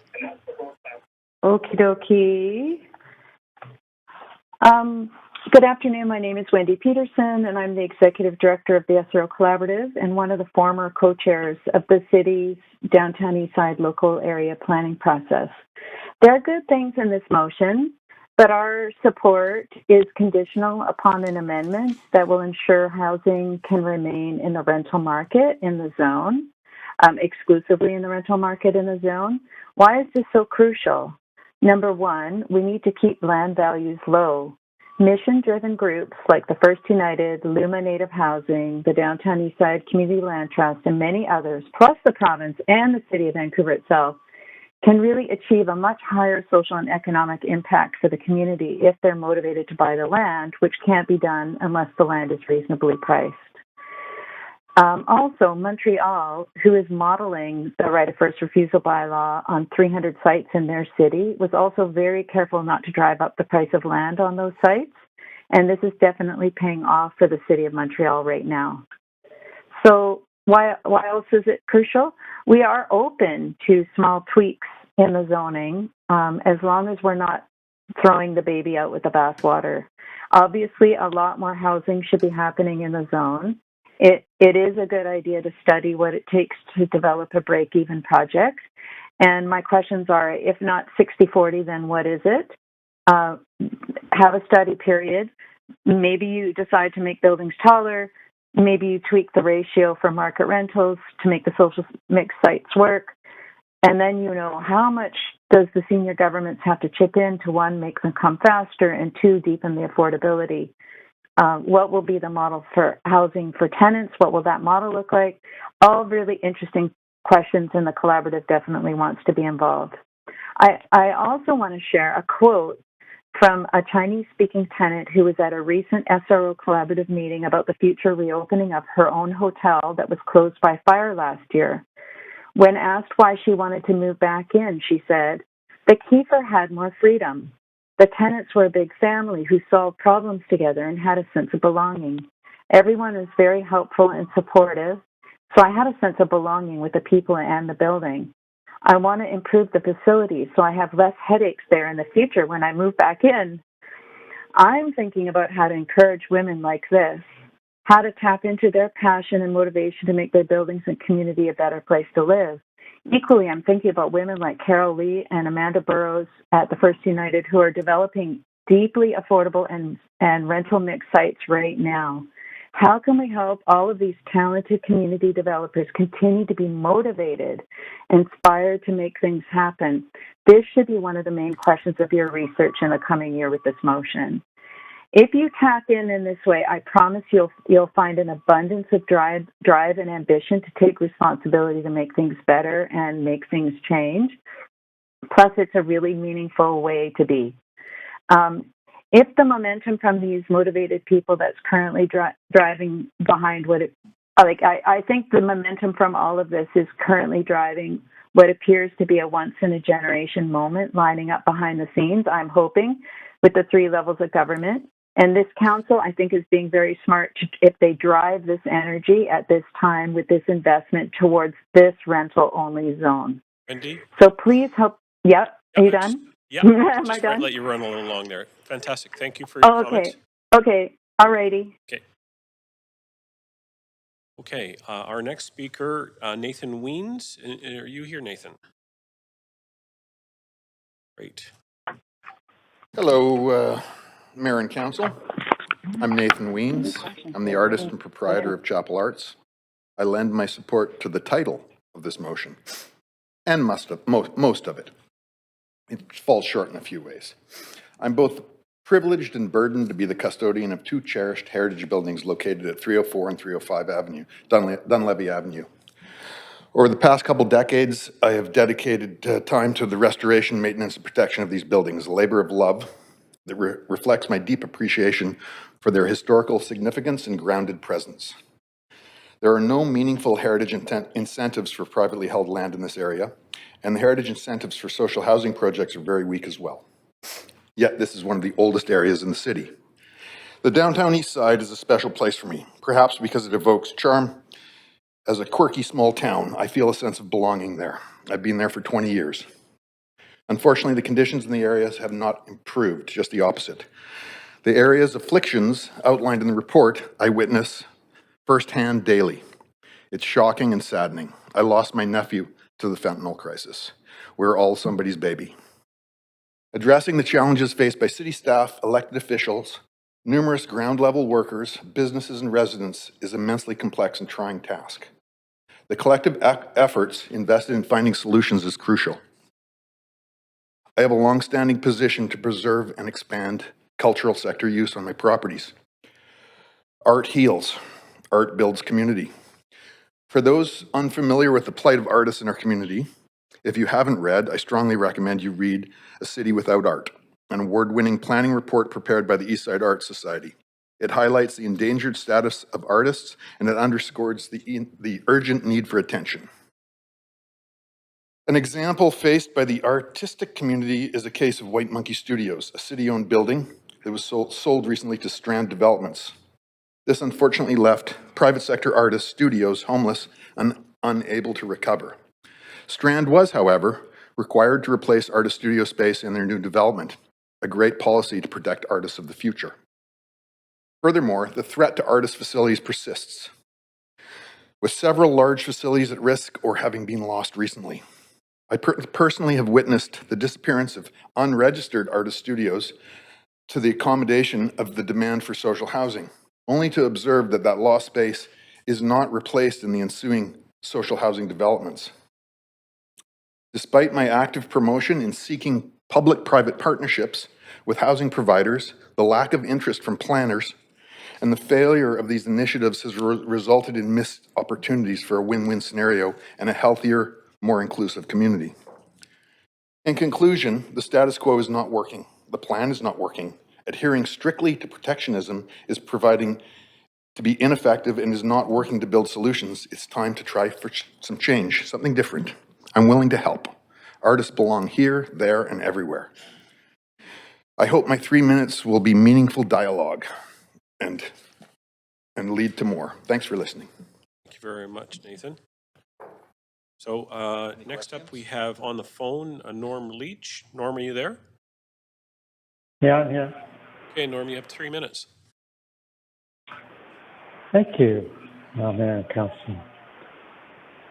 Well, I'm sure Mayor and Council have realized how complicated these issues are. And as President of the Downtown Eastside Community Land Trust and now the Executive Director of the Frog Hollow Neighborhood House, we're very aware of the crisis of affordability for housing. And we're very grateful that Councillor Bly and Council are considering some additional actions and measures to improve the provision and protection of housing in the downtown east side. We are very concerned, though, that these blunt instruments of bylaws leave little gaps, and the market is very good at many things, making profits, but also very good at finding the gaps in bylaws and finding ways of doing what the market wants to do. And you've probably also realized that the market is not that good at providing social housing. Some sort of 60-40 split, 50-50 split. Still, they find other places to invest their money. If the intent is to provide affordable social housing in the downtown east side and to protect that, then we want to ensure that this bylaw doesn't leave any of those gaps. So I don't know if it can be done in the intent or the addition of an amendment, but that's the intent that we would request to add additional protections to existing rental units in the downtown east side, and especially the affordable ones. Social housing is filling those gaps in the absence of the market housing. Frog Hollow itself has had no choice but to sign in as a partner on a 100% social housing project in the downtown east side. And through that project, we will, with our partners, attempt to shift the housing model to beyond simply providing boxes for people to live in, but to create opportunities for people to participate and create community within their buildings, and to feel a sense of ownership and relationship with land. Part of our decolonizing approach is to rebuild the original relationship with land that Indigenous people have had around the world for thousands of years, in that the land is not property. The land is our ancestor. She's our relative. She's our greatest grandmother. And once we restore that relationship with people who live in neighborhoods, then they'll be able to feel a greater sense of responsibility and relationship for those lands. And Thank you, Norm. Appreciate it. Thank you. Okay. Our next speaker, Brian Conway. Hello? No, yeah, we've, thanks very much, Norm. We're moving on to the next speaker. Thank you very much. Appreciate the opportunity to be here with you today. My name is Brian Conway. I'm a physician working in the inner city since 1998. I am currently the medical director of Vancouver Infectious Disease Centre and the new Vancouver Urban Health Centre that's been open since May of last year.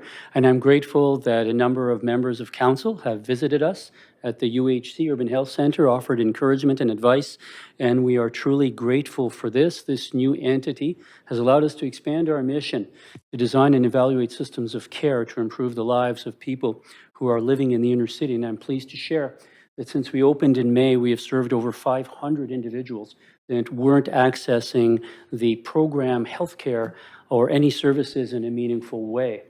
I stand to support Councillor Bly's motion enthusiastically and without reservation. Situation in the inner city, I've been there for 25 years, and I would describe it as dire. The many needs of its residents, be they medical, social, psychological, or related to their addiction, are often not being met. And this is in the context of a persistent and ever-expanding opioid overdose crisis. I respectfully submit that this is largely driven by inadequate and undignified housing. A small, unlocked room in a dark, unventilated building with limited access to cooking, sanitary and shower facilities. This is not a residence. This is not a home. A shelter where an individual can sleep, but is then on the street with all of their belongings between 6 a.m. and 4 p.m. This is not housing. We must do better. We need to provide a warm, safe place to call home, a room with a double bed, a chair, a desk, a dresser, a fridge, a microwave, a toilet, a window that opens, and a door that locks. This is exactly what we need to provide to the inner city. And it is in that context that individuals will be able to feel respected, valued, that a community can actually be built, services can be offered from a position of mutual strength, and self-worth can be built. Programs for the delivery of health and addiction care can be delivered in people's homes because it will then make sense to do so. Our program has a grant from Public Health Agency of Canada to go into people's homes and give them COVID and flu shots. Doctors doing house calls, who knew? And it is the most successful vaccine administration program in the inner cities from across the entire country. Imagine what more we and others could do if people felt comfortable and really at home in their place of residence. I firmly believe that this is what we need to do to overcome the opioid crisis, an important first step, and I encourage us all to do so. I do not underestimate the significance of the challenge in achieving Councillor Bly's ambitious but necessary and realistic goals. And I'm going to use the word even though it's already been used before. I and others stand ready to work with the Mayor, Council, and municipal authorities to bring the swagger back to the inner city. Thanks for your attention. All right. Thanks, Dr. Conway. On the phone, Kathy Shimizu. Hi. Hi, go ahead. You've got Can 3 you hear minutes. me? Yeah, go ahead. Okay, thanks. Good afternoon, Mayor and Council. My name is Kathy Shimizu, and I would like to begin by acknowledging that I live and work on the stolen and occupied traditional territories of the Squamish, Musqueam, and Tsleil-Waututh peoples, and I'm grateful to them for being able to live on their land. I am a member of the Japanese Canadian community and work with the Powell Street Festival, We Press, and the Downtown Eastside Community Land Trust, but these opinions are my own. While I am grateful to the intentions of Councillor Bly's motion, I'm here to ask for an amendment to the motion. Please add to the end of Section E something like, while ensuring that housing remains in the social, supportive, nonprofit, and rental housing sectors to minimize real estate speculation and property value increases. This is a crucial amendment because without it, the other parts of the motion will not be possible. I was a member of the Downtown Eastside Local Area Planning Process Committee, and the 60-40 social housing rental-only policy for the DEOD was hard won and the most important piece of the Downtown Eastside plan for the low-income community. It has slowed gentrification and the displacement of low-income people from the Downtown Eastside. In this work, we need to prioritize all those folks who are outside right now, freezing on sidewalks and in tents, who have suffered and survived serious trauma and lived precarious lives. For those who tell you that somehow condos and housing mix will solve the housing and social crises that we face, we know that's not true. People don't share capacity and wealth by osmosis. People who live in condos don't go outside and hand out their money and food and provide social services to people on the street. Otherwise, housing developments across the city would have taken care of much more of the social and economic challenges we now face, and they have not. In contrast, the opening of Woodward's and the subsequent sale of property and land speculation all around Woodward has pushed people out, raised property values, increased rents, and also pushed out the small businesses that cater to the low-income people. We must house low-income people first. By keeping the DEOD as a social housing and rental zone, it will allow groups like the Downtown Eastside Community Land Trust, other nonprofits, and all levels of government to purchase property for social assistance rate and affordable housing, which is also essential for the intentions of the right of first refusal part of the motion. We see the success in Montreal where they did not upzone, but did add the right of first right of refusal, and that is now helping them save and create low-income housing. This and the RAP program are much needed in order to implement the Downtown Eastside Community Land Trust holistic housing model. So I really appreciate the thoughtful work that Councillor Bly has put into this motion and the potential that it has to support the city's social and supportive housing strategies, as well as the wraparound supports for low-income people who have been marginalized by our systems. So please pass the amendment to the motion that would require the DEOD to remain social, supportive, nonprofit, and rental housing zone. And then I would put my full support behind it and look forward to working with you all on these goals to help uplift the Downtown Eastside. Thank you. Thank you, Kathy. Okay, next up on the line on the phone is Michael Geller. Michael, are you there? Yes, I am. Hopefully now. Yeah, you got 3 minutes. Well, I'd like to argue the exact opposite of the last speaker, even though I like to think I am as passionate about this community. I've been involved in the downtown east side for the past 5 decades, so it's very difficult to try and condense my thoughts into 3 minutes. But I'd like to start by thanking Councillor Bly for bringing forward this motion and opening up a discussion about the appropriateness of the plan that was approved in 2014 and the need for a new set of terms, a reference, and planning for the future. I actually spoke to Council in 2014 to argue they should not impose a ban on condominiums. Not because I wanted to see gentrification, which means the gentry move in and the poor people move out. On the contrary, I was convinced as a planner that it's essential to have a broad mix of households and a broad mix of housing, including ownership housing, to create a healthy community.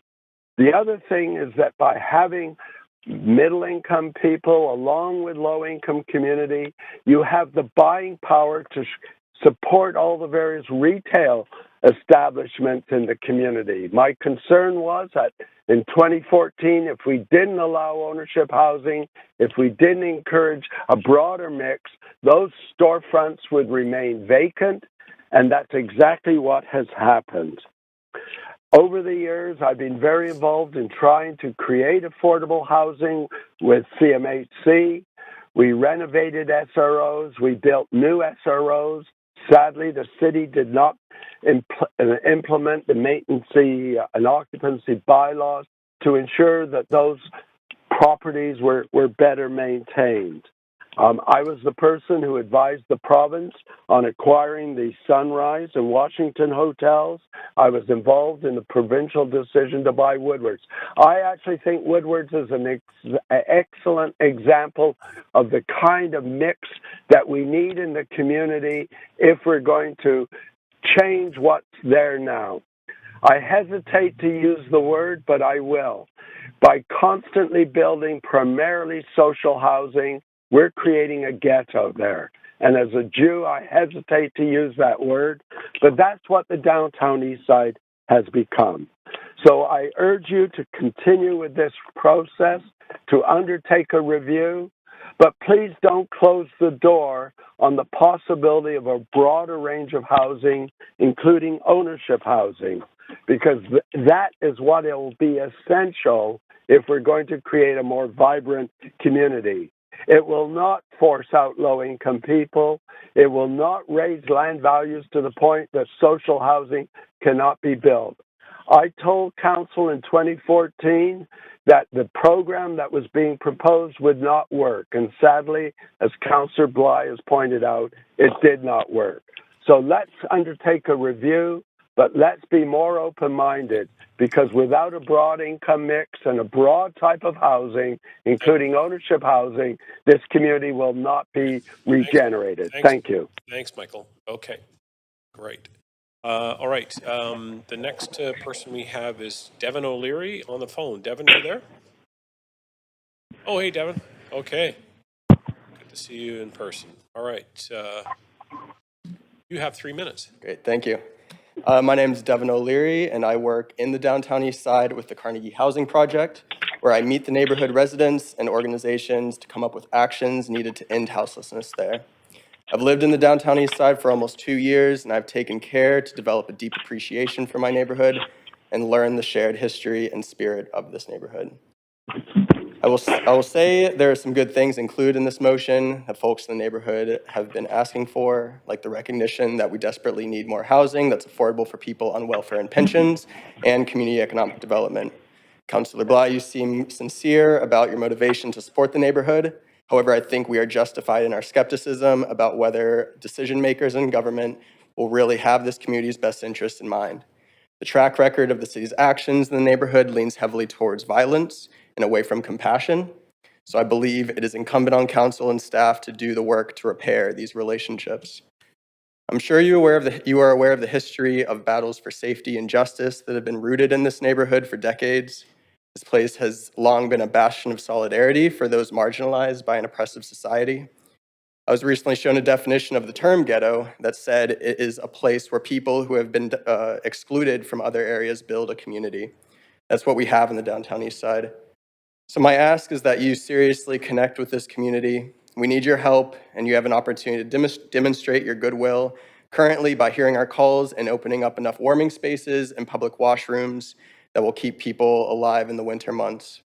We also ask that you continue to keep the neighborhood free from condos as a good economic policy that will keep land values affordable for social housing projects, as well as a way of understanding the history of wealth and how it dominates marginalized communities. If this community is disrupted, there isn't a replacement. I also want to note how recent and hard-fought the 60/40 zoning was, or for the DEOD was, and bring to light that in only 10 years, there are actually 8 projects with 350 shelter rate units being built in the DEOD, on top of the 2 completed ones. I think the fact that these were able to work in spite of the pandemic is a testament to the feasibility of these projects, especially when there is government support for them. I'd like to end with a quote from the late Sandy Cameron, who dedicated his life to this community and left a legacy of its soul in his words. It's the people who make our community beautiful, and people make our community beautiful because they have soul. The downtown east side is the soul of Vancouver. You know about soul food and soul music. Well, I'm talking about soul community. Many of us have lived through hard times and survived. We know pain, and in our pain, in spite of our pain, we reach out to each other and help each other. That's soul. Please respect this soul in the work that follows this motion. Thank you. Thank you. Thank you very much, Devin. Okay. Our next speaker is Sam Sullivan. Sam, are you there on the line? Hello. All right. I'm here. Can you hear me? You are. I would Go like ahead. to thank thanks to Councillor Bly for the time and effort she has put into this motion. Up until the 1970s, low-income people lived in all neighborhoods of the city in rooming houses, single-family homes with rented bedrooms, communal meals, and facilities. Around 1973, the city began closing rooming houses throughout the single-family neighborhoods, and the city received a federal grant to hire advocates, and then incorporated the Downtown Eastside Residents Association to move them off of city payroll. At that time, what we now call the Downtown Eastside was healthy and vibrant, with some residential hotels that were largely empty for much of the year. By 1990, about 90% of the rooming houses in the single-family neighborhoods had closed. The evicted people from these single-family areas were filling up the residential hotels, and the first homeless people appeared on the streets of Vancouver. Judy Graves did the first homeless count, and many said they were there because their rooming houses had been closed by the city. One country that successfully ended its homeless area is Switzerland. They say that segregating people with challenges into one neighborhood or one building is bad policy. They very much disagree with what we are doing in Vancouver. I asked them what was the optimal number of people with addictions to be housed in one building. They said no more than 1. They credited harm reduction and the 4 pillars approach for their success, but cautioned about doing this in the context of segregation. People need to be integrated into healthy communities and relationships. Harm reduction is not just to stop doing harmful things, but includes undoing the harms already done.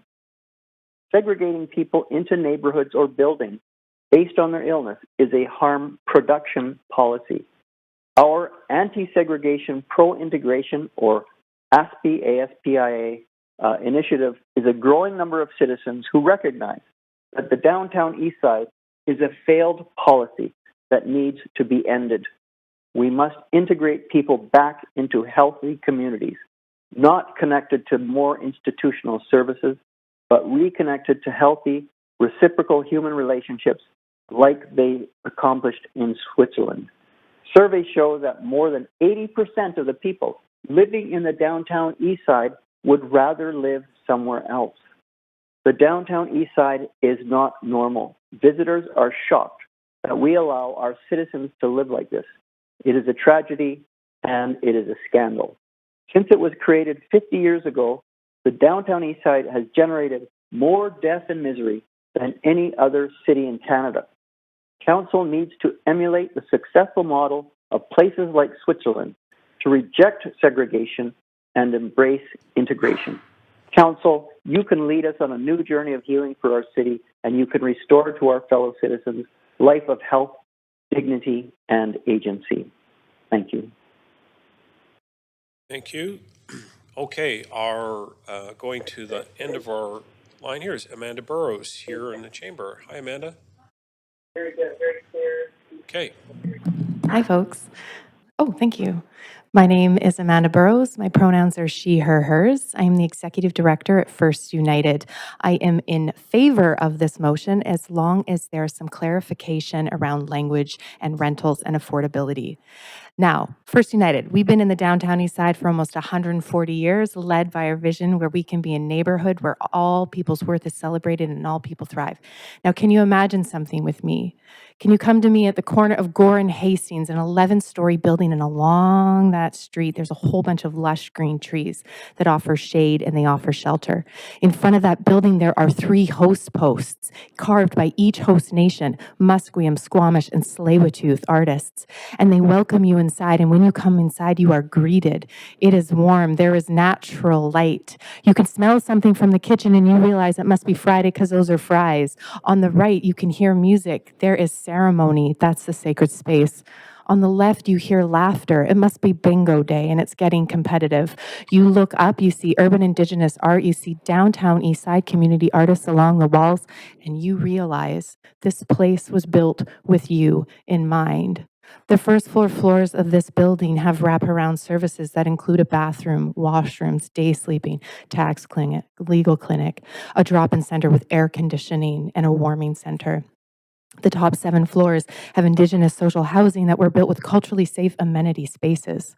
This is regeneration. This is a vibrant community that cultivates a sense of belonging. And we know that this is an imaginary project. This is the First United project completed in 2025. This is an example of housing as a human right and not a commodity. This is an example of 3 levels of government coming together to prioritize social housing in the downtown east side with money at the table, including the City of Vancouver. This is a project that First United had to hustle a ton of fundraising from the private sector to get the equity we needed to ensure that this project was viable. And guess what this project is? 100% below market rental. Protect the zone, keep condos out. Let's celebrate renters just like we celebrate home ownership. This project is about regeneration, not allowing low-income people to live there, but to building a place for people who already live there using reconciliation. Can you imagine this neighborhood? More projects like this are coming online. I certainly can. Thank you. Thanks, Amanda. Okay, we'll have to go back to the top of our speakers list. We've got 2 that just want to see if Edward Von Den is on the phone. No. Okay. And Ali Vale, either in person or on the phone? No? No. Okay, so that concludes our speakers list. Very good. All right. So, council, is there any discussion?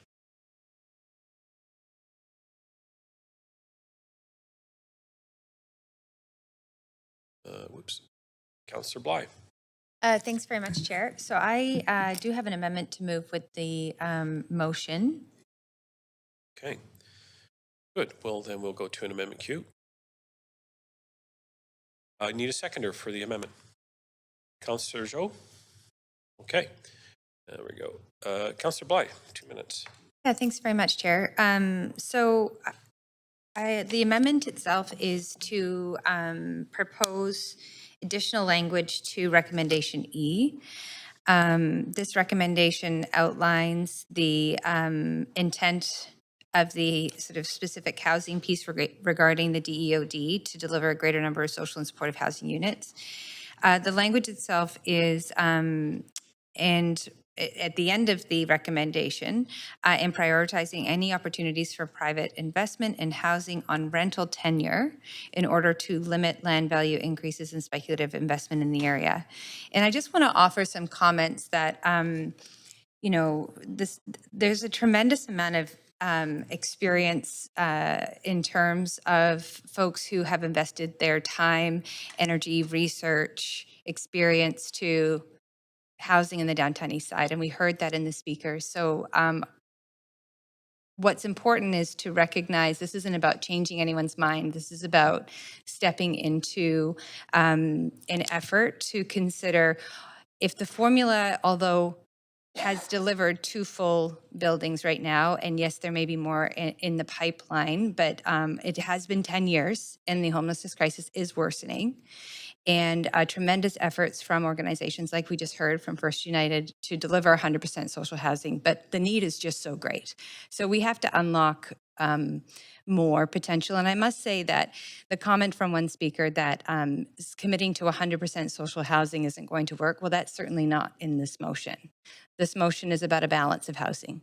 And we, in our last term, approved, I think, 11,000 rental units across the city. Market rental is housing. And it's very stable housing when it's built in a purpose-built form. So I think that we have to recognize there's a tremendous amount of responsibility in stepping into this discussion when it comes to such a vulnerable community. And our job is to not make it worse, but to hopefully make it better, even if it means incrementally over time. So the intent of this motion really in this amendment is to make it explicitly clear and signaling to any interested parties that our focus is at this particular moment in time to see if we can increase the number of rental and below market rental units, recognizing that we have incredible interest in that particular type of housing across the city right now and a great need for that type of housing. So right now, the 60-40 we know is 60% below market rental and 40% market rental. The 60 is a third, a third, and a third. So what do we need to consider in order to challenge the assumptions 10 years ago in that formula that has not been sufficient in terms of unlocking the much needed net new units? And as we heard from Dr. Conway, we're talking about dignified, self-contained units with a locking door and a toilet and a place to cook food and a bed and a place to feel safe and secure. And that is the absolute basic need of anybody who is going to be able to survive in this world and hopefully thrive. So that's what we're looking to achieve here. If it means more market rental, well, that's also good for local economic development, where people from all different incomes are able to patron the local shops in the local marketplace. So it's about balancing a healthy, diverse community that is the downtown east side. And as I've been quoted as saying, it's about bringing out the best that is already there in the downtown east side. It's not about changing the community to be something different than what it is. It's about bringing out the best and helping stabilize folks who are really struggling down there right now. And all that to say, this is also, this particular piece is about the downtown east side, so I'll save my other comments for closing on the motion. Thank you. Thank you, Councillor Meisner. Yeah, thanks, Chair. I had a question for staff around the amendment and their interpretation of it. I'm not sure if we have PDS staff on Zoom or WebEx. Councillor? Okay, so I am wondering if you could elaborate on what the barriers have been to seeing more social housing delivery in the downtown east side under the current plan of 60-40. In brief, it is the financials don't pencil out, but I can certainly provide you with additional information. I'll just ask staff for a bit more information. So in your view, does this amendment change those financials? I think what this amendment, the way we interpret it, is it directs us to explore options within the plan to look at different ways to deliver rental housing and supportive and social housing. Okay. And in your view or your interpretation of the amendment, does it close the door to ownership housing in the DOD? At this point, what we would read is that we're being directed to prioritize rental tenure. But it doesn't close the door to ownership housing? Well, there's no, Looking for a yes or no? Yeah, no. Okay. Okay, thanks very much. Right. Any other comments, Councillor? No? That's good. Okay. All right. Councillor Boyle. Thanks. I think it's important that this be added in. I would have been happy to see even stronger language here, but I get we're threading a needle. I think it's really important that we be clear about the affordability priorities in the neighborhood so that, as Councillor Bly has articulated and as we heard so clearly from speakers, so that we're not causing a significant increase in land values that actually make it that much more difficult to be doing the work of bringing SROs into public ownership, building more non-market housing, and more, that we're not the problem or furthering the problem that we're seeking to solve. So I think we need to be explicit that we're looking at non-market and rental housing in the neighborhood, and this language moves us closer to that. So I'm happy to support it. Thanks very much. Councillor Fry. Yeah, I'll speak to this amendment and the motion in general. I was originally prepared to reject this motion because it didn't actually cover the specifics. And there's some inconsistencies in the whereas. For instance, we know that there's far more than just 2 buildings that have been built in the DEOD. I can think of 4 off the top: the Budsey Building, the Rodden Lodge, the UGM at Cordova and Princess, the Jubilee Rooms on Main. There's lots of properties that have been built, not necessarily as the 60-40, but that 60-40, there's always been the DEOD outright social housing build, and what the 60-40 had done was suppress the land value to keep speculation from making that land so unaffordable. And even now we have easily a dozen projects that are under construction right now. Chinatown Foundation's building's almost done. We've got 2 Aboriginal land trusts. We've got, of course, the First United, Salvation Army at 128 East Cordova, a Happy Harvest at 305 Main, the Atira Project at 450 Alexander, the Lookout on Powell. There's lots of stuff that is happening in the neighborhood that is a direct function of this tool that has suppressed the land values. So that said, that I'm notionally supportive of this amendment that Councillor Bly is introducing to her overall motion. I'm a little frustrated, though, that I'm getting a signal that there won't be support for me to further amend this to look at a social impact assessment. I did sit on the Downtown East Side Local Area Plan in 2014, and I can tell you that the context that we were looking at back in 2014 was very different. We were looking at an HIV/AIDS crisis, not an overdose crisis. We didn't have a pandemic that had led to massive retail vacancies and anti-Asian hate. We didn't have a massive St. Paul's Hospital campus being built right on the doorstep of the Downtown East Side. And believe you me, that will change things in the Downtown East Side in a very significant way. We know, for instance, that the rental in 2014, when we passed it, rental was a very different story. The average house in Metro Vancouver was about $630,000. That's all been blown out of the window now. Now the average house in East Vancouver is probably $2 million, and rents are $3,000 benchmark for a 1-bedroom. So we're talking about a massive hospital, and we're talking about prioritizing rental housing, which is great, but is it going to be doctors and nurses, and is it going to still squeeze out the Downtown East Side? So I'm worried that there's not going to be support for me to put forward an amendment, so I'm not going to bother putting forward an amendment about a social impact assessment, but I do think that there are real changes that have happened since we first passed the Downtown East Side Local Area Plan that aren't being considered in any of this work, and I'm just going to name it because it is important. That said, I think this amendment does improve this motion to at least consider the real impacts of land speculation in the Downtown East Side and what that could mean for the ability to deliver housing for folks who need it the most in our city. I'm going to leave it at that. All right. Thank you, Councillor. All right, with no other speakers, we will, clerk, please take us to the voting panel on the amendment to the main motion.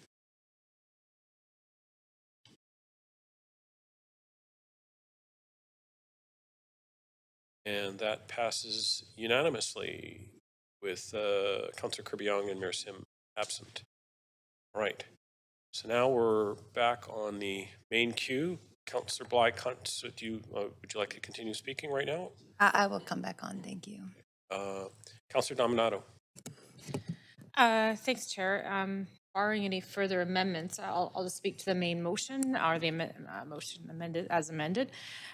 First of all, I'd like to thank Councillor Bly for bringing forward the motion and engaging the community and a variety of organizations who work and serve individuals in the downtown east side. I think that's critically important in policy work. And thank you to all of those of you who are here in person who presented to us this afternoon, and to those who called in.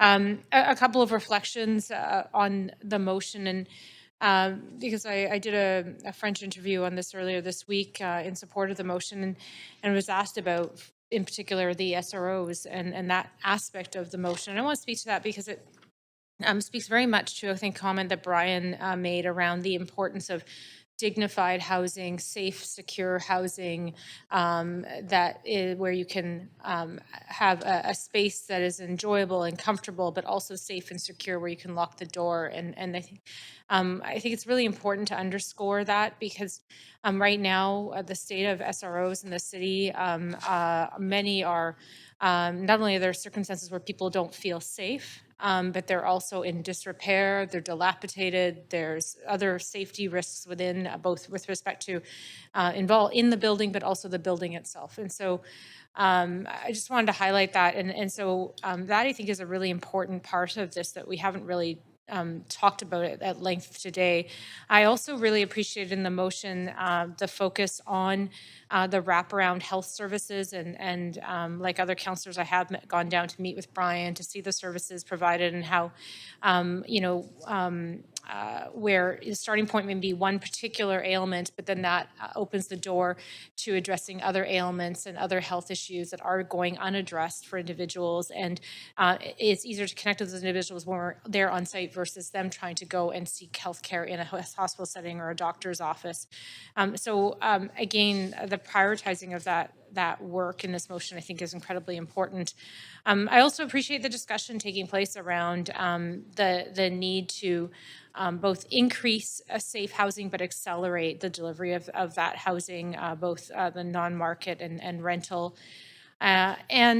And then speaking, I really appreciated a comment Michelle, I think, made about around the economic development side and the opportunities for social procurement as we do some of that SRO repair, remediation. And I think that's another important critical piece that we've had conversations in this council about, is how do we, the title of this motion is lifting up the downtown east side, but or uplifting the downtown east side, but it's uplifting residents and individuals who are living there. And I know many of us are going to Mission Possible's gala this evening in support of that organization that has supported employment programs. And so I think that's another piece to this puzzle that is incredibly important about how do we enable opportunities to do a productive work that's fulfilling, that provides a bit of income, but also some self-fulfillment, personal fulfillment. And then finally, I want to highlight the fact that while we may not be in complete agreement about all the issues in the downtown east side, but I think there is a sort of recognition that they are complex, and we're trying to, in this motion, is trying to look at levers at the local level, but also advocacy. And I think that is the other critical piece to this, because we know the complexity of whether it be poverty, mental illness, substance use disorders, acquired brain injuries, homelessness. They are complex, and we do need to be working collaboratively with other levels of government in order to address those issues. And so this motion is not a panacea to achieving that, but it is an effort, and a positive effort, to making things better and working with community in doing so. And so I think, again, that's another important aspect of this. And I think that every single individual at this council table wants to uplift people and cares deeply about making things better and doing that in collaboration. And so thankful for Councillor Bly bringing this forward. I'm thankful for the amendments and for the engagement of community, and I'll leave my remarks there. Thank you. Thank you, Councillor. Councillor Meisner. Yeah, thanks very much, Chair. And thanks to Councillor Bly, who just stepped out for a moment, for all the work on this. I think everyone here recognizes that we need to rethink the Downtown Eastside plan. It's clearly not delivering the social and supportive housing that it intended, and hasn't gone far enough to improve things in the neighborhood. have a bit more of a nuanced perspective about the downtown east side, and I really do believe that it is possible to maintain and upgrade the existing SRO stock in the neighborhood while introducing new types of housing in the neighborhood. And for me, that does include things like affordable home ownership. So I was a bit relieved to hear the response from our city management team about the fact that the door to that is not completely closed. And I say that with the caveat that that would need to result in delivery of more social housing units that we would otherwise see delivered. So I think one of the challenges, and we also heard this today in response to some of my questions, is that a lot of these projects haven't penciled and they've been really, really difficult to get off the ground. So apart from government funding, I think we do need to leave the door open to looking at more innovative tools to deliver the housing. And that for me is what it's really all about, to get people out of these squalid, terrible SRO rooms that are falling apart and into new units. And whatever way we can do that while maintaining the downtown east side as a predominantly low-income neighborhood, I think we shouldn't close the door to that. I really believe that, and as someone who used to live adjacent to the downtown east side on Powell Street, behind the number 5 Orange for 5 years, albeit in ownership housing, my very first place, that was somewhere where I could afford to get into the market. I'm very fortunate for that. Closing the opportunity for that entire neighborhood and the opportunity of having that mix of different types of people in the neighborhood, I think makes for a healthier neighborhood, personally. I think we've seen over the past 20 years, 30 years, that the status quo is clearly not working. And I do have some concerns about continuing to wall off part of our downtown and concentrate all of our social services in one particular neighborhood. So I will vote in favor of the motion because I know that Councillor Bly's heart is in the right place. She's done a lot of consultation with the community groups, and this does allow for other options in the neighborhood. But I really, truly believe that the long-term health of that neighborhood includes a more diverse mix of housing. Thank you, Councillor. Councillor Boyle. Thanks. So I also will be supporting this motion with the amendment. I do want to say, and helpful to follow on those comments, my first reaction in reading this motion was, well, I'm appreciative for the thought and clear engagement with the community that Councillor Bly put into drafting it. And also, it surprises me that Council voted, not just voted against, but that so many people referred to the idea of adding more housing in Shaughnessy as divisive. And yet here we are 2 weeks later talking about a low-income neighborhood, just like we're not going to address the challenges facing the downtown east side there only. We need to be looking at adding a much more affordable and social and supportive housing in every neighborhood. And just like we can't wall off the downtown east side or continue to kettle folks into this neighborhood, we also can't have neighborhoods that are walled off or hedged off to only high-income, wealthy residents. Inequality is a challenge both of the extremes of poverty and also of the extremes of wealth, and we need to be having a whole of the city conversation about really addressing these challenges. And I appreciate a lot of this motion. I really do commend Councillor Bly for the thoughtfulness that went into the framing of it. I know there are a few issues mentioned, advocacy pieces in it that the last council was also engaged in and approved and directed staff to take action on, including around looking at first right of refusal. And so I'm glad to see this new council continue to or refresh the push on those fronts, and really appreciate all of the input that we have heard from the community about the balance of continuing to support and make improvements without massively increasing land values and actually seeing a deterioration of the neighborhood. So I think that balance is important. The last thing I'll add is that um, these are really sensitive issues for folks who already have been pushed to the margins of our society for so long. And so a huge element of doing this well is, I think, trust.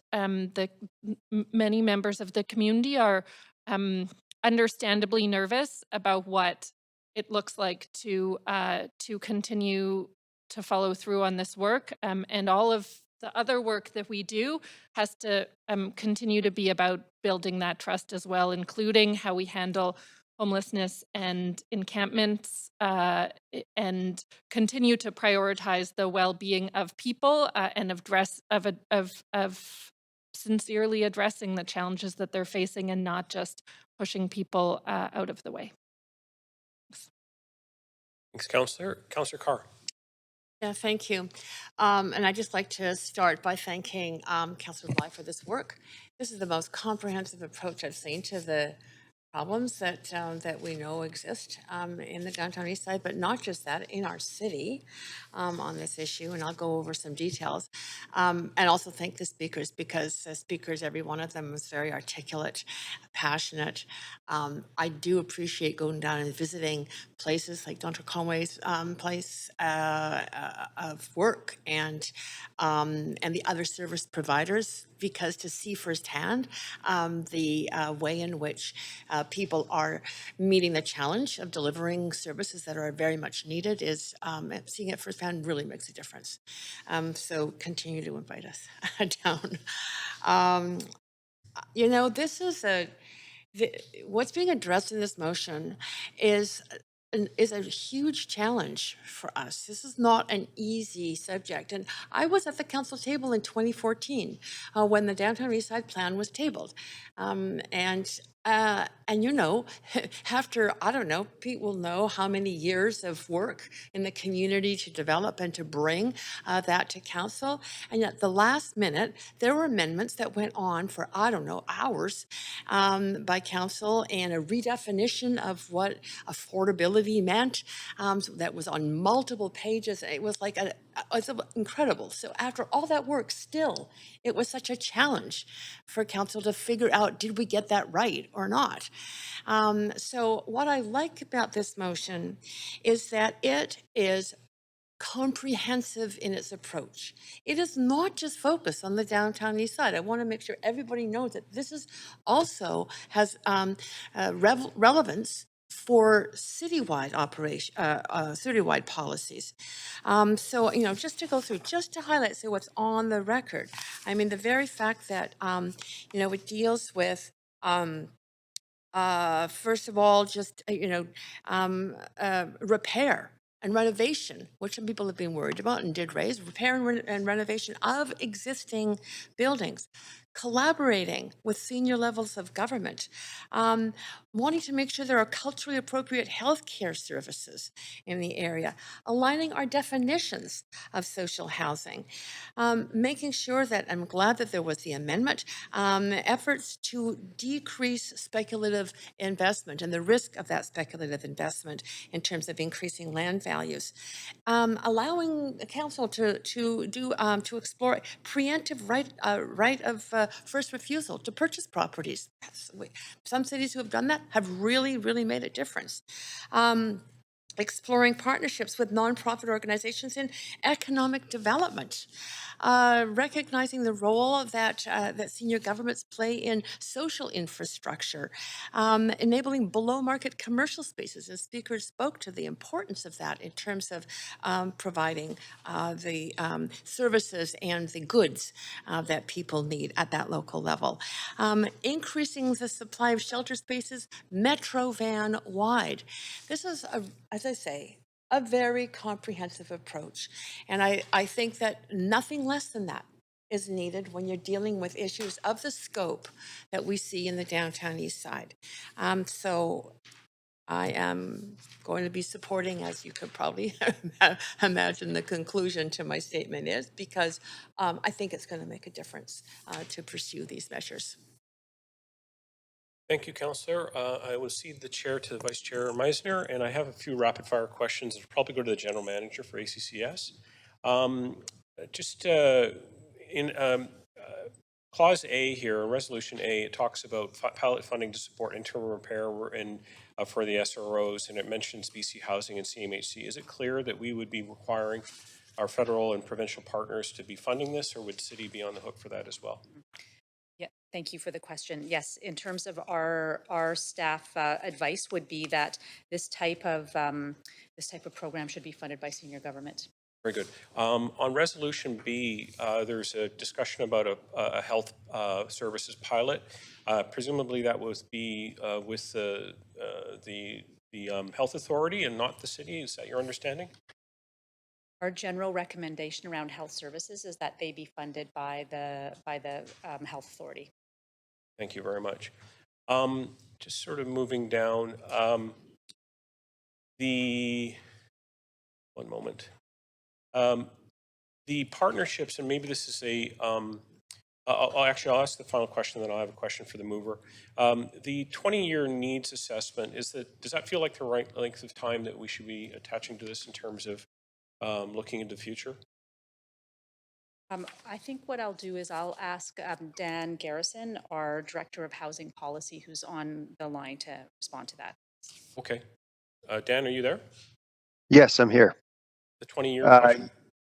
Yeah, I think the 20-year question is it's a good timeline in that it aligns with the new provincial housing needs assessment approach. So the province is now requiring a 20-year timeline for projecting housing need and essentially zoned capacity or development capacity to address that need. So it does align with the new provincial legislation that has recently come out. Thanks. This question might also be for you or the Deputy Senior Manager. On Clause 5, talking about the right of first refusal bylaw, is that a bylaw that the city itself would enact? Would that require provincial involvement from a legal standpoint? Yeah, I could say we are still exploring that. We are undertaking research now. We've met with staff from the City of Montreal, but we do still need to do further legal research to look into our capacity to do that legally. We do think that it's likely that we would require additional authority if we were to do it ourselves. So we would need to engage with the province on that. Thanks very much. On Clause H, a very interesting and innovative idea, I think, here about using commercial spaces for more sort of commercial activity. Do we foresee that these would involve private sector partners, if you like, sort of commercial business operators, or just not-for-profits? And I'm sort of putting that out to, I'm not sure exactly who to ask that question of, either the mover or staff. To the mover, maybe how do you foresee H being realized in terms of involvement in building those spaces? It's basically to work with nonprofit organizations to explore potential policy options to enable below-market commercial spaces in there. Oh, and I'll turn your mic on. One moment. Go ahead. Yeah, thanks very much for the question. There are existing social enterprise groups and organizations who are working on this. Of course, we heard from some of our speakers. Commercial impact real estate, Steve Johnston is here, as well as Michelle Lackey through the Exchange Intercity, and then the affiliate groups, all that sort of comprise these existing collectives that are spending a tremendous amount of time working on local economic development. And so I think the goal here is really to use our convening power as a city, as well as an enabler. Of course, we own a lot of properties across the entire city. So this is a strategy that would stretch beyond the downtown east side, but also within the downtown east side. So it's not to be prescriptive at this point. I think it's just to fold the intent of recognizing that housing outcomes and economic development, including space, commercial space, have a sort of mutual benefit. So let's look at both together and see what we can come up with. Okay, thanks very much. I'm coming up to a time, but I had a number of questions. I missed my opportunity when we first came through because you jumped on the queue and I didn't get on at that point. point. But there's a lot here, and I'm very glad that I was able to get some of these questions tabled on the floor. I'm prepared to support, and I just wanted to thank you for bringing this forward, Councillor Bly. So I'll take the chair back from Councillor Meisner and Councillor Fry. Yeah, thanks. And I've convinced myself to submit that amendment after all, after talking about how I wasn't going to.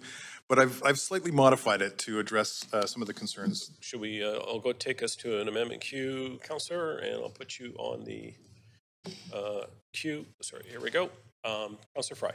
Yeah, and so I do feel very strongly that that the circumstances since the time of the Downtown Eastside Local Area Plan have changed significantly. And I was a rep on the local area planning process, which took a couple of years out of my life and probably aged me another decade. In fact, I had my birthday as we were approving it. So when Councillor Carr was talking about it was 3 days of public hearings and like 500 speakers, and I celebrated my birthday sitting over there cursing at the same time.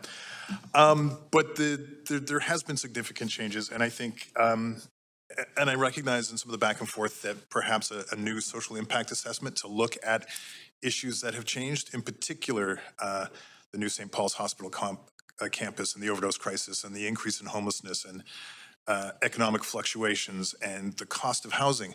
Those are all significant factors that do deserve a look at if we're especially moving towards changes to the housing tenure.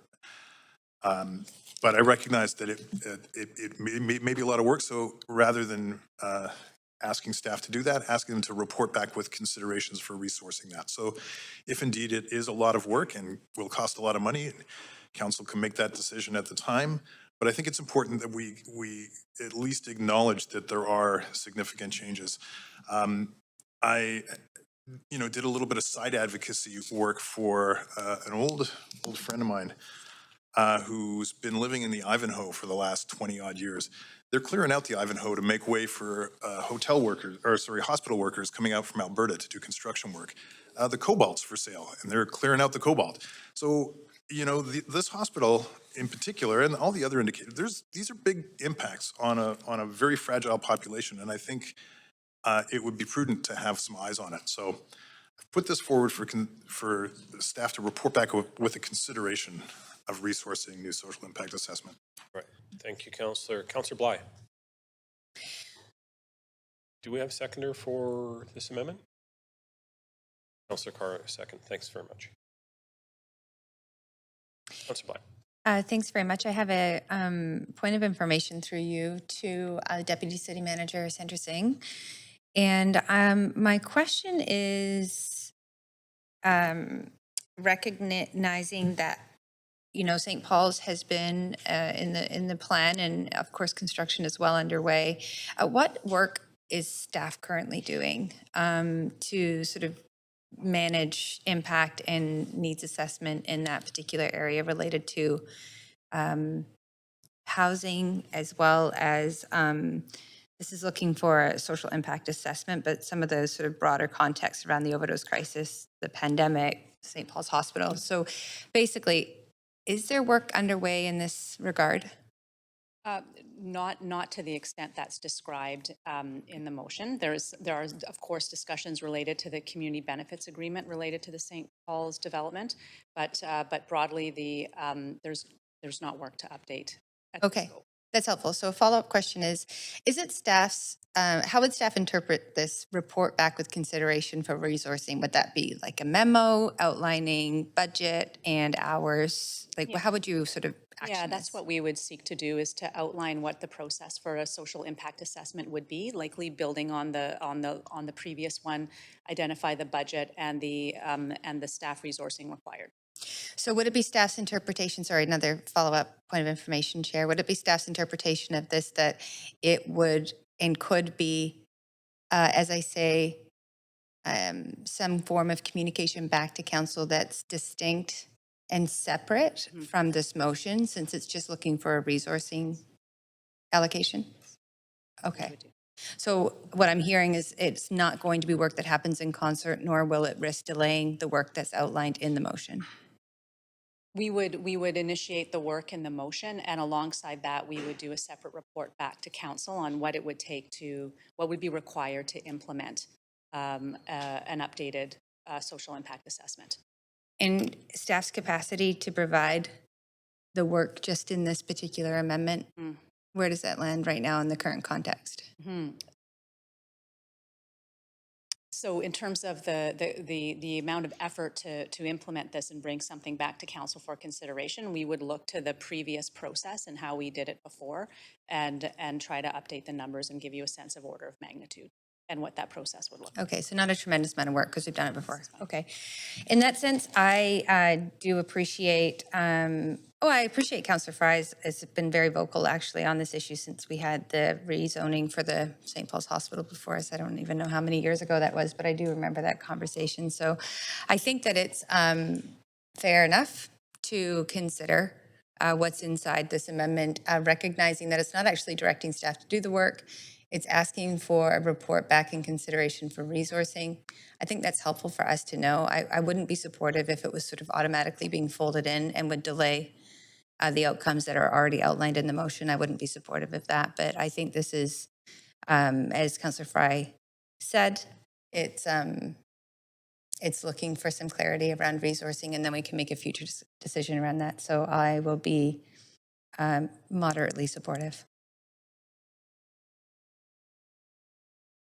Thank you, Councillor. Councillor Meisner. Yeah, thanks, Chair. Point of information through you to Deputy City Manager Sandra Singh. I am wondering, for the layperson that may be watching this online, what is a social impact assessment? If you could describe what it is.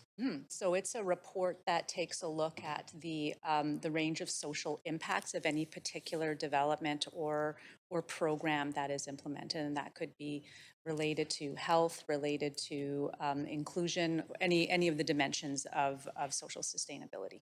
Okay. And there was a partial SIA done in 2019. I'm assuming for Downtown East Side, local area plan. Oh, I would have to get back to you on that. Okay. I see it in the amended E there. Referenced. Yeah, there was a social impact assessment done originally as part of the Downtown East Side local area plan, but that was 2014. Yeah, pre-2019. So I'm just noting in the amendment it says 2019. Not sure if that's an error or maybe a question to the mover of the motion or the amendment, if you would let me, Chair. If Councillor Fry could comment on that. Yeah, happy to. So the Downtown East Side local area planning page portal does acknowledge that there was some updated work done in 2019. So just before pandemic, obviously. So there was an update on some of the social impact indicators, but not a fulsome one. So okay. My apologies, I'll have to get. Thank you. That's okay. You may not know the answer to this question then, Sandra, but just wondering what that looked like, how long it took. I'll have to get back to you on that. Okay. Okay. Thanks. That's it for me. Thank you, Councillor. All right. So that ends it. So, Clerk, can you please take us to the voting panel for this amendment?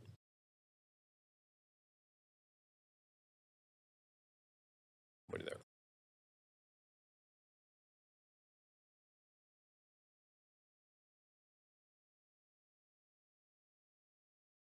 Okay, so that passes with Councillor Kirby-Young absent and Councillor Montague in opposition. All right, so we will go back to main queue. Councillor Fry, you're still on the dock here? only to acknowledge Councillor Bly did an awful lot of work on this, and good job. All right, very good. Thanks very much. Okay, Clerk, can you please take us to the voting panel? Sorry. All right, hearing us. I mean, not that I don't want to give Councillor Fry the last word, but it was just so succinct, it caught me off guard. So I just want to thank speakers for coming in to speak to council today and those that called in. I think this is a moment in time when the community is already coming together to really seek the best outcomes for all those that are living in the downtown east side, but also for sort of the broader context in terms of the city of Vancouver, recognizing that more and more residents are being priced out of their housing for one reason or another. So the need is not going to go away. And so we do need to have a 20-year needs assessment, a comprehensive strategy, recognizing that if we are not planning for that future, we can only be held responsible to what happens if we find more and more people struggling to find housing. We've got folks who have full-time jobs who are living in minivans because they want to keep their employment, but they can't find stable housing for one reason or another, or be able to afford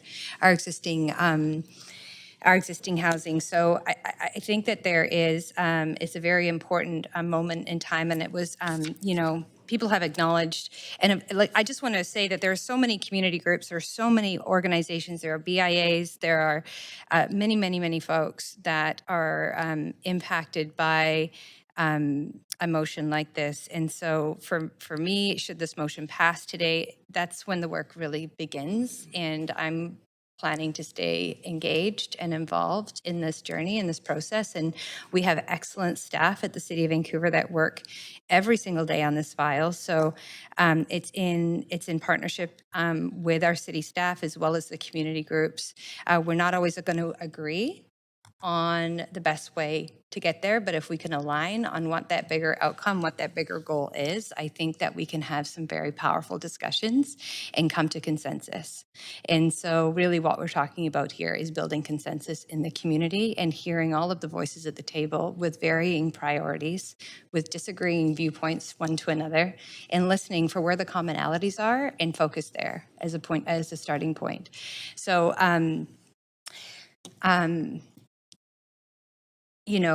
we talk about being a world-class city, and a world-class city like Vancouver begins with its neighborhoods, and that was really a reminder, a point that was pointed out to me by one of our speakers in one of the many conversations leading up to this day.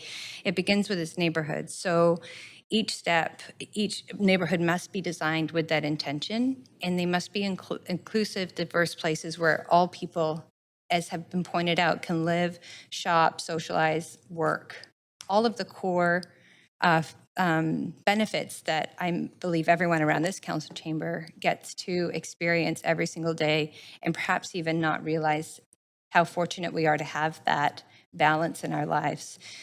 So the main objectives of this motion really are to address Vancouver's housing crisis and improve the quality of life for residents who are homeless or precariously housed or could become precariously housed, with the aim to increase the supply of affordable social housing units and quality supportive housing units and rental units while ensuring care for those who are in need.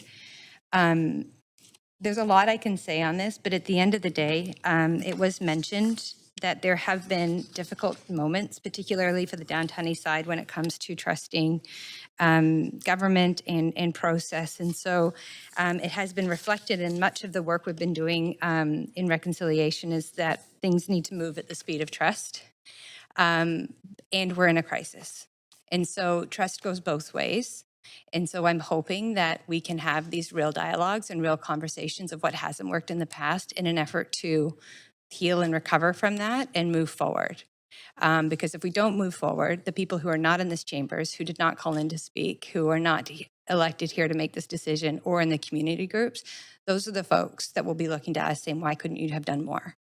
So I'm asking us to put aside differences and figure out where we can come together and get going on the work in this motion.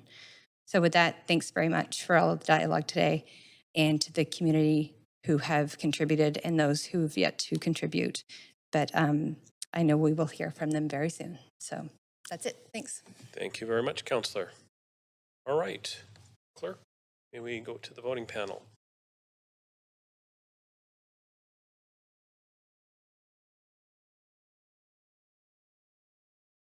Councillor Meisner, yes, that passes unanimously with Councillor Kirby-Young absent. Thank you very much.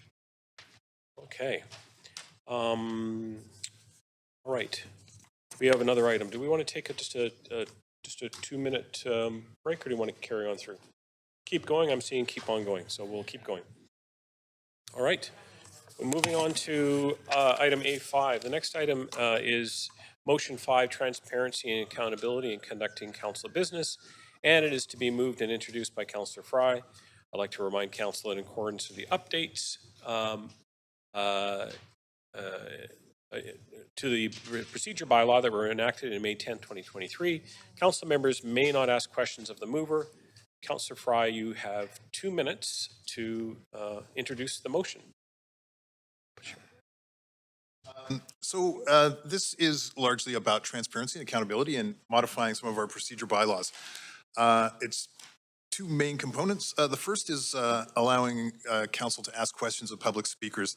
Back in 2022, we limited speaker time to 3 minutes, and we eliminated the option of clarifying questions. Staff had actually recommended a 1 minute reduction. We used to have 3 minutes for clarifying questions, 1 minute. What I'm suggesting in this motion is that we modify the procedure bylaw to, at the discretion of the chair, allow clarifying questions of speakers. I think many folks struggle to get a succinct, cogent point across in 3 minutes, and this provides a little option for clarity and to show that we're paying attention and we are accountable to this opportunity for the public to come and speak, and that we're hearing from the community.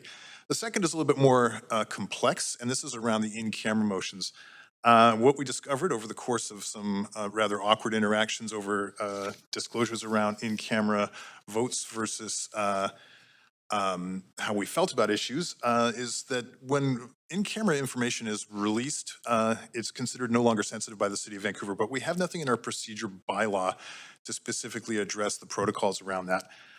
So in looking up best practices and including the Local Government Management Association of BC, working with BC Government and UBCM, produced a procedural bylaw guide for local governments, looked at procedural bylaw guides for local governments from Alberta, Nova Scotia, and Ontario, and they all variously talk about the need for transparency, even within camera. And I'm going to just paraphrase from the BC Ombudsperson that passing resolutions in closed meetings can never be used to conceal the decision-making process from the legitimate gaze of the public. Indeed, local governments should always try and provide as much information as possible about any resolutions passed during closed meetings. So the objective here is that if it's no longer sensitive information, then we should be able to disclose as much information as we can, including how we voted. The Mayor's Office had reached out looking for some examples. I have some examples here, printed copies.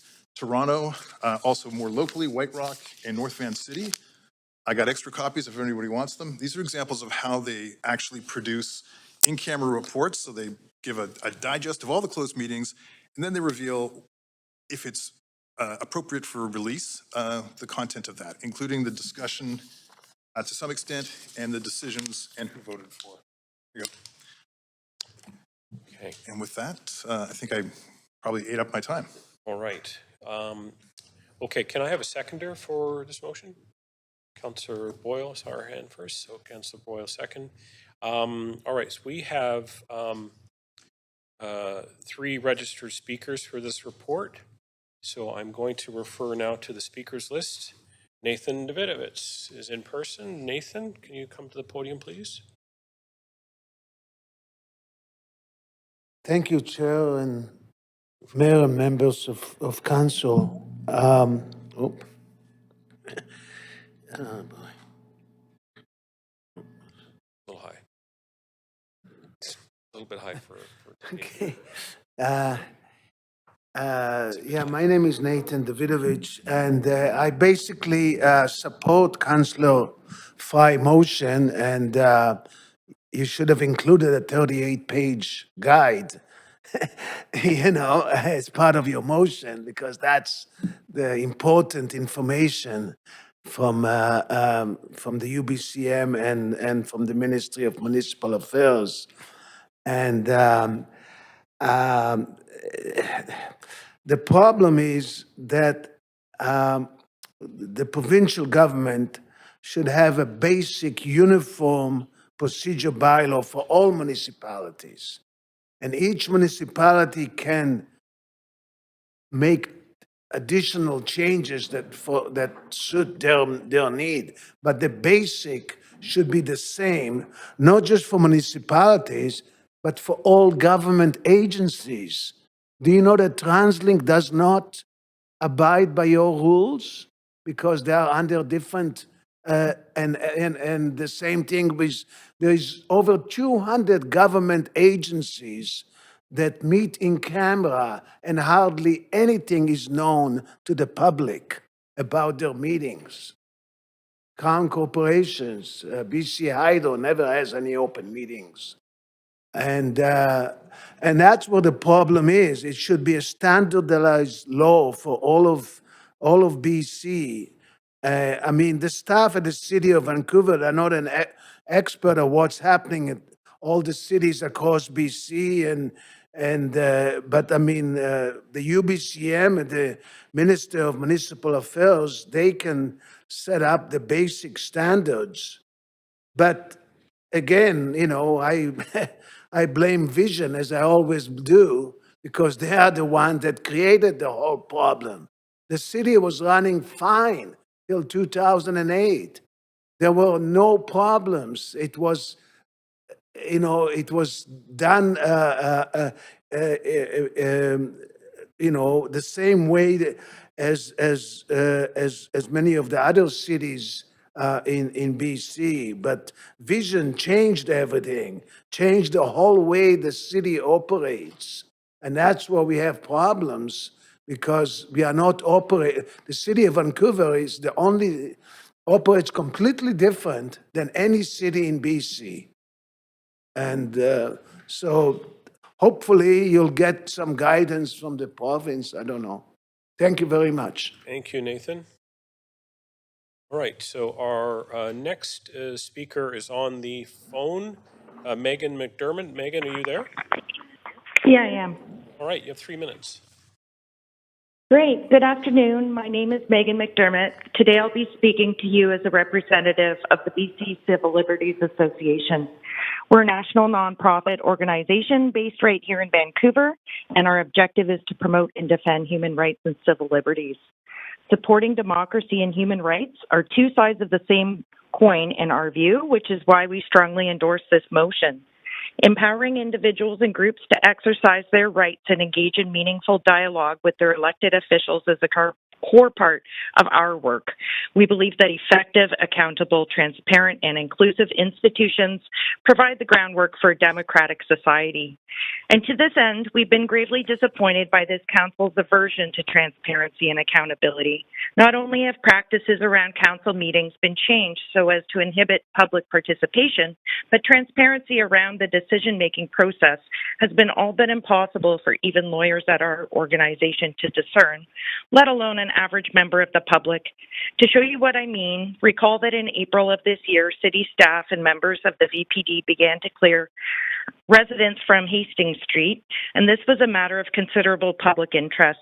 Given what a disaster the action was for human rights of the most vulnerable residents of our city, our lawyers pored over available materials to try to pinpoint exactly who made the decision to clear the encampment in the manner it was cleared and why. We never could figure out whether the decision was made by city staff or by council itself. We cannot even speculate about whether the matter was discussed in camera. So confused, we wrote to members of the city's leadership team to seek clarity about the policy context and the decision-making process, but we never heard back. We think it's downright unacceptable to have such key decision-making processes in BC's largest city be hidden behind technical governance procedures and weak codes of conduct. We believe that the residents of this city deserve so much more. We also believe this motion is not controversial at all. As members of council, you've each taken an oath to carry out your duties with integrity and to be accountable to the decisions that you make and to the actions that you take and to demonstrate leadership and collaboration. Please use this opportunity to shed as much light as possible onto City Council's processes and enhance the everyday person's ability to engage in the many important issues that you consider. In fact, we believe that the motion could be strengthened by amending paragraph B to allow members of council to ask, again, questions of speakers without needing the permission of the chair. We believe that you as councillors and also members of the public shouldn't be deprived of that kind of basic engagement. Thank you so much for listening to our concerns today.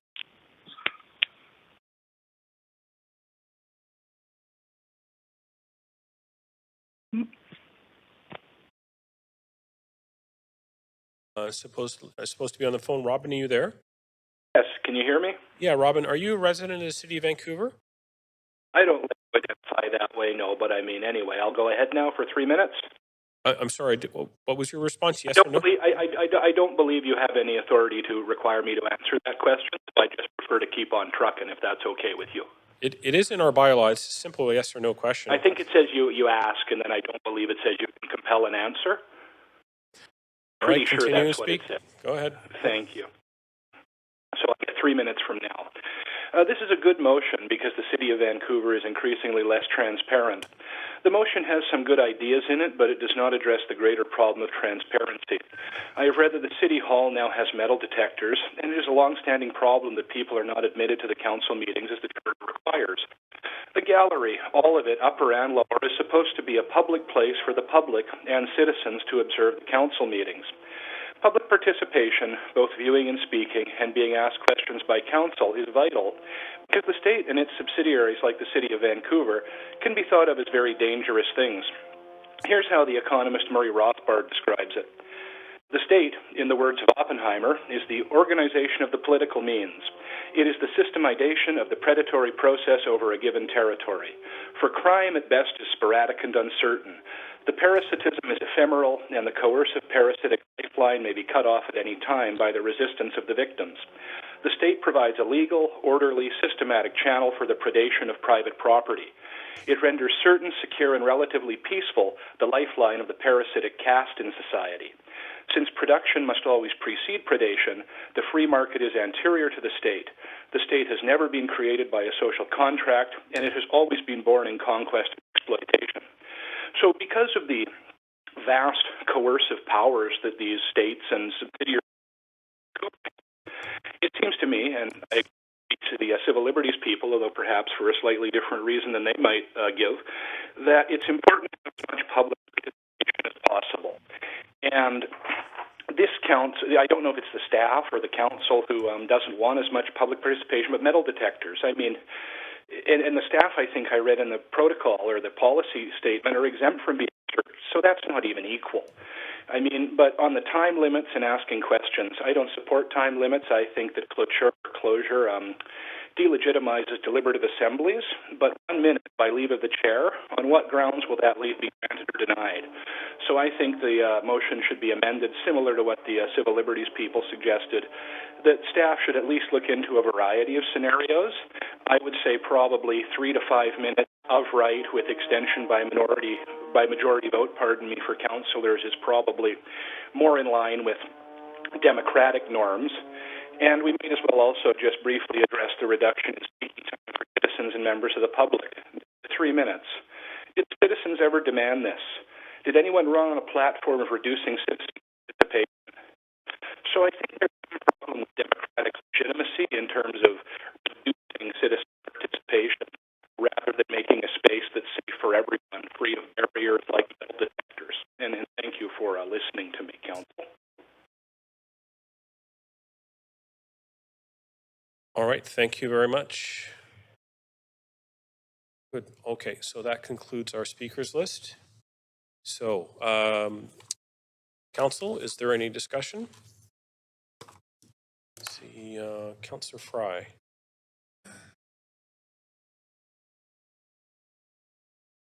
Oh, we lost you. I pushed it. I think we both pushed it at the same time. Hang on, I'll just put you back on 1 moment. And I'll just move you up.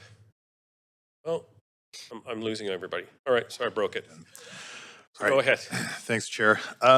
Just to address a couple of the comments from some of the speakers, I did put the at the discretion of the chair to allow for speakers because I recognize that this was a decision that was made by, it was an ABC decision, and I think ABC control all the chair positions, and I think that this gives enough kind of latitude so that you can still sort of maybe show a little bit of discretion, say, well, you know, maybe we needed a little bit more clarity on that one, and I can understand why Fry or why Dominato might want to hear a little bit more from that one speaker to get some clarity. So that's why I've included that. It's trying to make this something more collaborative in the approach.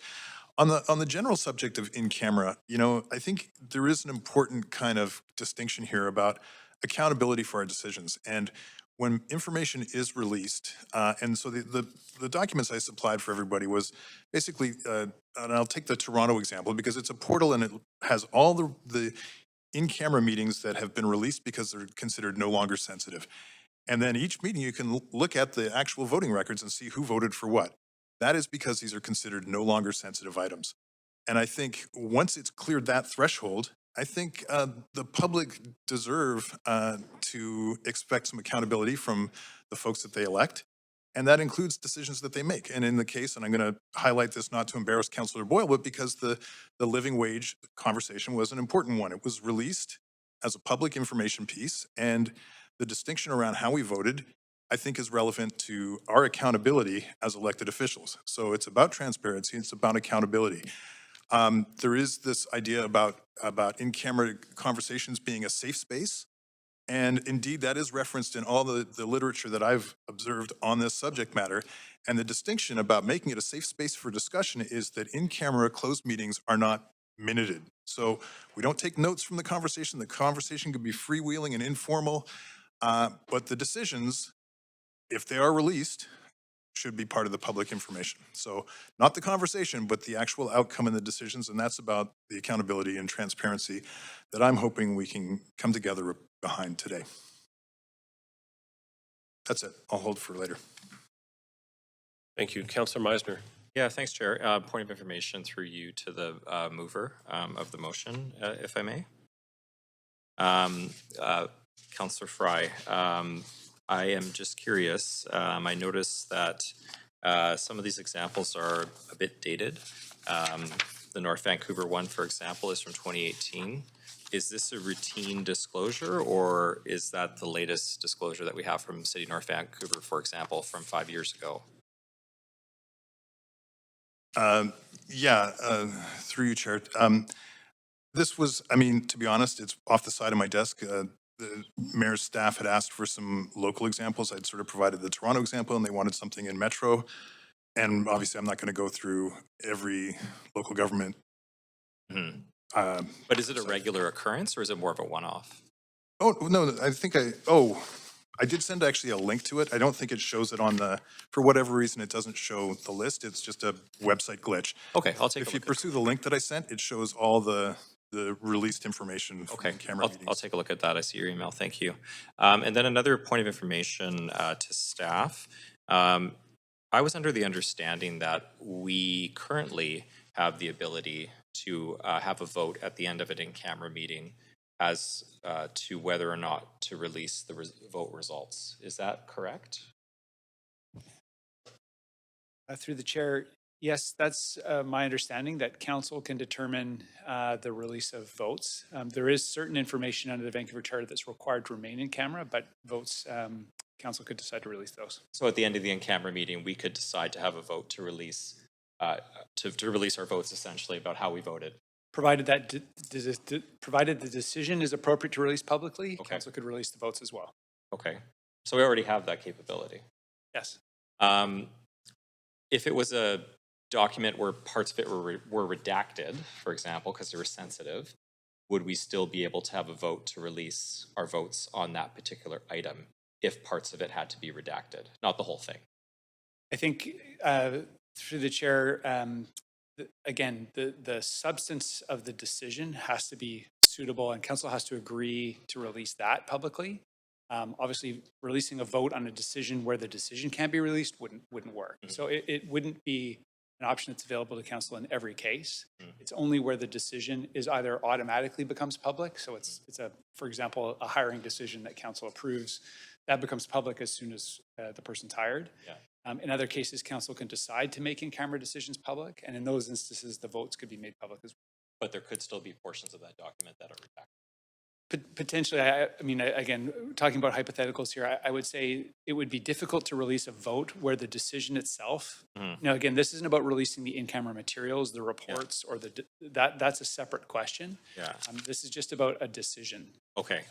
Okay, so that does highlight, thank you very much. That highlights a concern for me because looking at the White Rock example that Councillor Fry provided, which really appreciate these examples, we have a whole page that says legal privilege litigation is completely blanked out. And a second page like that as well. So I have a concern with decisions like this being released and all the context is missing. And it just shows our votes if we voted yes or no. But the person that's viewing it has no clue of any of the context of the decision. So I have that concern. Councillor Fry, would you like to respond? Or question to you, have you considered that? Thanks. Thanks for the question. And just to be clear, and I'm sorry that it's not more clear in this, that redacted one is a separate item. That's item 4, so that's entirely redacted. The one that I highlighted with the vote is item 5. Okay. So they're entirely different I'm just pieces. So noticing that now. yes, but your point is well taken. That I think we wouldn't want a heavily redacted, weird kind of partial vote thing. Okay. Apologies for my error there. You're correct. Nope. My all good. Okay. Okay. That's it for me. Thank you very much. Thank you, Councillor. Councillor Dominato. Thanks, Chair. A couple of questions through you. One to staff to start, just with respect to the motion. Sorry, I'm just trying to pull it up. There is consideration for having staff report back on amendments to the procedure bylaw around around the provisions around in-camera meetings. Do you anticipate, given the answer you just gave around the ability now to request that decisions be released and votes, that would be guidance that would be included? Because I think that has been one of the crux of one of these issues around in-camera meetings is clarity about what can be done and said after an in-camera decision. So would staff likely look at that as being a piece of guidance? Is that as a councillor, you are entitled to ask that decisions are released and votes are released? Obviously within some parameters that there may be some. Yes, through the chair, I mean, certainly we would take into consideration what the current or what the legal framework is for council to consider now. There is some additional direction I would read into this motion to consider a more proactive disclosure, but we would certainly do our best to ensure that council is clear on what the kind of legal parameters for considering this are, and that would include what the current state is in terms of council being able to make that decision on a case-by-case basis. Got it. Okay, that's what I'm trying to get at. And then the other question I have is, council was provided with a detailed memo on this subject in response to the our Integrity Commissioner's report recent. I'm curious, are we able to reference any of that memo, or is it a completely confidential memo? Because there was that was privileged. Okay. Okay, I'll leave my questions there. Thank you. Thank you, Councillor. Councillor Montague. Thanks, Chair. I've circulated an amendment, so.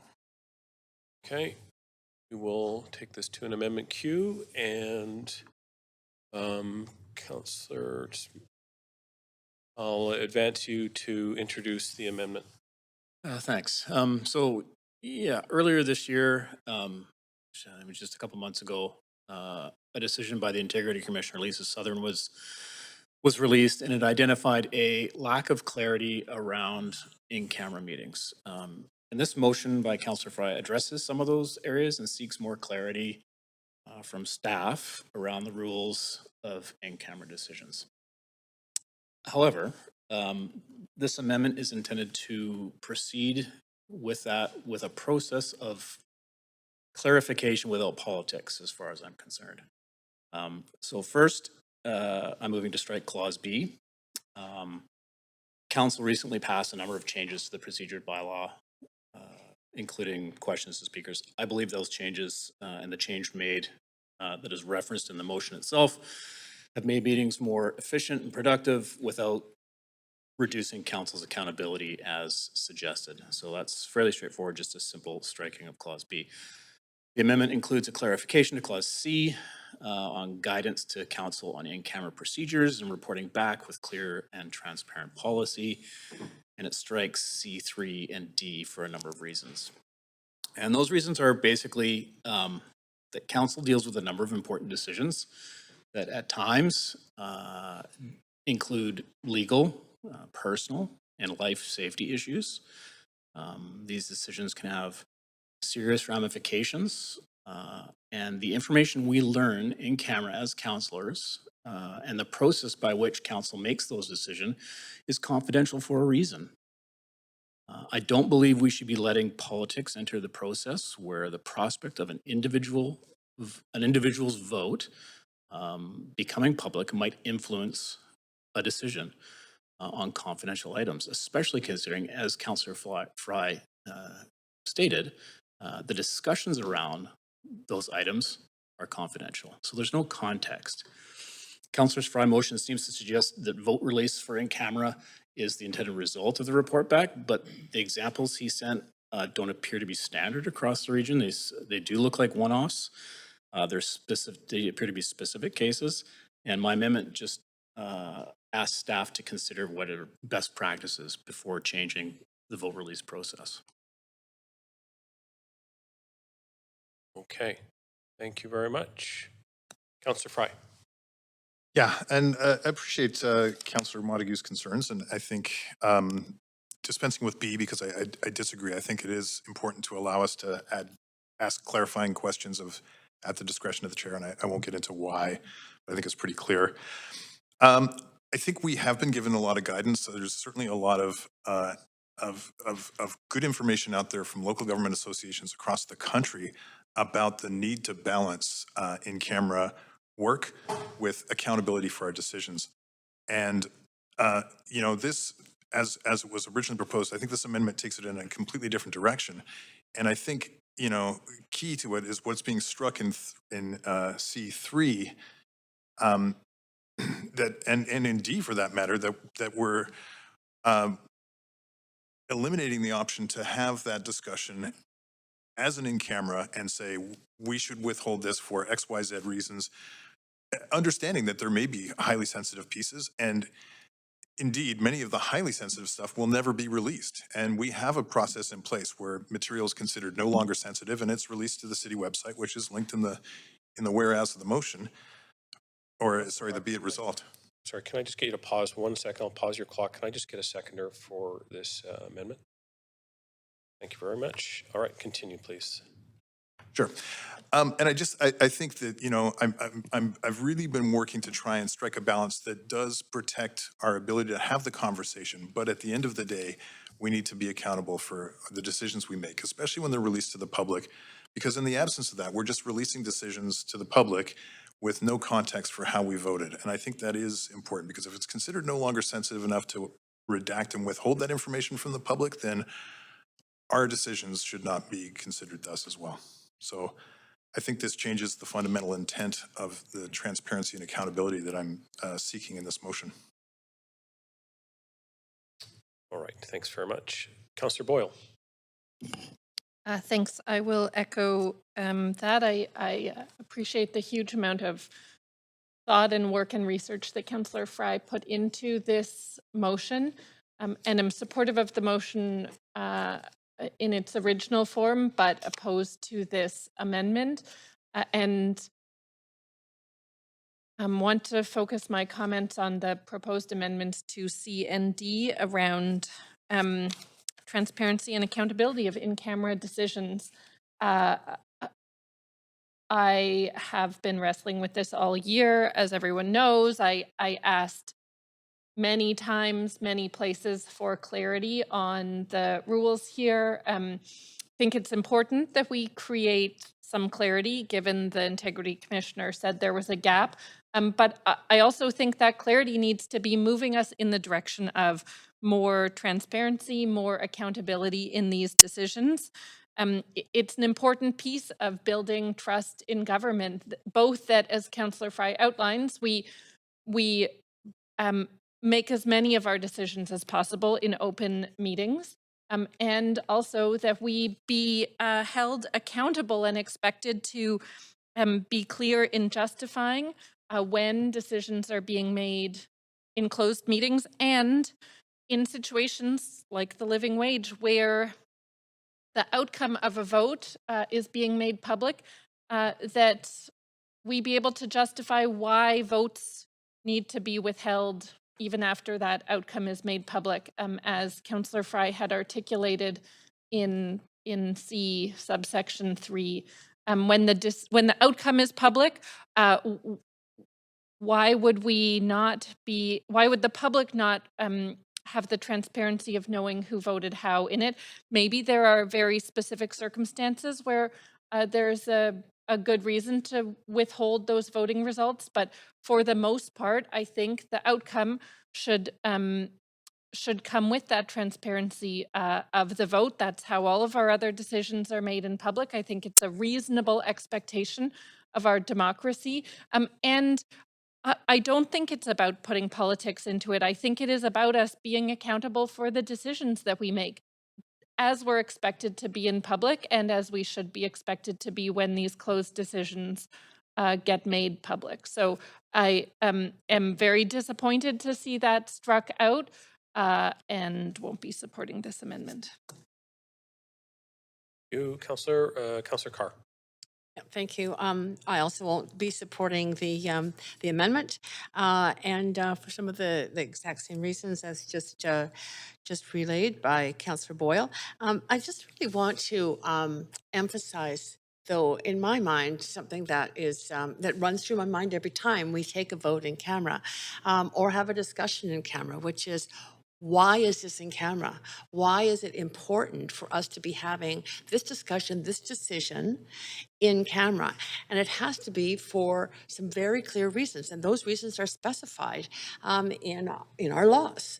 And so if there's going to be an impact on sort of labor negotiations or a number of other things that need to be done in camera, I'm perfectly fine with that. But if we can't think of and be very clear in our minds on the rationale for why it's in camera, then we're going to run into difficulties, because it can be easy, potentially, to make a lot of sensitive or controversial decisions in camera. But controversial is not a reason to be in camera. It has to have an impact that has very detrimental effect.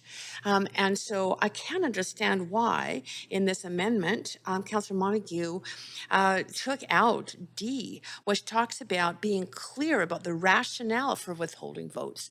I mean, certainly that would be extremely important to be very clear in our own minds, so clear that we can put it out publicly as to why we are withholding the disclosure of the vote. So anyway, that's just to be transparent and clear with all of you as to where I'm coming from in rejecting this amendment.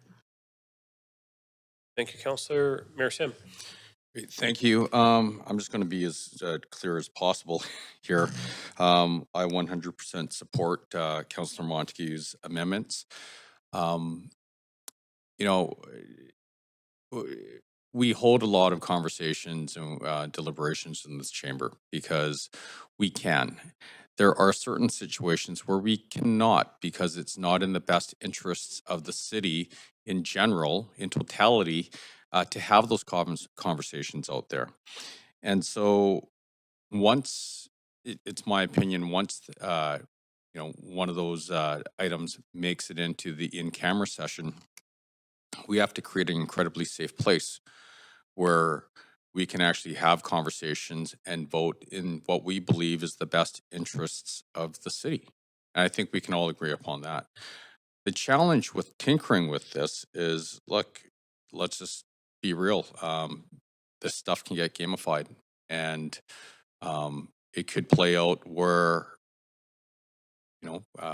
we have a bunch of politicians in this room. I think we all know how to spin things and make the other sides look badly. And that pulls away, it detracts from creating a safe space in that room. And it's one thing to talk about this chamber here. I'm not even concerned about this chamber. What we committed to is creating something that was scalable, that will stand the test of time. And so I'm looking out personally 3, 4, 5, 6 different councils from now. And what structure are we going to put in place where the councillors and the mayor of the day can hop into that in-camera session and know that they can actually think freely, have free conversations, and vote in the best interests of the city without having a bunch of opposition councillors or mayor you know, there's a risk of them gamifying this and twisting things. So now they may not vote in the best interest of the city. So this isn't even about us. This is about the system. And so that's why I support Councillor Montague's amendments. Thank you, Mayor. Councillor Dominato. Thanks, Chair, and appreciate the dialogue on this, and I do appreciate the motion and the considerations raised, and also the research. I just with respect to the amendments tabled, with respect to B, I do appreciate the so speaking to the motion where it proposes potentially allowing for 1 minute to ask clarifying questions. I do see an interest in that, so I may abstain on that particular point, but it's speaking to the broader motion and the issue, which I think at the heart here, and I do empathize with Councillor Boyle's situation on that particular issue, is that I do think as a council, and I know I can't talk about anything in camera or privileged in terms of memos, but reflecting back on last term as well as this term, I do think there has been a lack of clarity around in-camera meetings, around procedures with respect to meetings, regardless of whether decisions are disclosed or votes are disclosed. But procedures, conduct, as well as the role and the ability for councillors to engage in motions, including seeking that decisions be released, votes be released, as well as communication on particular items. And so I actually think, I'm looking at C right now, is a really important part of this motion is actually getting that clarity. You know, unfortunately, it took a matter of going to the Integrity Commissioner and having to that circumstance. But I think it actually is something that any one of us could be faced with, because we are dealing with issues that at times may be topical of interest to the public.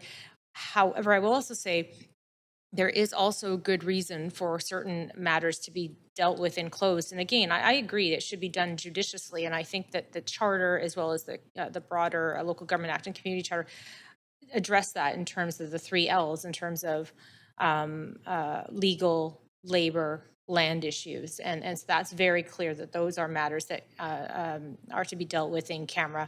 And so I think we have some good parameters there. I agree with that as much as possible. Let's do things in open meetings. I think that's good practice.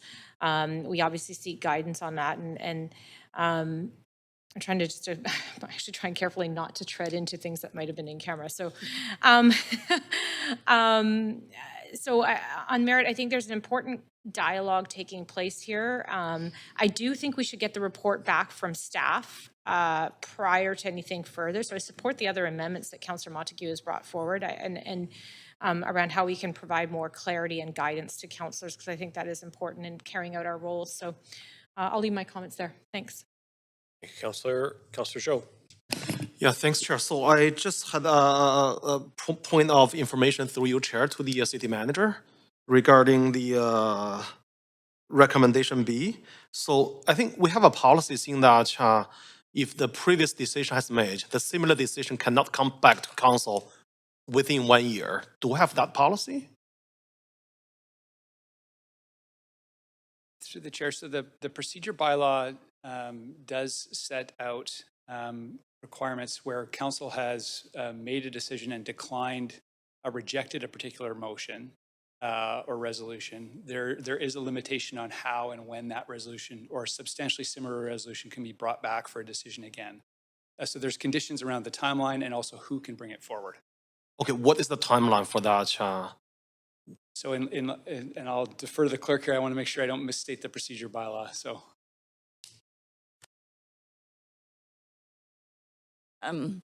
So I think part of the condition that you're looking for is somebody who votes on the prevailing side of the motion, so that could be voting it down, can bring it back.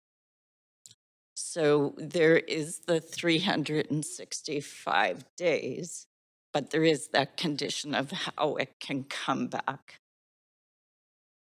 Okay, so because early this year, we made the decision to remove the question period for the speakers. That's about April or May, I believe. So that's less than 6 months from now. Would that consider in that situation? So in that case, through the chair, that didn't apply to a motion that was defeated. That was an approved motion. But I'll defer to the, so I think it's a different circumstance we're considering in there, but I don't know if we need 5 minutes to answer the.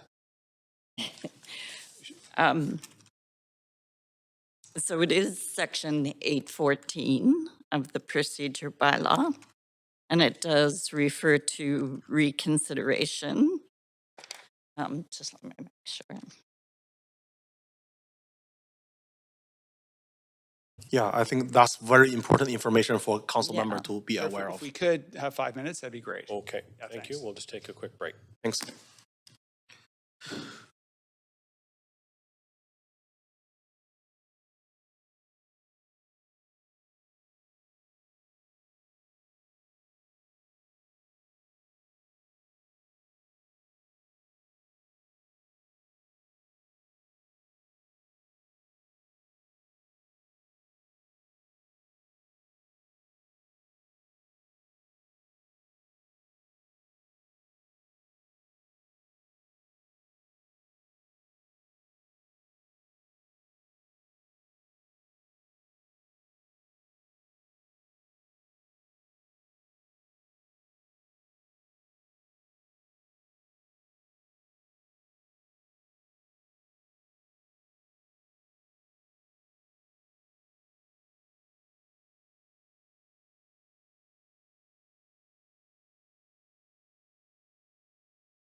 All right, we will bring this meeting back to order, and I'll continue the timer for Councillor Zhou.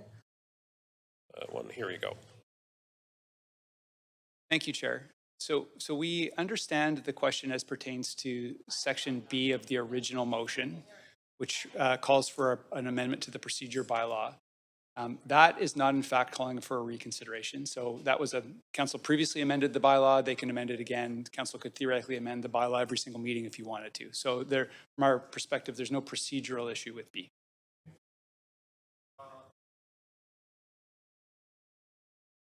Oh, sorry. Okay, perfect.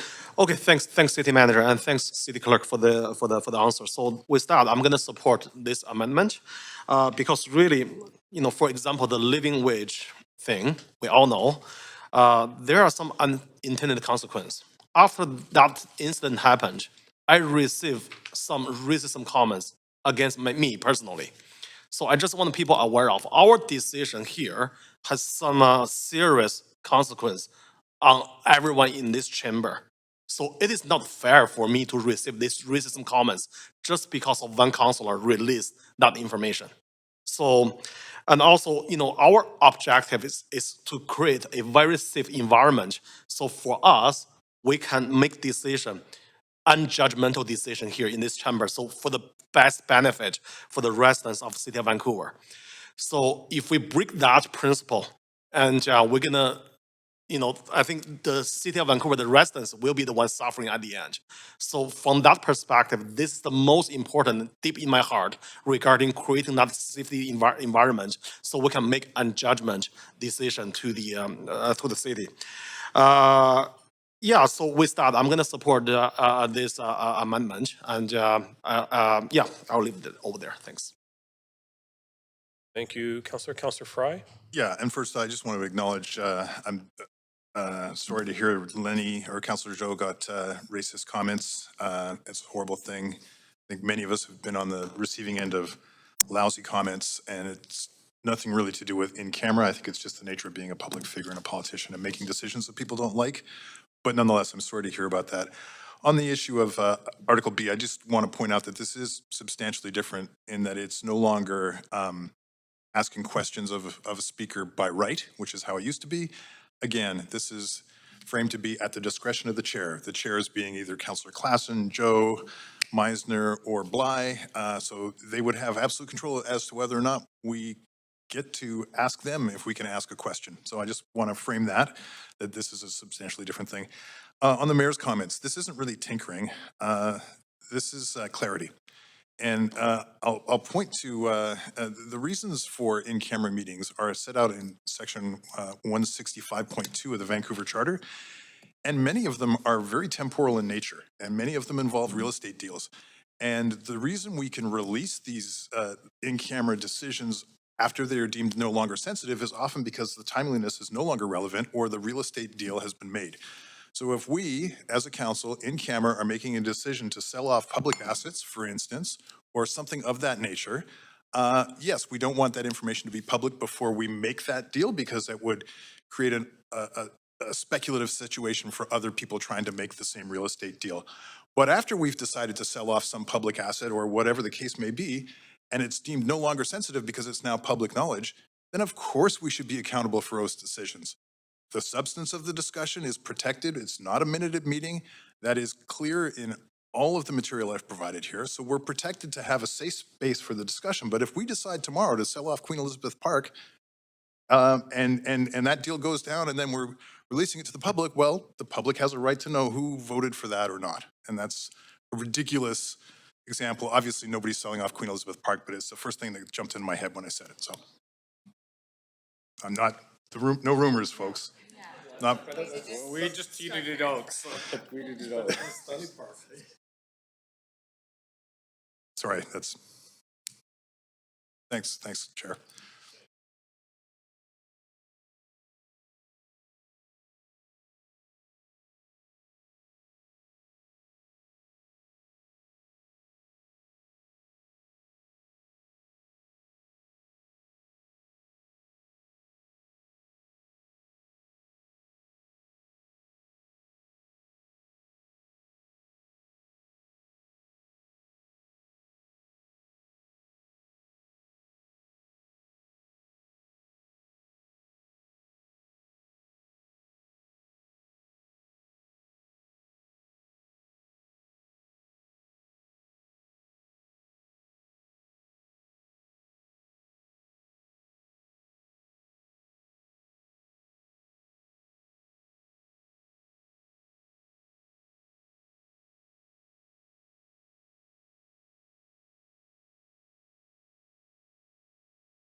Great, thank you. I'll just make one final comment.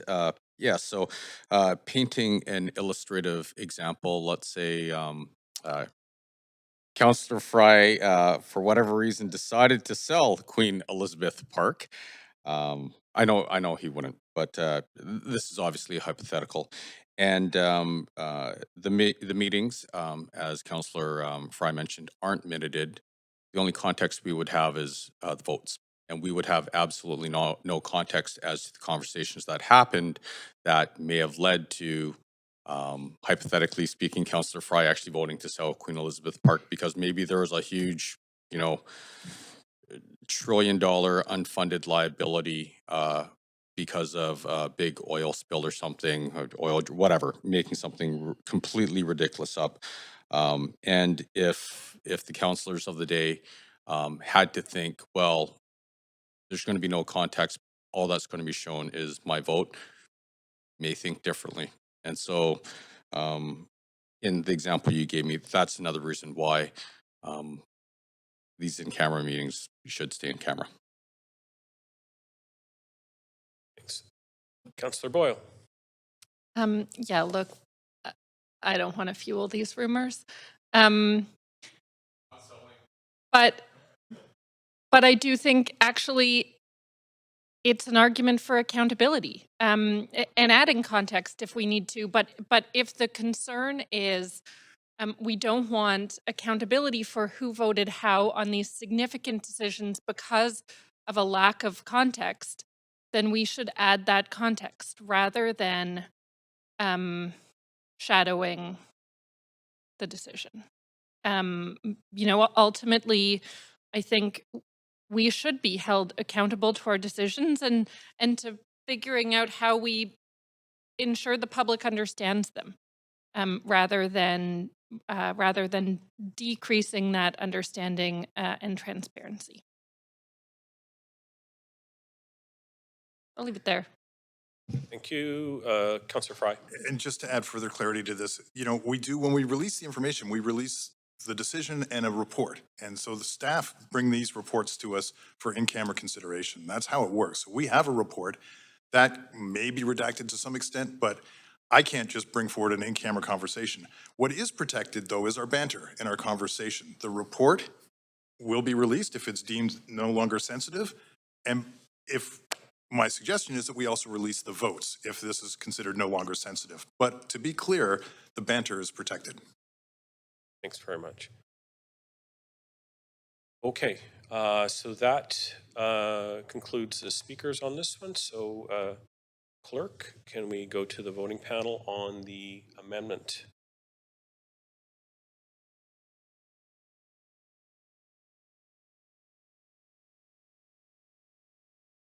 On the amendment as presented, just Councillor Montague's amendment. Yeah.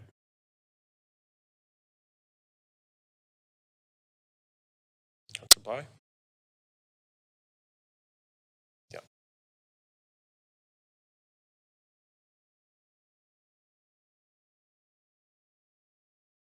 You need a vote assist? Oh, it didn't? Okay. It currently says, does it say it there? Okay, so how do we do this now? Verbally? Okay. Very good. Okay, so the verbal vote is this motion, this amendment passes with Councillor Carr in opposition, Councillor Kirby-Young absent, Councillor Boyle and Councillor Fry in opposition. Okay. Good, all right. So we will go back to the main queue and we have speakers. Councillor Montague, you're on there? No, hold over it, thanks. Thank you. Councillor Joe? Oh, I'm good, thanks. Okay, Councillor Boyle? I'm good too, thanks. Okay, Mayor Sim? I'm good. Okay, then we will, clerk, please take us to the voting panel to vote on the main motion as amended.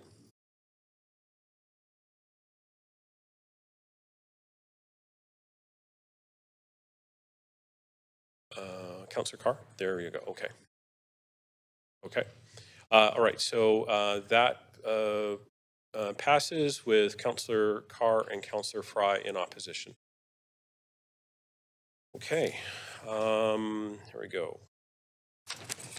All right, so that concludes item 5 on the agenda. The standing committee portion of this meeting is now complete. We'll convene in council with Mayor Sim as chair to deal with recommendations and actions from today's committee meeting and to consider one bylaw. And so do I have to get an adjournment of standing committee or just go right to Mayor Sim? Okay, so we will, can I get a motion to adjourn the standing committee meeting? Mayor Sim, seconded by Councillor Zhou. All in favor, say yay. Yay. All right, now over to you, Mayor Sim. Second, I'll just turn your mic on. Very good. Great. We will now convene in council to deal with the recommendations and actions from today's standing committee on policy and strategic priorities meeting. Clerk, can we please have a roll call? Yes. Mayor Sim is in the chair. Councillor Carr. Councillor Kirby-Young is absent. Councillor Dominato. Councillor Bly. Councillor Boyle. Councillor Fry. Councillor Montague. Councillor Klassen. Councillor Meisner. Councillor Zhou. Present. The meeting has quorum. Mayor Sim. Thank you very much. We need a motion to adopt the standing committee's recommendations for reports 1 through 5 and council member motions 1 through 5. Great. Thank you, Councillor Joe, seconded by Councillor Meisner. All those in favor say yay. Okay. All those opposed say nay. Great. The motion carries unanimously. Would someone like to move a motion to adjourn the meeting? Councillor Joe, thank you. Seconded by Councillor Klassen. All those in favor say yay. All those opposed say nay. Great. The motion carries unanimously. This meeting is adjourned. Thanks, everyone. Thanks, Pete.